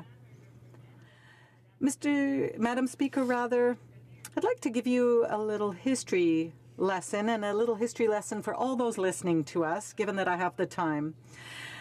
As my bill shows, the riding of Châteauguay-la-Colle was created in 2013 following the electoral redrawing of boundaries that was implemented at the end of the 41st Parliament in 2015. The current riding was made up of the former ridings of Châteauguay-Saint-Constant and Beauharnois-Salaberry. Madam Speaker, it appears that a mistake was made at the boundaries commissions for Quebec ridings when the name of the new riding was chosen.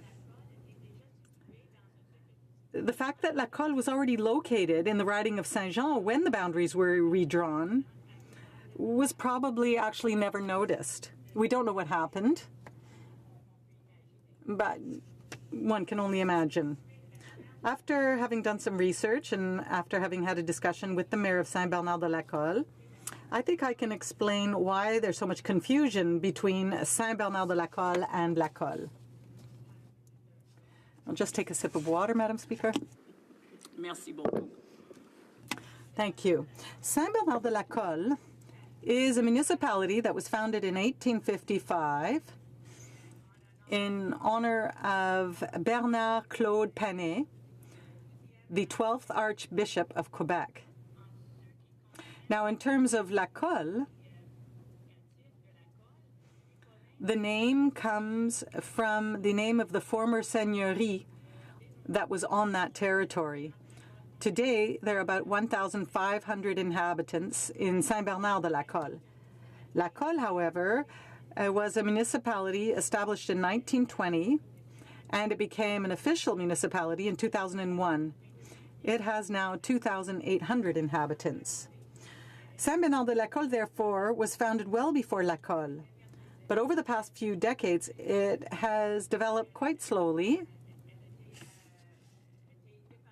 And actually, its neighbor has outstripped it in terms of population. And that's why the La Colle municipality is actually more well known.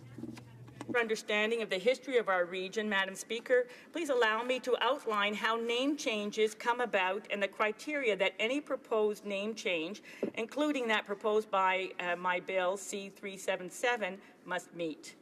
First of all, given the practice of reviewing electoral district boundaries every 10 years following a new national census, Elections Canada provides the 10 provincial electoral boundaries commissions with guidelines on riding name conventions and best practices. While Elections Canada will enact any name changes legislated by Parliament, there are practical and technical issues that must be considered, such as the limited capacity of databases. Thus, riding names are limited to 50 characters or less in order to enable the easy display of the riding names on websites, maps, and paper reports, as well as easily readable geographical products. I will note for the record, Madam Speaker, that the name proposed by the bill before us, Chateauguay, Les Jardins de Napierville, has 38 characters, including hyphens, dashes, and spaces. Madam Speaker, my understanding is that any changes to federal electoral district names would require royal assent no later than January 2019 to be effected prior to the next federal election. According to the legislative timelines of our Parliament, I'm hopeful that Bill 377 will come into force in a timely manner. The name selected for riding should reflect the character of Canada and be clear and unambiguous. I believe that this criterion is met in my bill as the names refer to the municipality, to a major municipality in our area, and a regional municipal county region. Thirdly, a distinction is also to be made in the spelling of names between hyphens and dashes. Now listen carefully. Hyphens are used to link parts of geographical names, whereas dashes are used to unite two or more distinct geographical names. Madam Speaker, this convention is respected as a dash is used to separate Chateauguay and Les Jardins de Napierville, and the hyphens are kept in Les Jardins de Napierville. Elections Canada's guidelines also have positive characteristics that are all met in the proposed new name. For example, the sense of location and the logical order of multiple elements. On the electoral map, we see that Chateauguay and Les Jardins de Napierville are two geographical names that correspond almost entirely to the territory of the riding and conform to reading of the map from west to east, in other words, from left to right.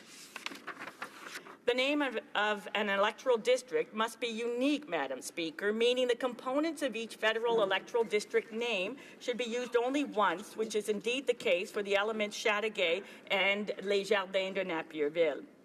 And finally, I should note the preserving of tradition is important, and it's quite acceptable to have same or similar names for both federal and provincial constituencies when their core areas embrace the same population centers. This is the case for the name of Chateauguay, which is the name of a provincial riding that includes Greater Chateauguay, consisting of Léry, Mercier, and Saint-Isidore, as well as the city of Chateauguay, representing more than half the population in our federal riding. The guidelines also contain negative characteristics that are all avoided in the name Chateauguay, Les Jardins de Napierville. I will name, however, only those which do not correspond to the inverse expression of the positive characteristics already enumerated and which are therefore already understood implicitly. I can repeat that again if that's necessary, but I'll give you some examples, Madam Speaker. For example, the name of a federal electoral district should be clear in both English and French, and as much as possible be acceptable without translation into the other official language, thus avoiding multiple forms, possible inconsistencies, and confusions. Another characteristic to be avoided is the use of cardinal points such as east or west. This would only encourage clumsy translation between official languages. The incorrect use of hyphens and dashes, Madam Speaker, is to avoid it at all cost.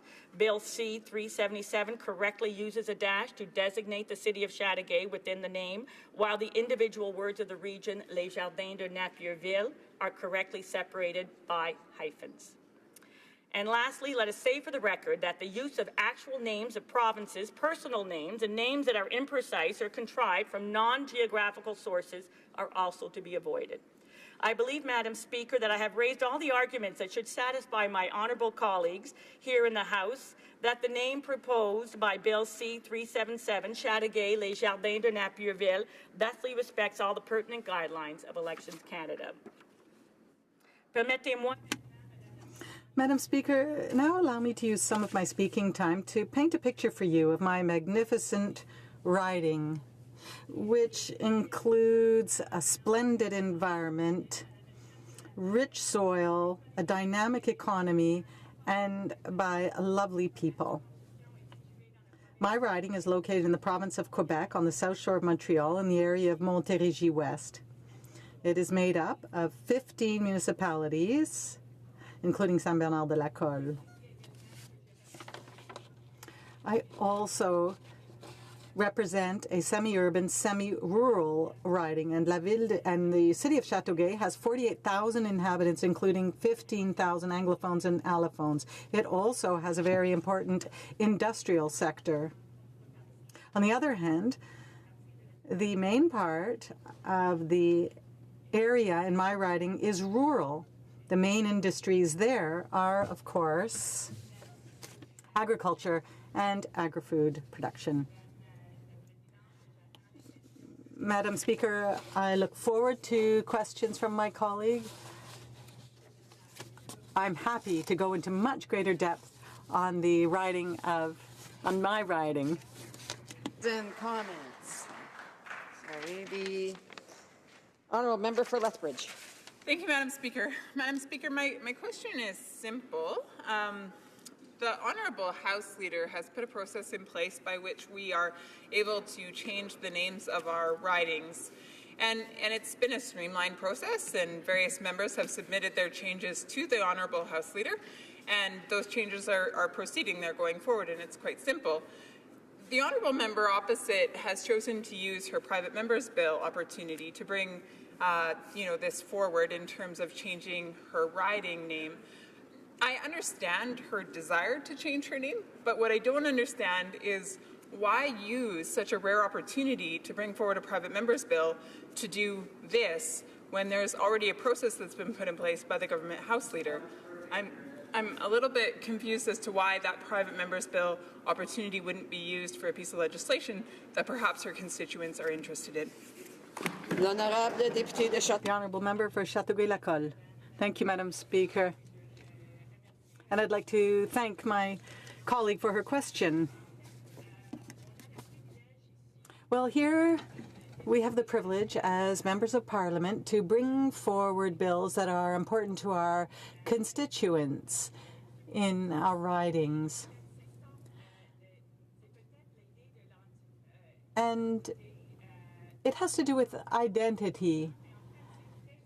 Identity is very, very important to my constituents. And a mistake was made with respect to a city or a municipality rather that isn't even a part of our riding. It was an oversight. It was a mistake. But for my constituents, it's very important. When I had the choice of tabling a bill, I decided that this was so important to my constituents that I couldn't simply let that opportunity go by.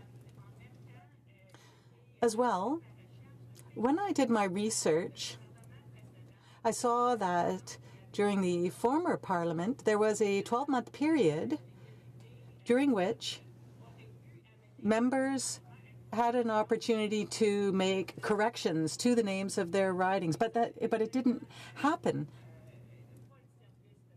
And I don't think that was good for my constituents. The honourable member for Regina Louvain.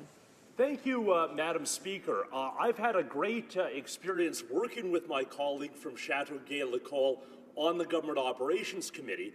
However, I have to say after that answer, it's still quite unclear why she has chosen to use a private member's bill to change the name of her riding. We do not dispute the importance of this name change, but as we speak, there's a process underway whereby the House leaders of all parties are putting together a bill to change the names of several ridings. The member for Châteauguay-Lacolle had access to that process, and we really don't understand why she didn't use it and why she is instead using a private member's bill, which is a rare opportunity. There's a limited number of spots for private members' bills to be put in front of Parliament. Many members of this Parliament won't have an opportunity to have a private member's bill be debated or voted upon, and we're using one of those opportunities to do something that other MPs are doing through a collaborative process. So I want to give my colleague another opportunity to explain not why it was important to change the name of this riding, but why it was important to do so through a private member's bill. The honourable member for Châteauguay-Lacolle. You have 1 minute. I am shocked. I am shocked that members of this House would question the choice of a fellow member in choosing their private member's bill. There is absolutely no precedent for that. Members of this House are free to bring forward a bill. If I have the honour to have a chance to present a bill, that I present a bill not that's important to me, but that is important to the people of my riding. And that is what the people of my riding said. They said, Madame la députée, l'école est même pas... They said, Madame, the member, the name of l'école isn't even in our riding. It has to be changed. Resuming debate. The honourable member for Louis Saint Laurent. Thank you very much, Madam Speaker, and I'd like to thank my colleague from Châteauguay-Lacolle, at least Châteauguay-Lacolle for now. And I would like to tell her that the official opposition agrees with the substance of the bill. We will be voting for this bill. I think my colleague has shown this. Well, just wait, I haven't finished yet. Madam Speaker, there's an inconsistency between the name of the riding and what's in it. They refer to Lacolle when Lacolle isn't even in the Châteauguay-Lacolle riding. It's in the riding of Saint-Jean, so that doesn't make sense. And I would like to thank my colleague for having taken this important step. I think it's very important. I think it's important to make the distinction. When we go to cross the border, everyone's talking about Lacolle crossing, but it's Saint-Bernard-de-Lacolle. Madam Speaker, this reminds me of a situation in my riding. Oftentimes, we talk about the Jean Lesage Airport, but it's called the Ancienne Lorette Airport. However, the Ancienne Lorette Airport is in Quebec City, but we still give the airport the wrong name. Now, unfortunately, I'm not a member there, and I love planes. I love flying. I have an opportunity to talk about that often with the Minister of Transport. But in any case, I'm talking about airports, but we actually are talking about another bill. Now, we agree on the change. We appreciate the points brought up by my colleague. And she's had an opportunity to talk about the history of her riding, the history of the municipalities and the parishes, and how important it is to her constituents. I absolutely agree. I think it's important to have the right name. Now I have 2 questions. Very minor concerns, I have to say. These are very minor concerns. I've always thought it rather strange that names of federal ridings are a mile long. I mean, they have to be 50 characters long, and 50 characters is really, really long. And, Madam Speaker, it's always hard to figure out and to be able to say the names of ridings. For example, Beauport, Côte-de-Beaupré, Île d'Orléans, Charlevoix. I mean, it goes on and on, Madam Speaker. And I look at my colleague here from Foothill. Well, it's simple. Foothill, Saint Laurent is simple too. But then when you end up on these long 4-part names, even though it's within 50 characters, that's too much. Why am I saying this now? Well, because her proposal, which we agree with in passing, is that now it would be Châteauguay-les-Jardins de Napierville. Well, if that's what the constituents want, fine. And I support the member because she took the time to consult her constituents. However, I was a little surprised that a fairly simple short name was going to be switched into a longer one. However, it makes sense historically. I acknowledge that. Now, Madam Speaker, I share the surprise of my colleague in the NDP, when he said, this is why go through a private member's bill? Because this is something that we could support. We could support the members' initiative, but why try to change the name through a private member's bill? And to, just for the information of those listening, there's an Electoral Boundaries Commission, and it's usually put in an omnibus bill, and in this bill there will be the various changes to the ridings proposed by members. It's done in a very logical way. But, Madam Speaker, it's a pity to see that our colleague has preferred to go forward in an independent way through a private member's bill, rather than working with her other colleagues and to get the support of all parliamentarians to change the name. And we will fight all over my life to the right of the member to table that kind of bill. But let me express our surprise, because she should have used another way to achieve exactly the same goals. And we do support the goals of recognize the population will.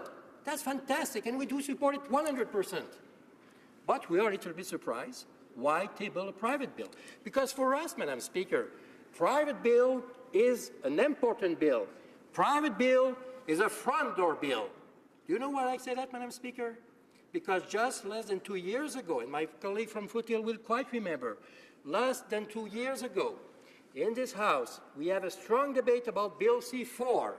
Bill C-4 was tabled by the government, and Bill C-4 was tabled to kill two private bill tabled in the former Parliament and former government. Private Bill 525 about democracy in union, and Bill 377 about transparency in union. Those bills were tabled by Conservative member, but it was tabled not by the government, but by member. For us, those private bills were front door bill. But unfortunately, Madam Speaker, the parliamentary secretary of the Prime Minister himself said many times in this House that Conservative government used backdoor bill to table those pieces of legislation. Madam Speaker, what an insult. Every member here in this House are front door member. Every bill tabled in this House are front door bill. Nobody here is a backdoor member. Nobody here table backdoor bill, contrary to what the member from Winnipeg North said so many times less than 2 years ago. Alors, Madame la Présidente, pour répéter ce que je viens. So, Madam Speaker, to repeat what I said, for us, all bills, whatever bill it be, private member's bill, government bill, a legislative bill or a money bill, these are all front door bills because, Madam Speaker, in other times, the member for Winnipeg North, the parliamentary secretary to the Prime Minister, said in this House that the Conservative government had used backdoor bills because these were private members' bills, which concerned what? Which had to do with union transparency. This was a bill which unfortunately was killed by C-4, which was passed by the Liberal government. With the honourable member from Châteauguay-Lacolle, sorry to call you with that title, but I know it will be over in less than 2 years. But let me be clear, Madam Speaker, we do support 100% the will of that. We appreciate the fact the hard work has been made by the member, the fact that she listened to her constituents and she did her homework. That's fantastic. We are just a little bit surprised by the so many characters that we'll have inside the new title, but if that's the will of the people, we do recognize and we do respect that. And we are a little bit surprised to see that instead of going inside the train, I don't know if it's the right English way to say that, but plutôt que d'embarquer dans le train du bill omnibus. Instead, rather than getting on the omnibus bill train. we do recognize the right to do that, but she decided to go with a private bill while so many other issues could have been addressed instead of changing of the name of a riding, which could have been achieved with the omnibus bill. Et Madame la Présidente, je tiens à le rappeler. Madam Speaker, I'd like to say that, yes, we are in agreement with the bill. Resuming debate. The Honourable Member for Salaberry-sur-Roi. Thank you, Madam Speaker. And we are beginning our study of Bill C-377, standing in the name of my colleague, the member for Châteauguay-Lacolle. And I'm very familiar with the west part of her riding, since it was part of my riding before the 2015 changes. It has a town where about half the population lives, and several rural regions. Montérégie West is a very beautiful region. It's an agricultural region. And I understand the need of my colleague to change the name to Jardin de Napierville in the place of Lacolle. Conservative and NDP members understand what she's doing, and we salute her initiative. She consulted people in her riding. She also did historical research to come up with this name. So it's very important to respect all this, and it is for this reason that we will be voting in favor of this bill. But where I have questions, Madam Speaker, and the reason that we're all asking questions is the process and the choice of instrument. A bill, while our region is going through all kinds of economic problems, social problems and environmental ones. So why this process that was put in place by the government? There is an omnibus bill where all members will have the opportunity to take part in order to put forward new riding names. So at the present time in the House, we know we can do this. This is a process through which the party leaders or the House leaders can allow all members in this House to make proposals for changes of names and to have them changed before the 2019 election. Now, we can present our changes to our House leader, and then there is a list that's put together, and it would go into an omnibus bill which would contain all the changes and all the proposed changes that have been submitted, and it would be done in consultation with Elections Canada to make sure everything complies with the regulations, and then bring about the necessary changes. And then the member would table this in the House and would try to get unanimous consent to have all these name changes adopted at the same time. So this has already been done. It was done in 2014 with C-37, which helped to make all these changes at one go. So why does my colleague for Châteauguay-Lacolle use the privilege of a private member's bill? And we know that those who have the privilege to be able to debate this bill, well, perhaps more than half members. So we have to, there's a, they choose by lot who will have the chance to debate a private member's bill. So I'm about 194 on the list, and I'd love to debate my bill, but I would choose my bill I would be very, very careful in choosing the subject of my bill, and here the honourable member is choosing a name change. She could have done perhaps both or chosen something else in order to have more positive consequences for her riding. And not only for her riding, but for all ridings across Canada. But she didn't do this. So it's rather surprising that she decided to use this instrument to make a name change. something we agree with, and we will vote in favor. But it is an opportunity which we consider, and which I consider to be lost, to use a private member's bill to change a name, whereas you could make the bill about something that would deal with all of Canada.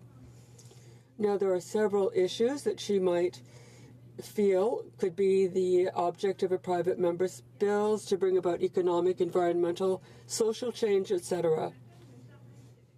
Now, they call this area the Garden of Quebec. There are a lot of farmers in this region who need help. We could think about the challenges that seasonal workers face. We know that in vegetable growing, vegetable farming, we know that there are a lot of foreign workers who come in and may stay till October or even November.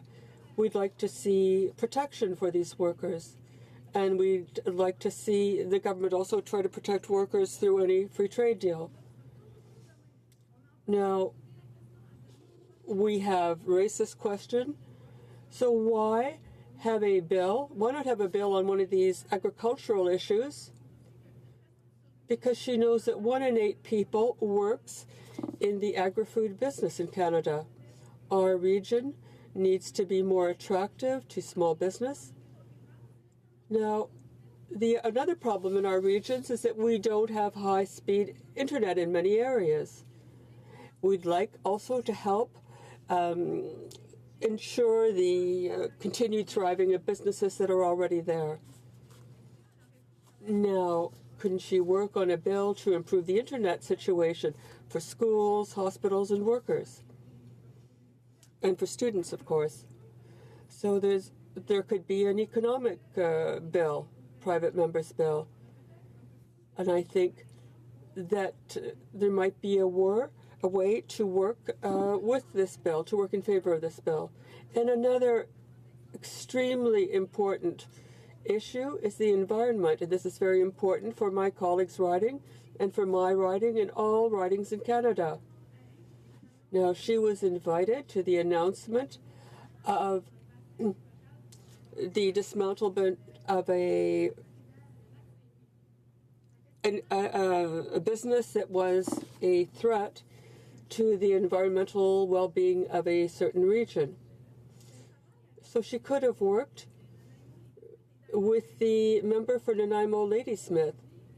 But today, these two bills, there's the PMB of my colleague for Nanaimo Ladysmith, has just been muzzled in a way.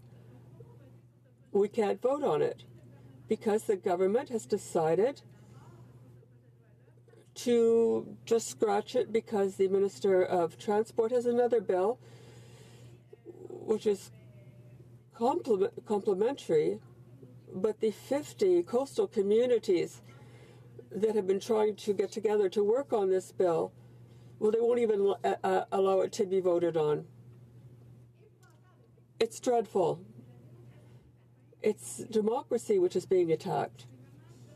And it's truly a pity to see that on the one hand, we're using certain instruments in a negative way. And here, a private member's bill is being used to make a name change. I think we could be talking about issues which really are important in ridings and look at problems on the ground in various ridings. So, yes, I support the name change because it comes from the public to make the name of the riding Châteauguay, Jardin de Napierville, but I think it could have been used better, the private member's bill. It could have been used in a better way than in a private member's bill. Débat, the honourable member for Newmarket Aurora.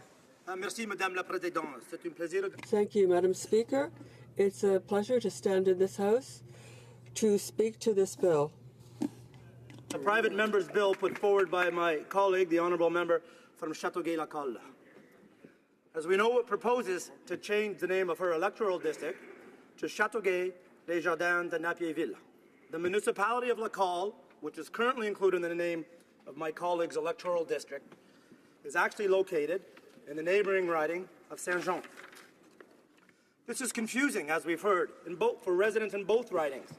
And for this reason, the honourable member for Saint-Jean supports the legislation as well. Our government, in turn, supports this bill because it makes good sense. Typically, as all members know, riding names are selected during a process every decade under the Electoral Boundaries Readjustment Act. In the latest process, census commissions were created in all provinces after the 2011 census. Each three-person commission, in accordance with the legislation, was chaired by a judge appointed by the provincial chief justice. In the spring and summer of 2012, the commissions crafted and made public proposals for each of their respective provinces, and respected provinces as well, for that matter. They then held hearings to get public feedback and to consider possible alterations. Final reports were submitted by the Chief Electoral Officer to the Speaker of the House of Commons. They were then referred to the Standing Committee on Procedure and House Affairs. This process is as exciting as it sounds, Madam Speaker. I think we can all agree with that. That referral gave MPs an opportunity to file objections, which the committee considered before producing their final report. That report was put forward to the commissions with the recommended changes. In the case of Quebec, the committee sent 11 objections to riding names and suggested alternatives. All were adopted, and the 2013 representation order was proclaimed that autumn, resulting in our new electoral map. But Parliament has the option of adopting name changes after this process finishes. Normally, this goes smoothly, though in 2003, 2004, there were objections from the Chief Electoral Officer at the time, Jean-Pierre Kingsley.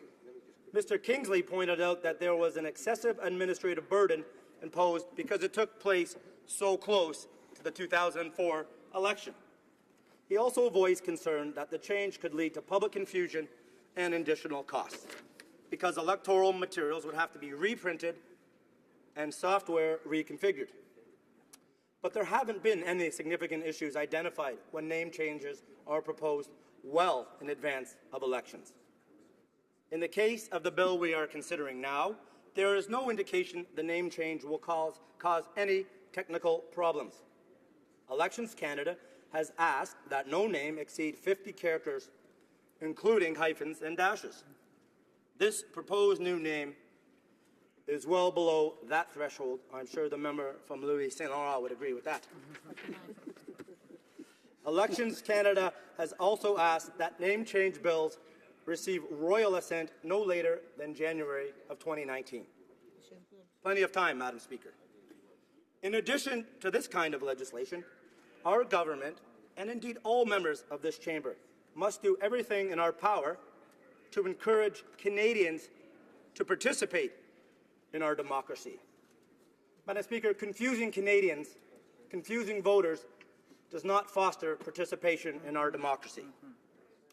In fact, the Minister of Democratic Institutions has spoken passionately about the need for us to do everything we can to encourage and not discourage democratic participation. As a result, we are committed to restoring integrity to our democratic process by reversing some of the previous government's Fair Elections Act, which made voting difficult for so many.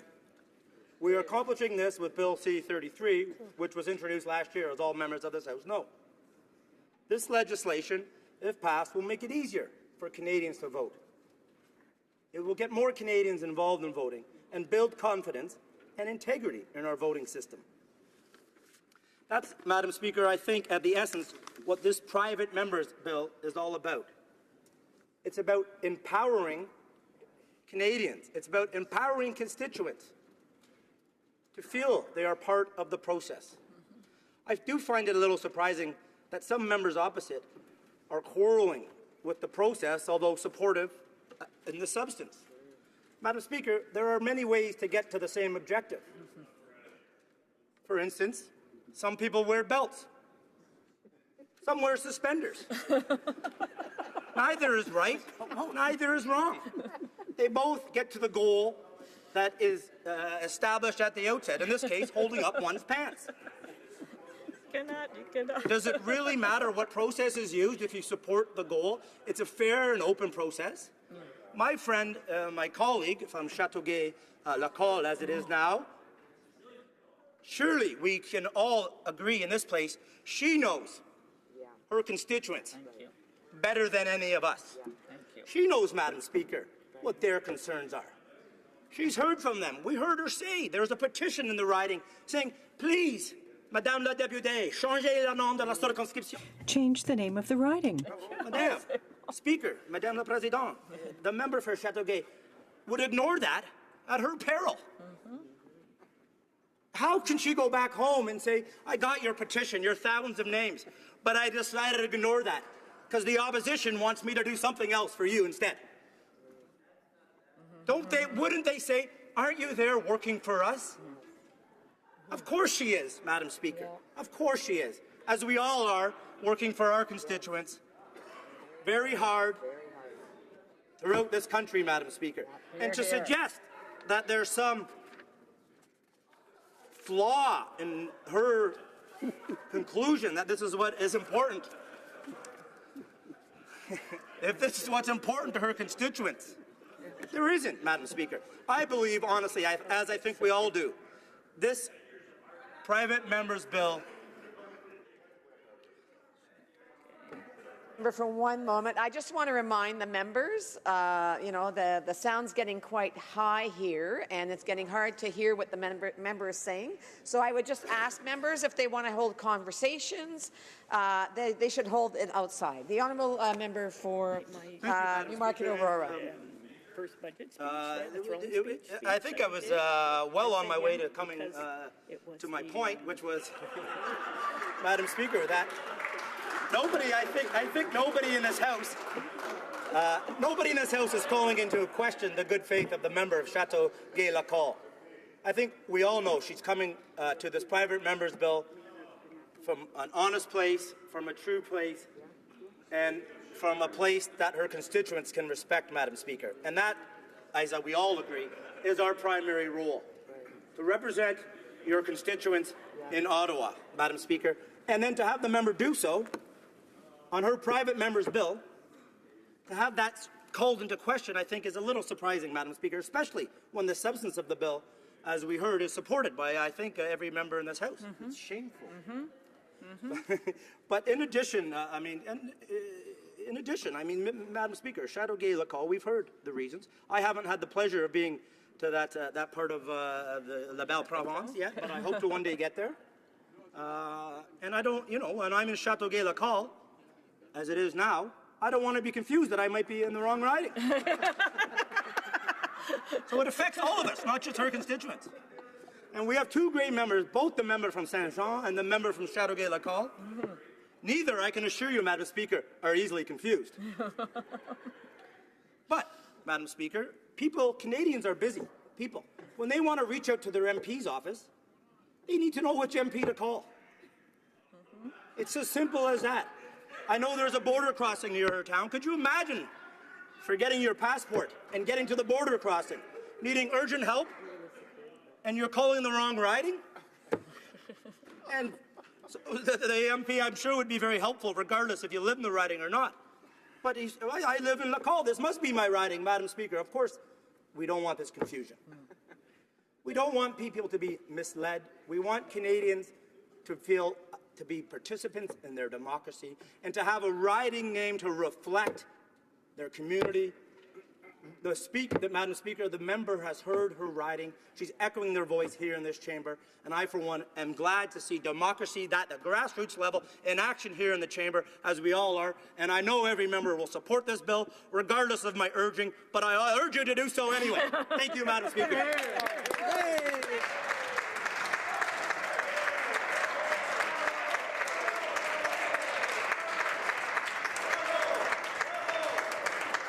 No doubt the member deserved a standing ovation.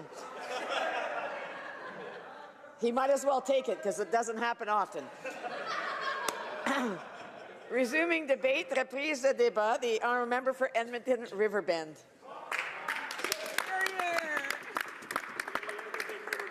Thank you, Madam Speaker. You know, I was on the fence about whether or not to support this bill, but after that speech, how can we not? I believe he's convinced all of us on this side that we need to support this legislation. Maybe the exceptions of a few who might also want to change their riding names, but I'll get to that, Speaker. So, like some of the criticism that's been leveled up to this point, it's curious that this is the process that the member has chosen to take with her private member's bill. There's members in the House who've been here for 10 years who have yet to bring forward a private member's bill, and then we have this private member's bill, which I guess is a priority for her constituents. I'm just going to read a little bit of background for those following at home, so we know exactly what we're debating. And a reminder, I have 10 minutes, correct, Madam Speaker? Yes, thank you. All right, there we go. This bill changes the name of the riding of Châteauguay-Lacolle to Châteauguay-les-Jardins de Napierville. The sponsor noted in introducing the bill that the name Lacolle, a reference to the parish of St. Bernard de Lacolle, with a population of 1,500, is often confused for the adjoining and larger municipality of Lacolle, which is in the adjacent riding of St. John. She proposes substituting the name of the regional county municipality of Les Jardins de Napierville, approximate population of 27,870, an upper-tier municipality which includes the parish of St. Bernard de Lacolle and several other communities, mostly within the constituency.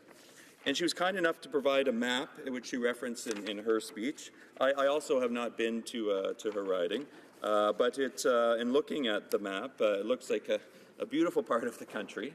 I'll have to get there at some point in time. Hopefully the name is reflective of the area more so at that time, so I, like the member who spoke previously, will not get lost when I'm there. But I do sympathize with the member to a small degree. My constituency is called Edmonton Riverbend. We have a river that goes through Edmonton. It divides South Edmonton, Southwest Edmonton. A lot of what my constituents refer to as Riverbend is an older part of the community. The members who constituents that live there have been there for about 30, 40 years. But on the other side of the river, where the river bends, if you will, Madam Speaker, is the newer part of the community. And that community doesn't necessarily classify themselves with the river bend part. We have riding names in there like Sweetgrass, Blue Quill, Twin Brooks. These areas of my constituency don't say they're not part of Riverbend when you look at a normal map. However, according to Elections Canada, we're classified as the entire constituency is classified as Riverbend. So for those reasons, it's crossed my mind to look into perhaps changing my riding name. But I understand that there's a process for that. So if I were to go down that process, it's outlined pretty clearly from what I understand. I'll read it out here. That it's normally members are to submit the requests for riding name changes to the respective House leaders. Members may justify a change on the basis of that current name does not accurately reflect or the makeup or the geography of the region. House leaders then submit these requests to the government House leader, who combines all of them into one omnibus bill. The resulting omnibus bill tends to pass swiftly through all voting stages, often in the same day, as we saw this most recently in 2014, when 30 riding names were changed at once. It's for this reason, again, that I find it a little peculiar that we would use, this member would use the time to a private member's bill to go after this. But again, it's as my colleague had mentioned, it's her right, and we definitely don't dispute that right for her to do that. I sat back, and as I was listening to the debate, I thought, maybe we could make an amendment to this. Maybe we could help change the name of the riding for the member. I thought maybe we could name it Harper Diefenbaker. That seemed like a responsible. I wonder what her thoughts would be on that. If we proposed an amendment on our side to name it something like a Harper Diefenbaker riding, would that be? Yeah, she doesn't seem to be too open to that, unfortunately. You know, we try to, I guess we try to assist the member in the process, but, you know, if it's her right, again, to bring forward a bill like this. So, yeah, she can move to Calgary, I guess. It might be acceptable in Calgary. But, you know, at the end of the day, Madam Speaker, we have ridings, and within our ridings, we try to best reflect what the issues of the day are in our ridings. So in my riding, right now, all I'm hearing about is there's a fancy skating rink outside. And my constituents are very concerned about the fancy skating rink. They're also concerned about what's going on with the finance minister and the tax changes he's proposed.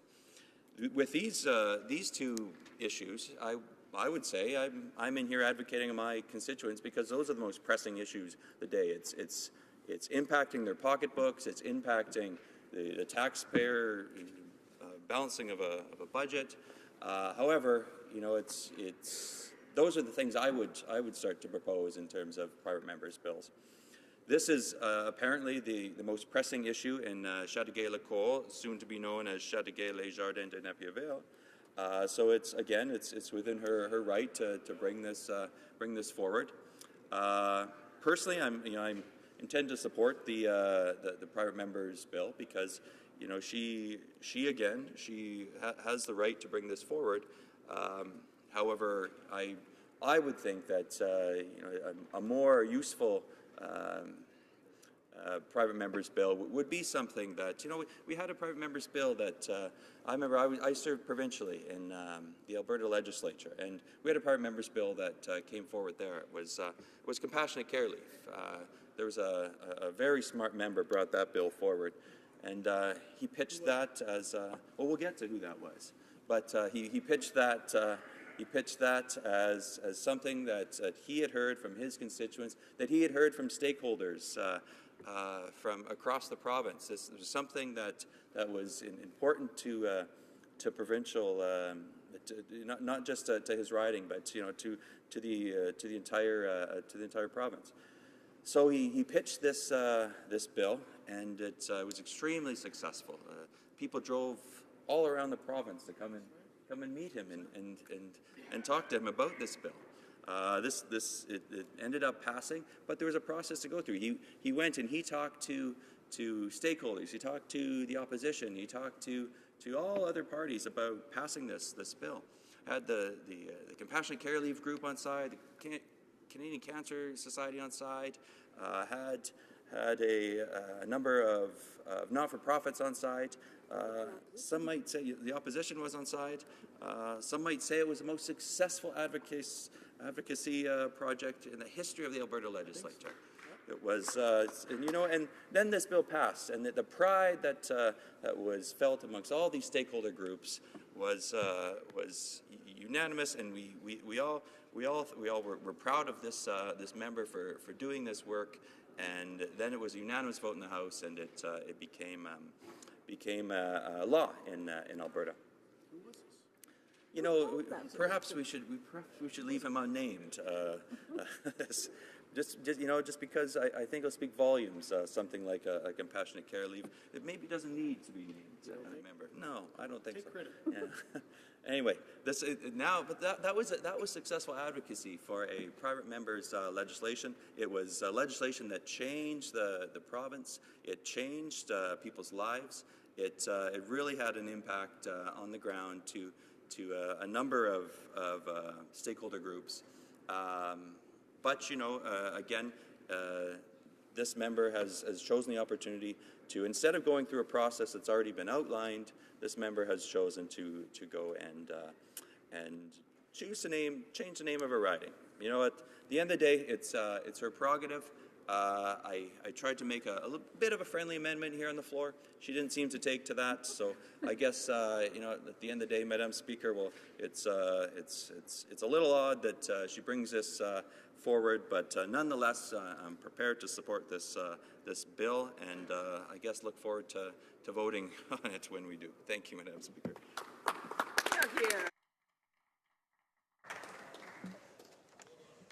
The The time provided for the consideration of this item of private members' business has now expired, and the order is dropped to the bottom of the order of precedence on the order paper.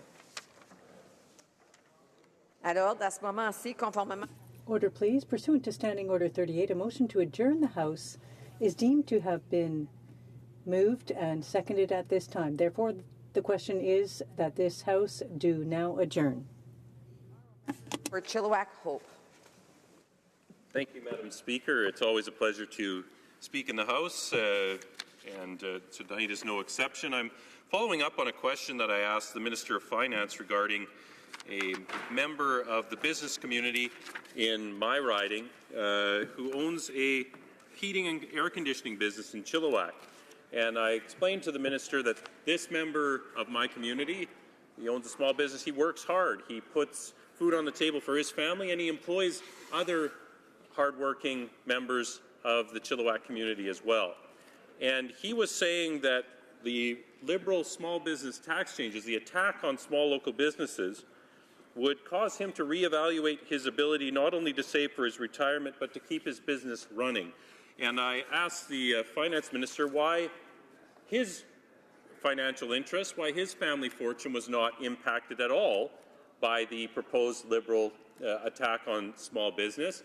And he told me, quite frankly, that our system does encourage wealthy Canadians to take advantage of the system for their own gain, except that wasn't the case with small business owners in places like Chilliwack and Hope. It certainly was the case with the Finance Minister and the Prime Minister, who made sure that through all of these changes and all of these attacks on our small businesses, that their family fortunes, that their trust accounts, that their offshore corporations were all protected. They would not be touched at all by these changes. And even though the government was forced to back down on some of the most egregious proposals that they made, there are still concerns. The CFIB, the Canadian Federation of Independent Business, is still very, very concerned with the proposals, the small business changes that are coming in, because they're coming in a matter of weeks. Here we are, approaching the second week of December. These changes take place January 1st, 2018, and small businesses still don't know what they will look like. They know change is coming. They know it won't be good for them, but they don't know what the details are, and that's been confirmed by the Department of Finance, who said, we'll legislate that along with the budget in the fullness of time. So we now have a situation where in less than 4 weeks' time, major changes will be made to small business, the way small businesses are taxed, the way small businesses are regulated, but we won't know the full impact.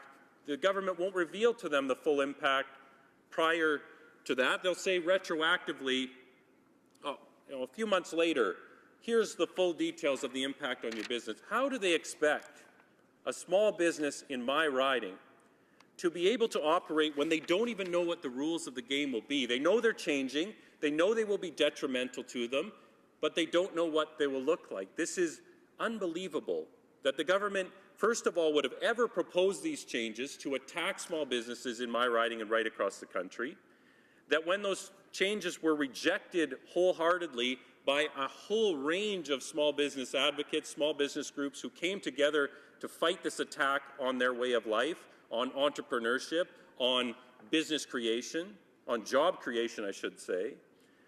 They still don't know what that's going to look like, and we're just days away. How irresponsible can the government be, not only to castigate these job-creating people as being wealthy tax cheats, but to not give them the certainty they need to run their business? I'd like the Parliamentary Secretary to answer that. The Honourable Parliamentary Secretary to the Minister of Immigration, Refugees and Citizenship. Thank you, Madam Speaker, and I thank my colleague from Chilliwack Hope for the question, Madam Speaker. And as you know, Madam Speaker, our government was elected on a promise, as one promise, is to strengthen the economy and to grow the middle class and those who are to join it, Madam Speaker, and our plan is actually working. Madam Speaker, more than 600,000 new jobs have been created since 2015, and we have the highest unemployment rate in the country in 10 years. I'm certain that would make my colleague quite jealous because, Madam Speaker, I believe that under the Conservative government for 10 years, there were not similarly good results. We are sure that our plan is working. There are small family businesses that contribute to this success. We are making sure that the middle class can take advantage of this growth. And that's why we are keeping low tax rates for the middle class Canadians, for small family businesses that support our communities. We brought the taxes down for the middle class and we increased it for the wealthiest 1%. We also brought in an enhanced Canada Child benefit that is more generous and for those families that need it most. 9 families out of 10 are receiving more money today than under the Conservatives. And thanks to this measure, child poverty has gone down compared to its level in 2013. Last October, our government also announced its intention to bring taxes down for small businesses. 10% on the 1st of January 2018 and 9% the following year. We want to make sure that these tax advantages help our businesses grow, and we want to make sure that it helps create jobs. And I think we're seeing that with the 600,000 new jobs that have been created. During our consultations on tax planning, our government listened to the perspectives of small business owners, of professionals, and of experts.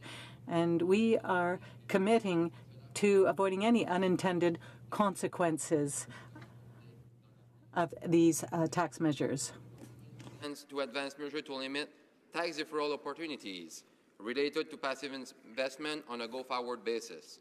We will do this while providing business owners with more flexibility to build a cushion of saving for purposes related to their business, for example, to deal with personal circumstances such as parental leave, sick days, or retirement, as well as a possible downturn or to finance a future expansion.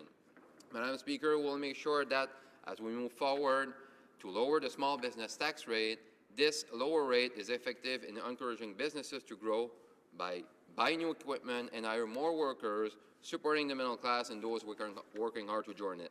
And as we continue to make smart and necessary investment in our people, our community, and our economy, we will make sure that success we create together is shared by reinvesting in Canada's middle class and in programs and services that all Canadians benefit from. Thank you, Madam Speaker. The honourable member for Chilliwack Hope. Well, Madam Speaker, what they did with their small business tax change proposals was insult the entrepreneurial spirit of Canadians. They insulted the biggest job creators in the country.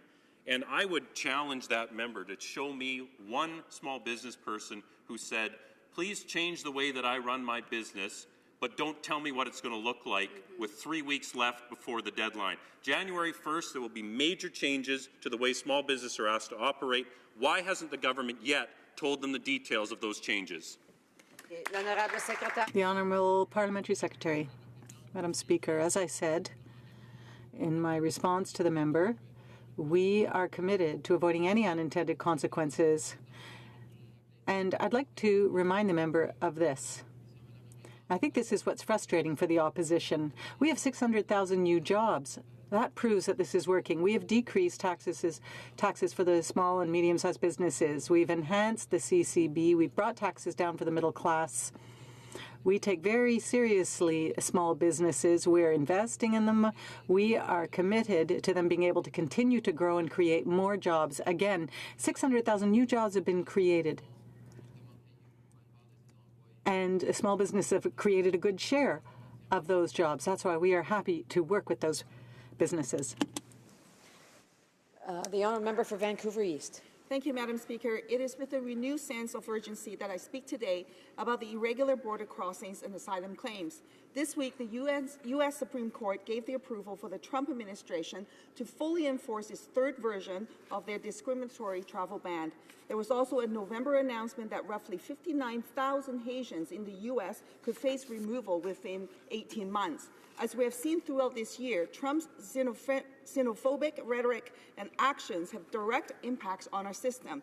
Yet this government has refused to stand up against this increasing normalization of hate. Instead, it has reacted to irregular crossings in an ad hoc fashion, refusing to provide $1 additional to the departments working hard to maintain the integrity of our systems. As a result, the IRB is facing backlog of 40,000 cases and growing. IRCC has shifted employees from processing citizenship to asylum claims. The CBSA and RCMP have had their budgets in the affected border communities stretched. Resettlement organizations are desperate for funds.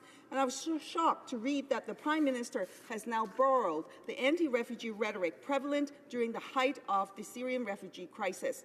On November 23rd, he stated, and I quote, Canadians need more than just a desire for a better economic future if they expect to be granted refugee status in this country, end quote. The accusation that refugee claimants are economic immigrants attempting to game the system is not new and often employed by anti-refugee groups and politicians. To see our Prime Minister shift from #welcome to Canada to this is beyond disappointing. I'd like to draw the Parliamentary Secretary and the Prime Minister to another example of an irregular crosser denying protection by the U.S. and found to be a genuine refugee in Canada's system. She has asked that I not use her or her daughter's real name, but instead Amina and Reem. Amina and her 12-year-old daughter, then 12-year-old daughter, Reem, left Syria in November 2014. They arrived in the U.S. hoping to make an asylum claim and be reunited with Amina's husband when he would come over. U.S. border officials thought she had too much luggage, canceled her visas, and told her and her daughter to go back to Syria. She claimed asylum. Amina and 2-year-old Reem then spent 4 months in the U.S. immigration detention system. She had to pay $2,500 for an inexperienced lawyer to represent her, and her claim was rejected. Following U.S. court delays, Amina and Reem decided to make the irregular crossings into Canada at Roxham Road in November 2016. Since being in Canada, she has taught Arabic as summer school teacher and achieved ESL level 8. The IRB ruled in favor of her and her daughter's refugee claim, and my office recently had the opportunity to inform her that her application for permanent residence in Canada has been accepted. Will the government provide the resources needed to address the impact of these crossings? Will the government suspend the Safe Third Country Agreement? And does the Parliamentary Secretary believe, like the Prime Minister, that Amina and Reem are economic immigrants attempting to game the system? The Honourable Parliamentary Secretary to the Minister of Immigration, Refugees and Citizenship. Thank you, Madam Speaker, and I'd like to thank the member for Vancouver East for her question this evening. I'd like to reassure the member opposite that the government has undertaken a very coordinated approach and collaborative approach to this issue, along with all our partners. She raised several issues, but I would like to say that we have briefed the members of this House on irregular border crossing as well.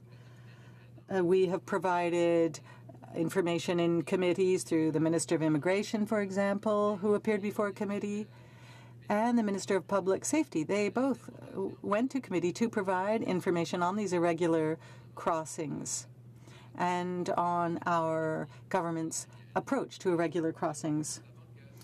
And furthermore, we know that there's been misinformation being circulated in some communities here in Canada and the United States that suggests that the Canadian government is giving asylum seekers a free pass into Canada.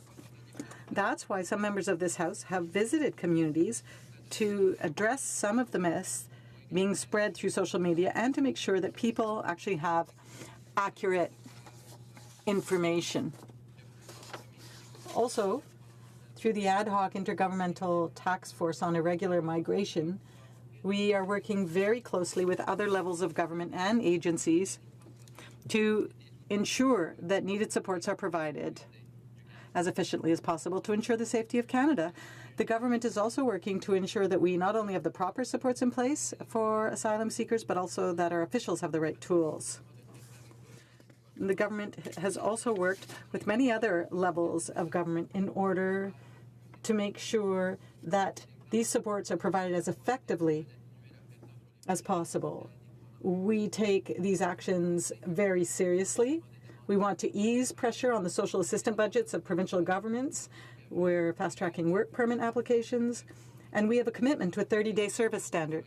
Madam Speaker, I want to assure the member opposite that the government is also focused on ensuring that our agencies are able to handle rising volumes. The Government of Canada is also proactively engaged with the United States government and the U.S. Embassy in Canada on these issues as our two countries continue to cooperate to address irregular migration across our shared border. The Minister of Public Safety meets and talks regularly with his American counterpart about this issue, for example. As well, the Minister of Immigration, Refugees and Citizenship has met with the new American ambassador to Canada to speak about this, the matter. Today, in fact, Mr. Speaker, the government has taken concrete measures to address the recent influx of asylum claims between our ports of entry. We remain committed to upholding Canada's proud tradition of offering protection to people seeking refuge. Canadians are rightfully proud of our strong international reputation for humanitarian leadership. Madam Speaker, we will continue to collaborate with our various partners in order to make sure that these irregular crossings are managed effectively in an orderly fashion. And we will continue to collaborate with the member. If she has any questions, I would ask her to invite her to come and see us, to ask us any questions. We're open to finding solutions together in order to be able to address this problem in an orderly fashion. The fact is, the government continues to fail this test of moral leadership on the international stage, and now the Prime Minister has borrowed anti-refugee rhetoric suggesting asylum seekers are just economic immigrants attempting to game the system. Is this what real change looks like, Madam Speaker? While the government fails to take action, the IRB backlogs is increasing, IRCC personnel are shifted, RCMP and CBSA budgets are stretched, and the resettlement organizations are unable to meet the demands for their services. Will the government take action to ensure the integrity of our refugee determination system is maintained by fully funding the IRB? Will the government finally do the right thing and suspend the Safe Third Country Agreement? Honourable Parliamentary Secretary. Madam Speaker, as I said earlier, the member was at the committee meetings. A large amount of information was shared with the committee members, with the public, on how we are managing these irregular border crossings. In terms of the IRB, Madam Speaker, as you know, there's a review currently taking place. It's an independent review in order to see how we can improve productivity. But in the committee, the IRB also spoke about how it is managing these, or how it is dealing with these regular crossings, including during the summer.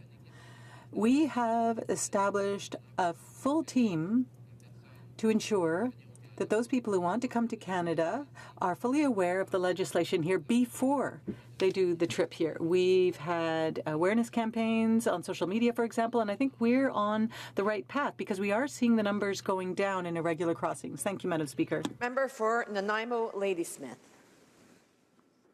Last month, the 90-foot vessel Anapea sank in Ladysmith Harbour, leaking fuel into the ocean. In 2014, Transport Canada had identified this 100-year-old boat as a vessel of concern. The government knew it posed a threat, but took no action until after it sank.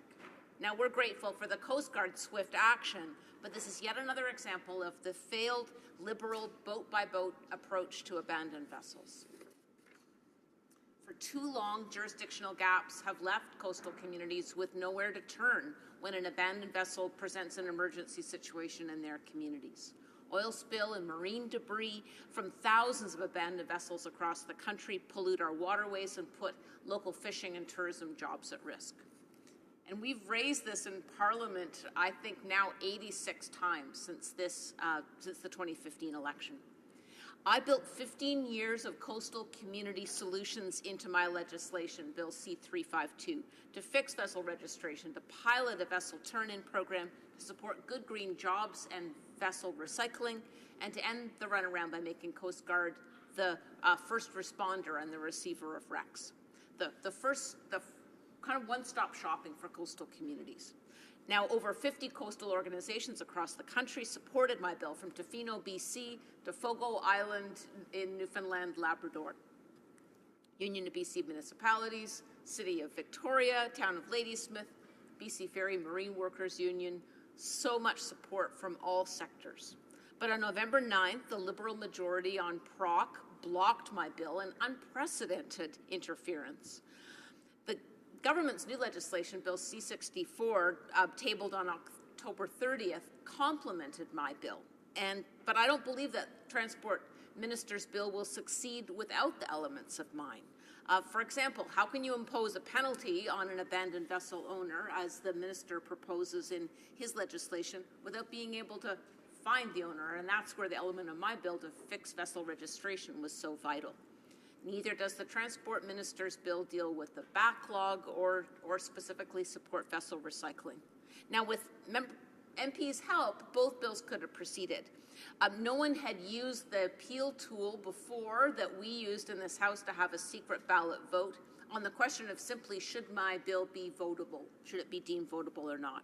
It was really a historic moment, and I'm grateful to the Conservative Bloc, Green, and New Democrat caucus for their members saying that they planned to support making my bill votable. Had members of Parliament voted yes, together, had the majority voted yes, it would have meant yes to over 50 coastal organizations who'd endorsed the bill, yes to the 27,000 letters that were sent from interested Canadians to Liberal members of Parliament that week, yes to standing with local governments and having their solutions brought into this House, yes to filling gaps in the Transport Minister's bill, yes to cooperation against party lines to solve intractable problems like the oil spill risks that come from abandoned vessels. And yes to restoring the one chance that I get as an MP to have my community legislation heard in this House. So through you, Madam Speaker, why would the Transport representative not support hearing my bill? Parliamentary Secretary to the Minister of Transport. Thank you, Madam Speaker, and I'd like to thank my honourable colleague for her support in helping to move legislation forward, and we look forward to seeing the result of the committee's work on this important issue. On October 30th, our government introduced new legislation, Bill C-64, the Wrecked, Abandoned and Hazardous Vessels Act, that is more robust and comprehensive than anything has ever been seen previously in Canada, drawing on international best practices. This act would strengthen vessel owner responsibility and liability, address irresponsible vessel management, and enhance federal powers to take more proactive action on problem vessels. This is a core prevention measure under the National Strategy on Abandoned Vessels and Wrecks that was announced as part of the Oceans Protection Plan last year.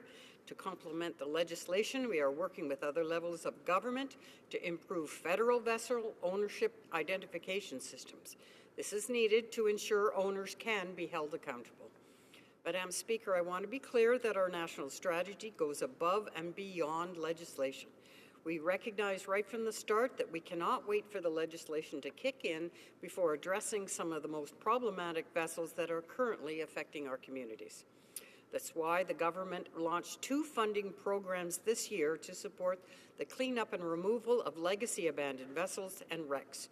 One is Transport's Abandoned Boats Program, and another is a separate funding initiative from Fisheries and Oceans, the Abandoned and Wrecked Vessels Removal Program, to address vessels in federally owned small craft harbors. These 2 programs recognize that local communities, ports, and harbors, particularly those that are small and remote, often do not have the resources to cover the cost of removing and disposing of abandoned and wrecked boats. These programs will deliver tangible results. They will get boats out of the water, and indeed, work has already started under these programs. But this is not all these funding programs do. They also support education and research. Owners do not always have a clear understanding of their responsibilities when their vessel reaches its end of life. Some are unaware of disposal options or the impacts of abandonment.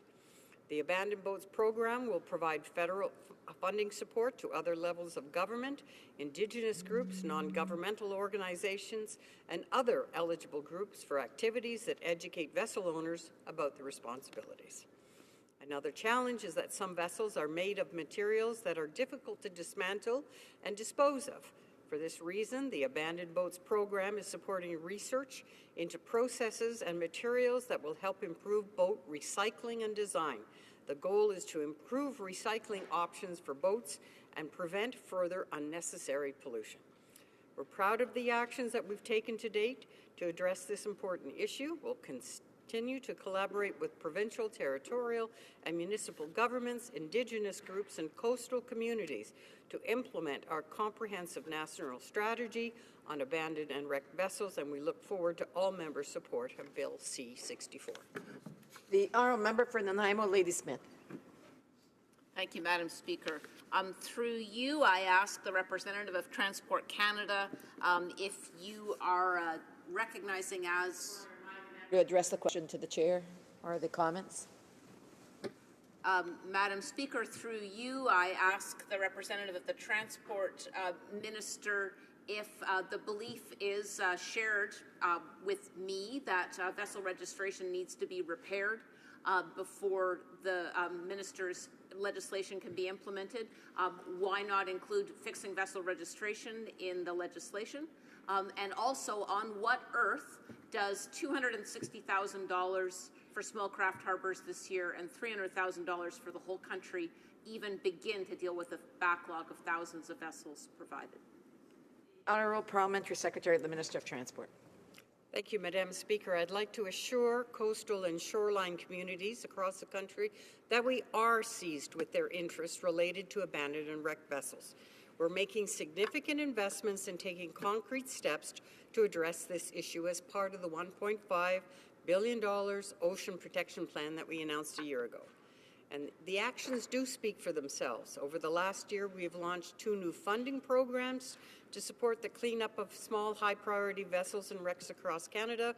Problem vessels will be coming out of the water as a result. We introduced new legislation in this House which will help to prevent future occurrences of wrecked, abandoned, and hazardous vessels and to reduce the impacts of those that do occur. Our strategy aligns with the best practices from around the world and is delivering on our commitment to address abandoned vessels in Canada. Thank you. The motion to adjourn the House is now deemed to have been adopted. Accordingly, this House stands adjourned until tomorrow at 10 a.m. pursuant to Standing Order 24-1.